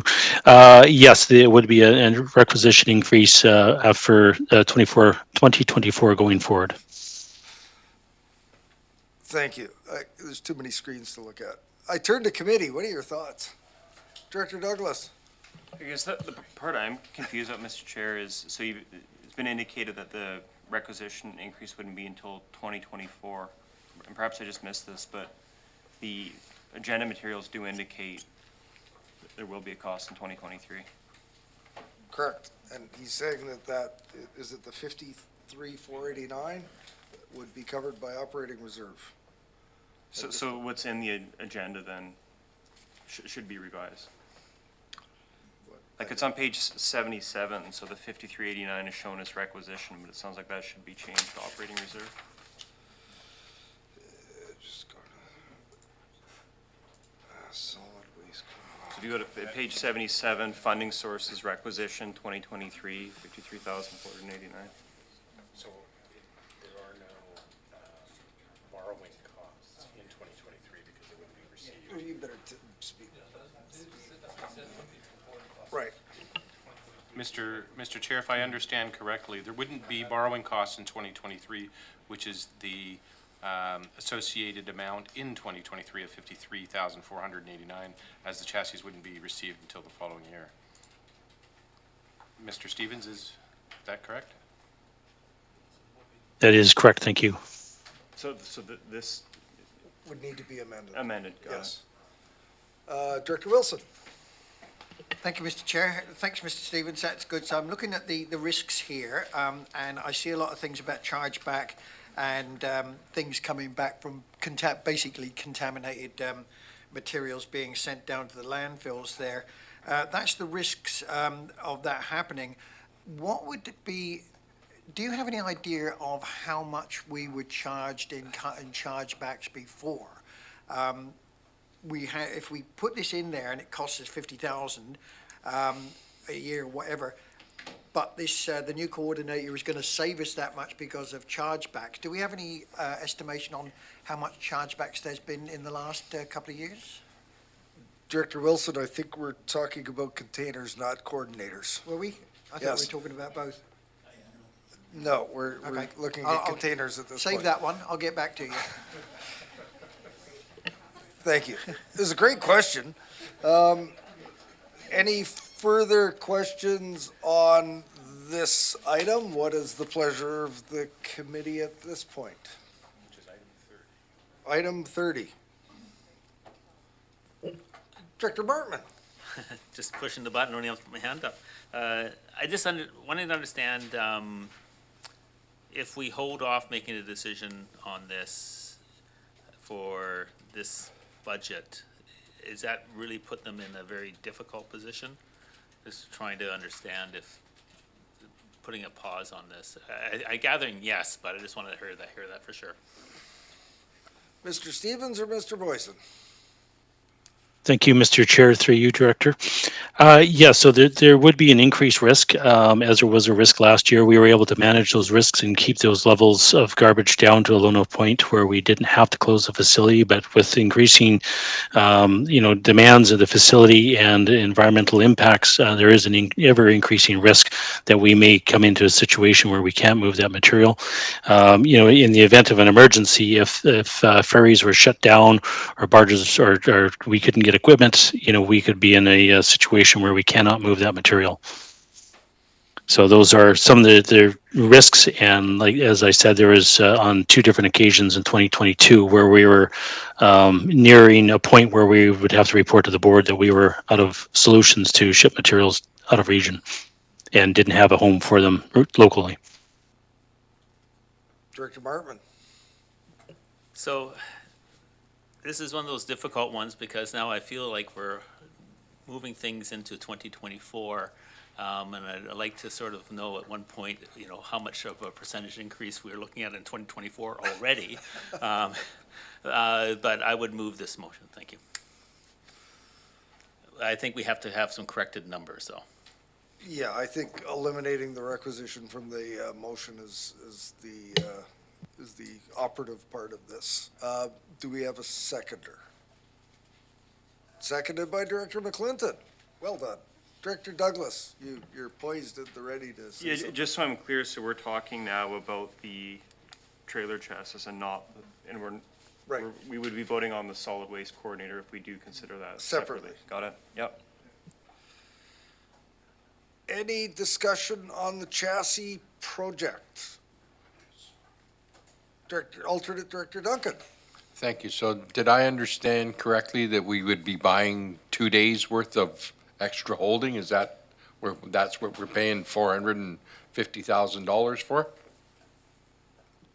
Mr. Stevens. Thank you, through you, Mr. Chair. Yes, that is in sense what we're purchasing is 2 to 3 days worth of capacity storage at our facility. In addition to improving operational services here as well. Thank you. So a 60 to 100% increase in storage capacity on site. If my math. Thank you, Mr. Chair. That's correct. Okay, thank you. Did I see Director McClinton? Go ahead. Through the chair, a little bit of levity. We like to keep 2 to 4 months in operating reserves. I think 2 to 3 days of garbage reserves should be a strong consideration of the board for those emergencies outlined. Thank you for that bit of levity, and we'll end the levity with our Director Wilson will provide us with the last bit of levity. Well, actually, it's a very interesting point that Director Duncan has just brought up there, because it seems now this is a whole new perspective. We're buying not a trailer, but 2 days of extra storage. Is there, if all we're looking for then is storage, is there not a cheaper way of doing it? And I think this needs a little bit on the point that he just brought out, because it's got me thinking about a whole new line here. Thank you. And thank you for that. And this is sometimes we venture down into areas of which this is our professional staff that's giving us their professional recommendation as to how to avoid the risk of potential issue and disaster. And I can tell you, I had one curbside collection cycle missed over Christmas, and it was a crisis. So, I can certainly understand our staff wanting to insulate us to a certain extent by making an investment of this type. We have had the resolution moved and seconded. I've seen no further hands. I'm going to call again to close. Is there an alternative? I guess is the question. Is there an alternative? Can we rent something locally? I just want to know. It's a considerable amount of money, and all we've heard is the one solution right now. Is there another solution? Mr. Stevens.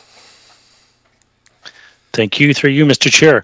Renting a facility to store garbage, I think would be a pretty challenging task, because you're literally talking about, putting it in a warehouse somewhere where you're going to be also inviting other pests, rats, bugs, things like that, that most landowners, I would be certain of, would not be interested in having that material in their warehouse.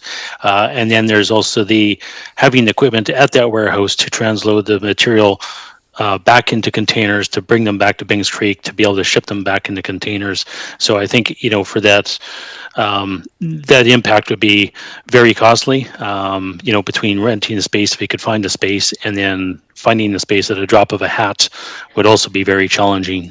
You'd be looking at a large barn somewhere, some sort of a large tent, something to that degree. It would be very challenging. And to have a large enough area as on a contingency, there'd probably be a fee that would have to also be paid to the landholder. Thank you. That brings back the age-old discussions of where do we site a landfill? And I don't think we want to do that, so. Yeah, well, exactly. Director Duncan closed. I'm going to call the question. All those in favor? Are there any opposed? The motion passes. Back to 29. Did I hear Mr. Boyson was going to speak to this one, or is that Mr. Stevens again?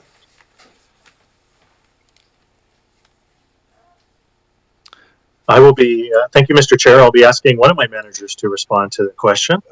I'm going to see who puts their hand up. I can volunteer to start with, and then I pass it over to Doug. How about tag team for the end here? So thank you very much. So yeah, this one ties in with all the things that we're trying to tackle. So what Doug has been describing, Mr. Stevens has been describing to you is, there's a bunch of chains that link our waste system together, and each of these links are vulnerable.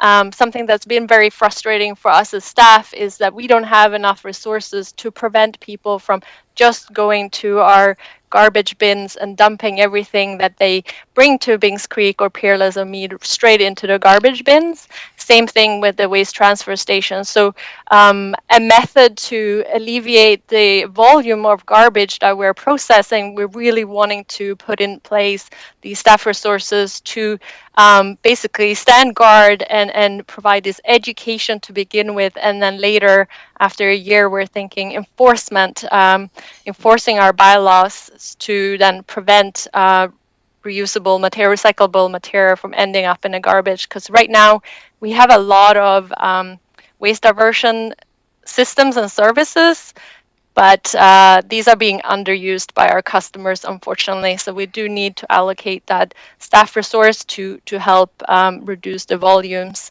The staff person would also help us.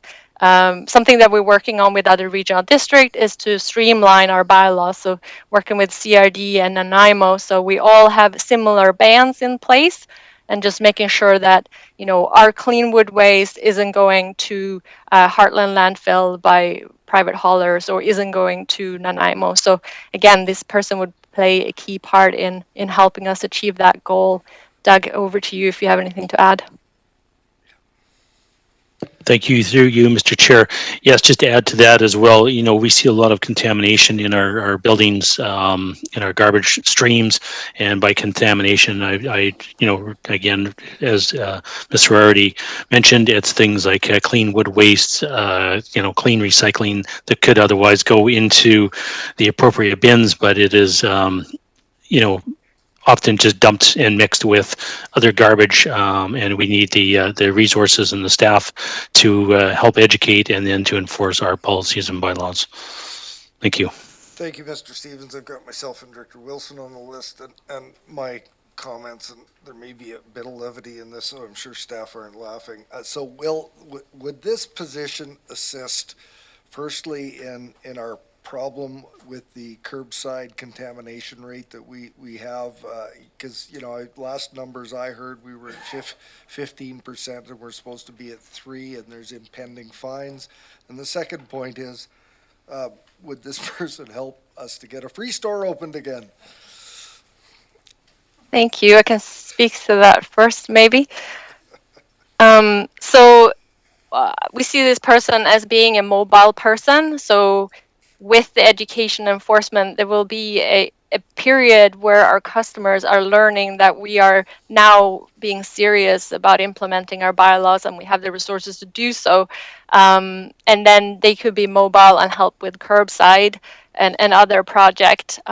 So that's what we're thinking, that they could be flexible. Doug, any comments to add? Thank you. Through you, Mr. Chair. Yes, as Mr. Hardy says, yes, this would both be at our facilities here and for mobile, curbside collection.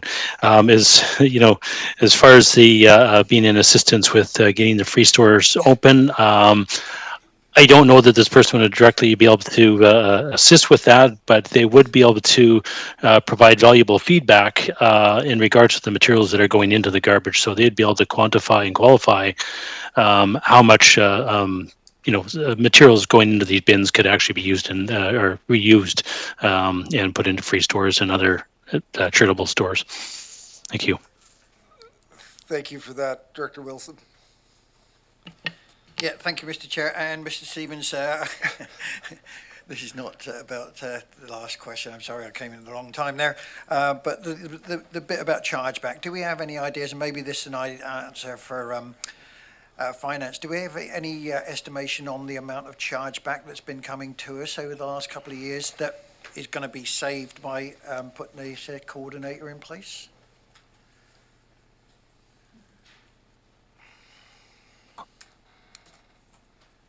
Thank you, Mr. Chair. Or through you, Mr. Chair. We haven't been charged back as far as contamination at the landfill at this point. Where we do see impacts, though, is we're paying to dispose of recyclable materials at the landfill that could be otherwise diverted into programs, reducing our cost of shipping materials to the landfill, freight, etc. south. So at this point, those are the hard costs that we've been experiencing due to having the contamination in our solid waste stream. Okay, good. So there is a bit of a reward attached to the risk here as well. Correct. Lovely, thank you. Director McGonigal. Thank you very much. Again, thank you very much. I'm wondering if moving forward, the investigation of three-stream pickup for some areas would accommodate pausing this position until that is implemented for that public engagement process and for getting the information out to the public on that three-stream with this position in place then. I'm just questioning the timing of that. Who wants to take that one? Oh, look at, they both put their hands up. Let's go with Ms. Surity first. Thank you. Ladies first. Thank you very much. Through to you, Mr. Chair. So yeah, we do see that a large number of customers that come into our recycling centers are not necessarily curbside customers, so they are like self-haulers, right?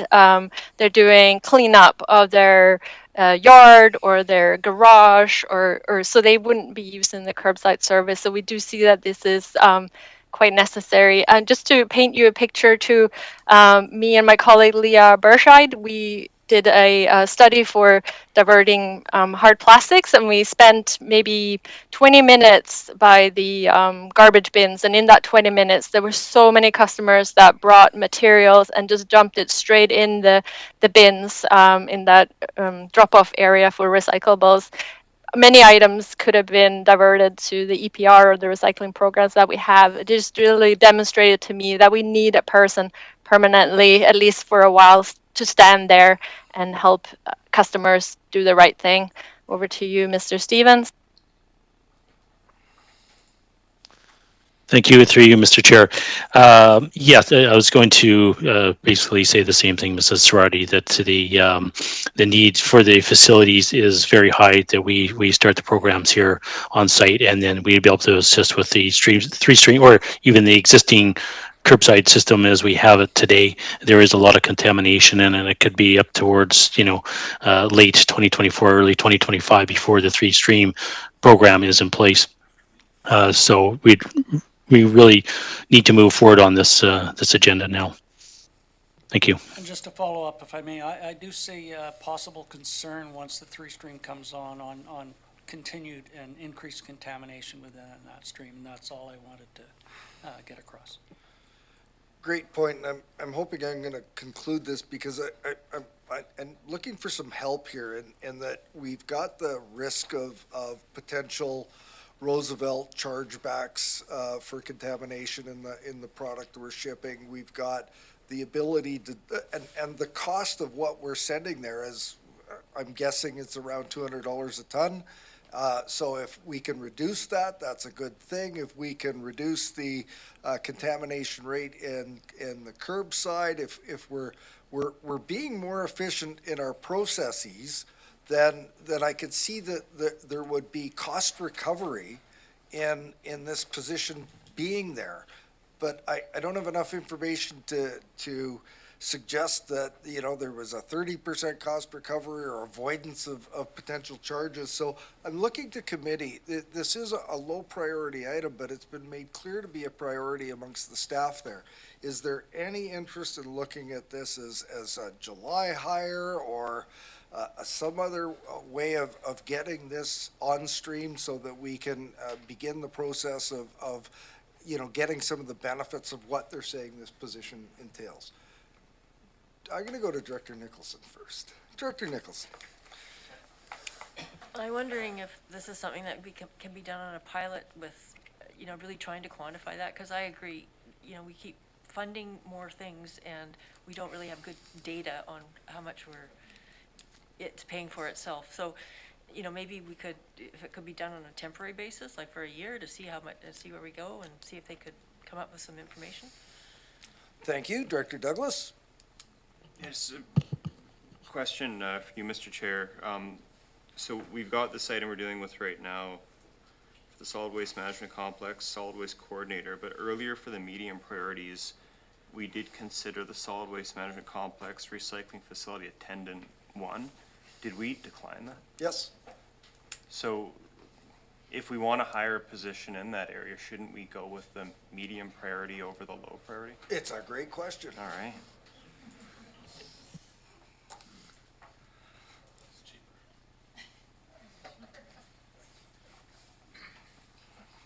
I look to the committee.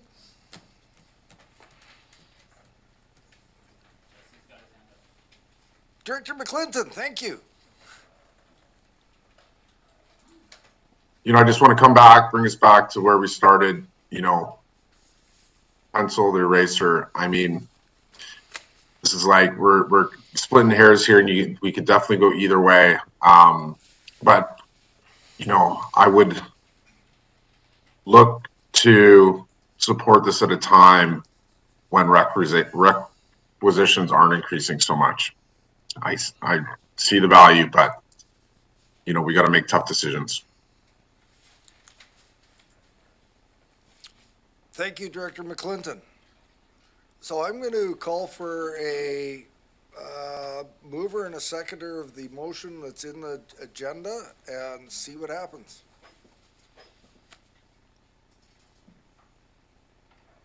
Seeing none, next item. And just keep in mind, we're losing Director Douglas in a few minutes, but we still have quorum.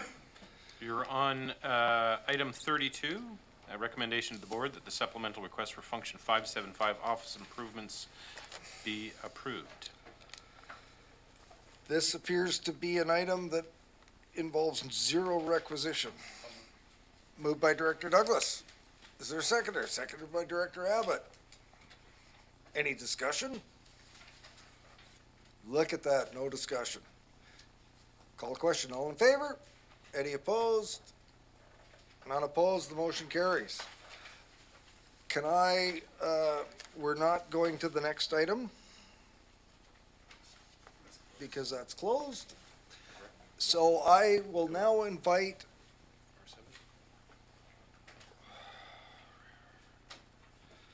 Oh, right. Well, before we go on to R7, the staff that were busy working in the hamster wheel earlier with some information in regards to items that were discussed earlier today, you know what I'm talking about?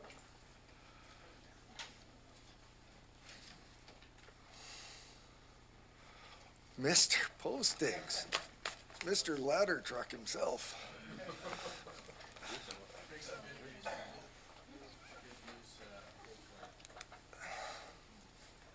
What items are we contemplating? Mr. Chair, what staff has, since earlier today, we were talking about function 131, 530, and 532. There was some direction from the board. There was direction from the board for us to do some, bring back for, I guess, the February meeting, some updates and in relation to those ones, in relation to reserves and other aspects. So we have, staff has through the day here, we've had enough time to be able to have a look at it. And what we'd like to present, and this would allow, I think, from the finance perspective, some direction from the board to help prepare for the public meetings in relation to, and I don't want to speak on behalf of that, but in relation to having some numbers and updates for those meetings. And so I'd like to, if it's okay, I'd just like to present a recommendation that staff would like to make here, and if it's okay, I'll just read this out. And I can answer any questions relating to this, but the recommendation would be that function 131, which is environmental initiatives, 530, that's the couch and flood management, and 532, drinking water and watershed protection, maintain the 2022 requisition levels.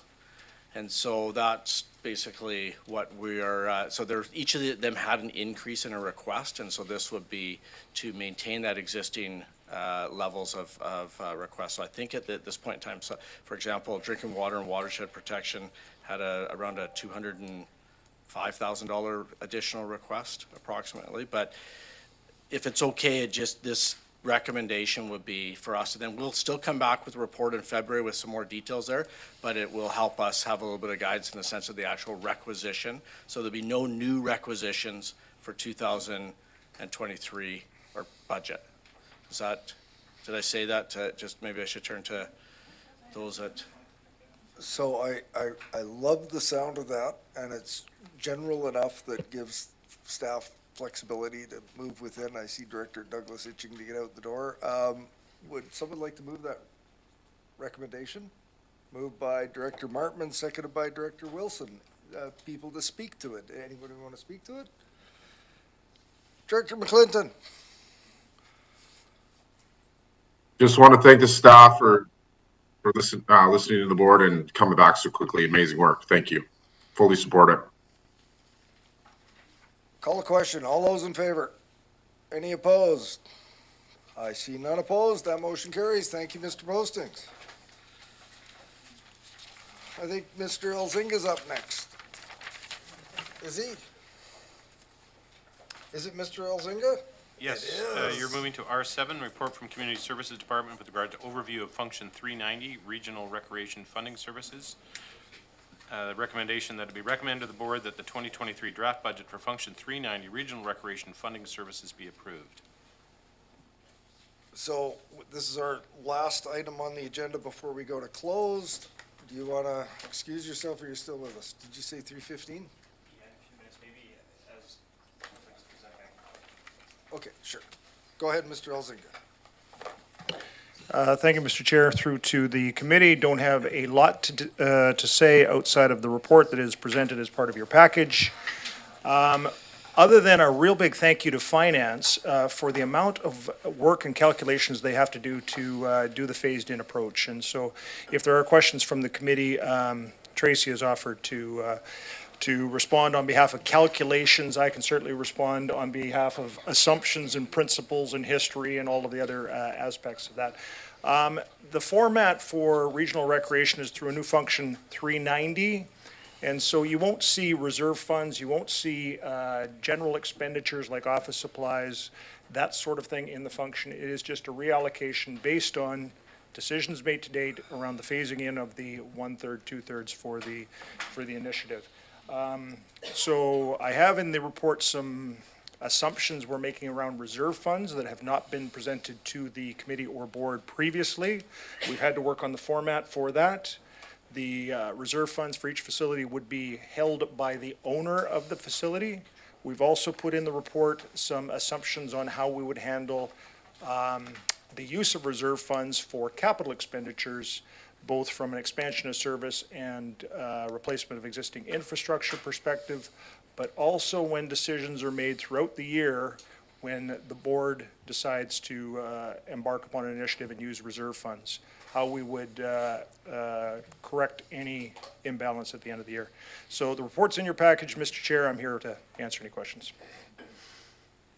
Director Martman? Thank you, and I think this helps my community understand exactly what they're responsible for and you know, what things change with this referendum. I'm very interested in the reporting of this going forward, because it strikes me that we have decisions made by the board and we have decisions that really have come through referendum. And this is one of them. We have two other ones that we made decisions on earlier, or made recommendations earlier today. And I'm wondering about, you know, can we report this out separately rather than adding it to requisition, like saying the requisition this year is this for this piece, this, and this is the piece that's regional recreation. And do that so that people can see the percentages going to each one rather than just a lump sum. Thank you. Mr. Elzinga? Thank you, Mr. Chair. And to the report, there is an attachment. So the board directed staff to provide what percentage of requisition increase was attributable to regional recreation. So we've come up with this spreadsheet which identifies what each jurisdiction paid to previously, pre-referendum, and what those decreases would be by that 1/3 implementation, as well as that increase now. The figures we don't have at this point on behalf of the board is what is the implication at the municipal level for the municipal facilities. So that's going to have to be a conversation that municipal directors have at their own tables with their own finance officers. But we've attempted to do that with the attachment. If the committee would like more information, we'd have to go away and do that. Ms. Bowen, do you want to jump in? Through the chair to Director Martman, what you're asking for would be quite convoluted, because when we do the requisition and figure out what the percentage and what everybody pays, it's one giant spreadsheet of everything all in one area. So we'd have to pull out requisition, that regional requisition on its own little website, and then try and add it all back together to do all those schedules that we put on the website. So it would be, it's already a convoluted thing as it is, so now to have another one to feed it back in would make it even more, and make it more room for error, is what I'm afraid of.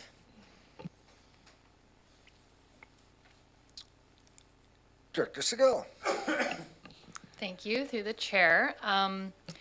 So it's my understanding that when this was talked about previously with the board, that the increase for electoral areas wouldn't go over 3%, or I'm not sure if that was just for Area A, but I've been told this 3%.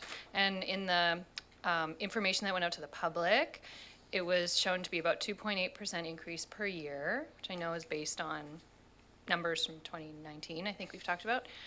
But now we're looking at a 5.3%. That's the reality of what's increasing for this year, the first third.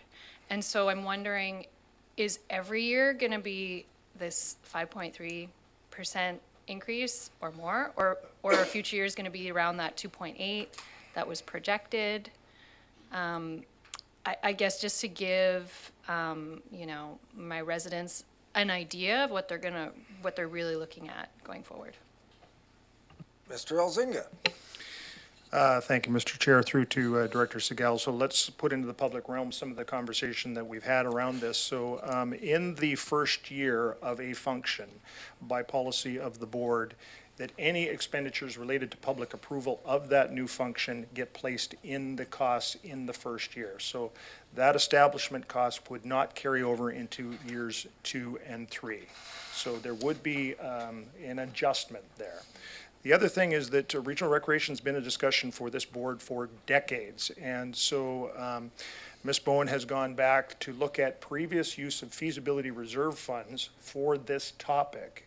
And by board policy, anytime that a function is established that corrects or adjusts a topic, those expenditures must be applied to the new function. So there's 2 increases that really were outside of the realm of this phased-in approach. Okay?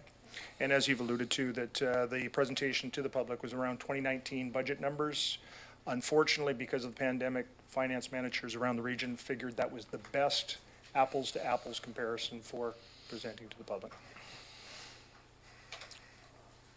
Learned something new today. Thank you. Any other discussion? It would be amazing if we had a resolution to our, Mr. Robbins, could you read the resolution? If you haven't already. Happy to. That it be recommended to the board that the 2023 draft budget for function 390 regional recreation funding services be approved. Moved by Director Manhas, seconded by Director Duncan. Any further discussion? Keeping in mind, this all goes to the board sometime in February and March. Call a question. All those in favor? Any opposed? Motion carries.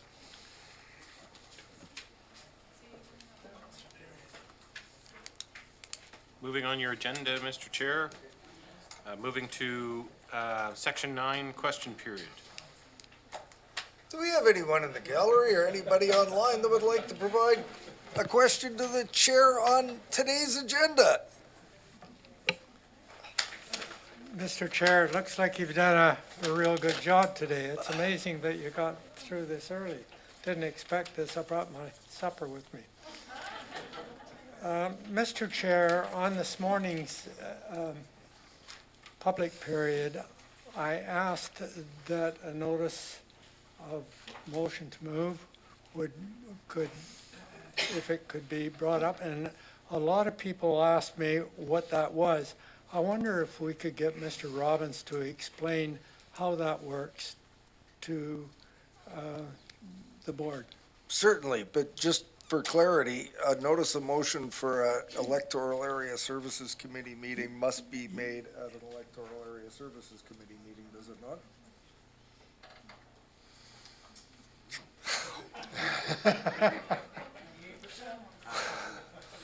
Oh, we'll let him research that. Mr. Robbins.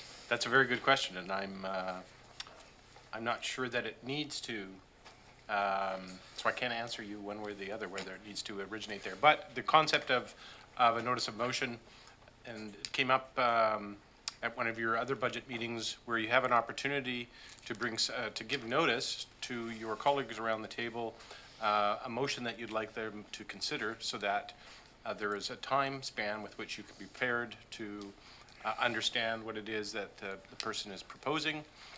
So a notice of motion is just that, to give you notice that a motion is coming forward to a future meeting.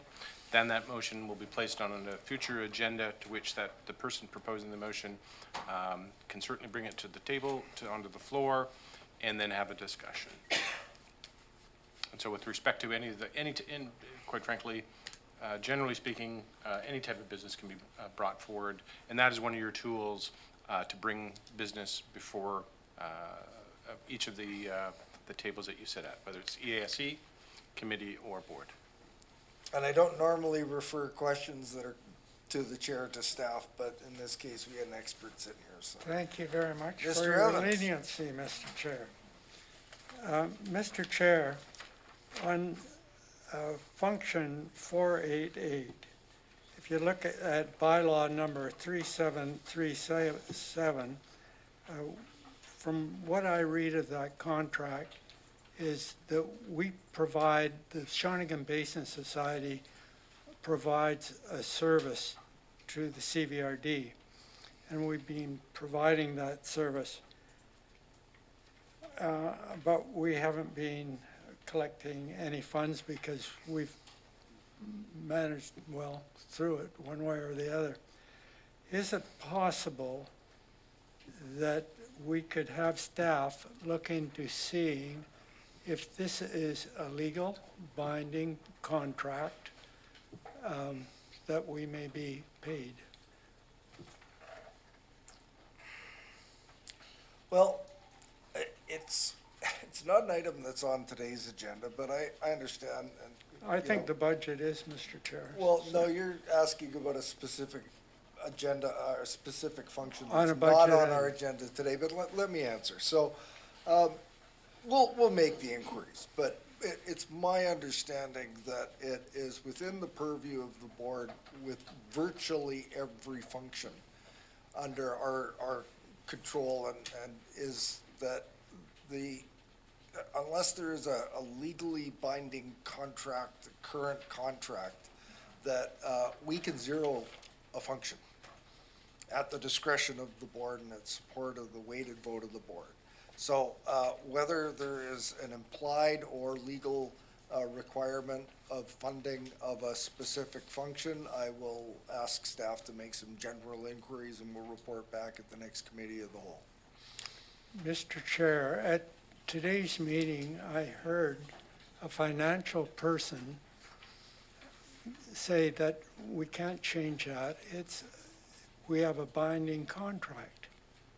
So if there's a binding contract for a function, why isn't and it was a bylaw, I believe, that they made that statement, and you passed it.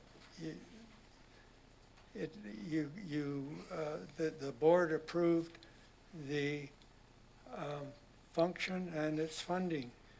So if that can happen, why can't that happen to, what I'm asking is bylaw 37, is it a legal binding contract too? That's what I'm asking staff. I don't have bylaw before me. This question period is through the chair. I can make inquiries in regards to that, but I'll repeat that other than mandated services that we must provide, all of our bylaws and our functions are subject to the funding and the budget decisions of the board. And that I'm not aware of a scenario in which the creation of a function, whether regardless of how consent was acquired, that the creation of a function, created of a bylaw and a function, requires the board through its budget process to fund it. Mr. Chair, can you put function 488 on the next EAC meeting? I can't Could do you that. consider? Could you consider it Well, it's. for discussion? So this board could consider? Well, I'm the chair of the committee of the whole, and we have agenda review, and the chair of the Electoral Area Services Committee is here, and unfortunately, the director who has most influence over the 488 is not in attendance at this point, but we've heard you loud and clear that you'd like to have that discussed at a future meeting. Would you like to make me happy, Mr. Chair? I like to make you happy every time you're here, but sometimes I can't deliver on everything you want, Cliff. Thank you very much, Mr. Chair. Thank you, Mr. Evans. Mr. Robbins, what do we got next? Consideration of a motion to close the session under the Community Charter, Section 90, Section 1, subsection C. Motion to that effect, moved by Director Abbott, seconded by Director Seagal. Any discussion? All in favor? Any opposed? Motion carries. And a motion to adjourn this meeting. Don't we adjourn after we're finished? Oh, yes, you're going into closed session. We're resolving Correct. into closed session, and I think we're gonna take 10 minutes.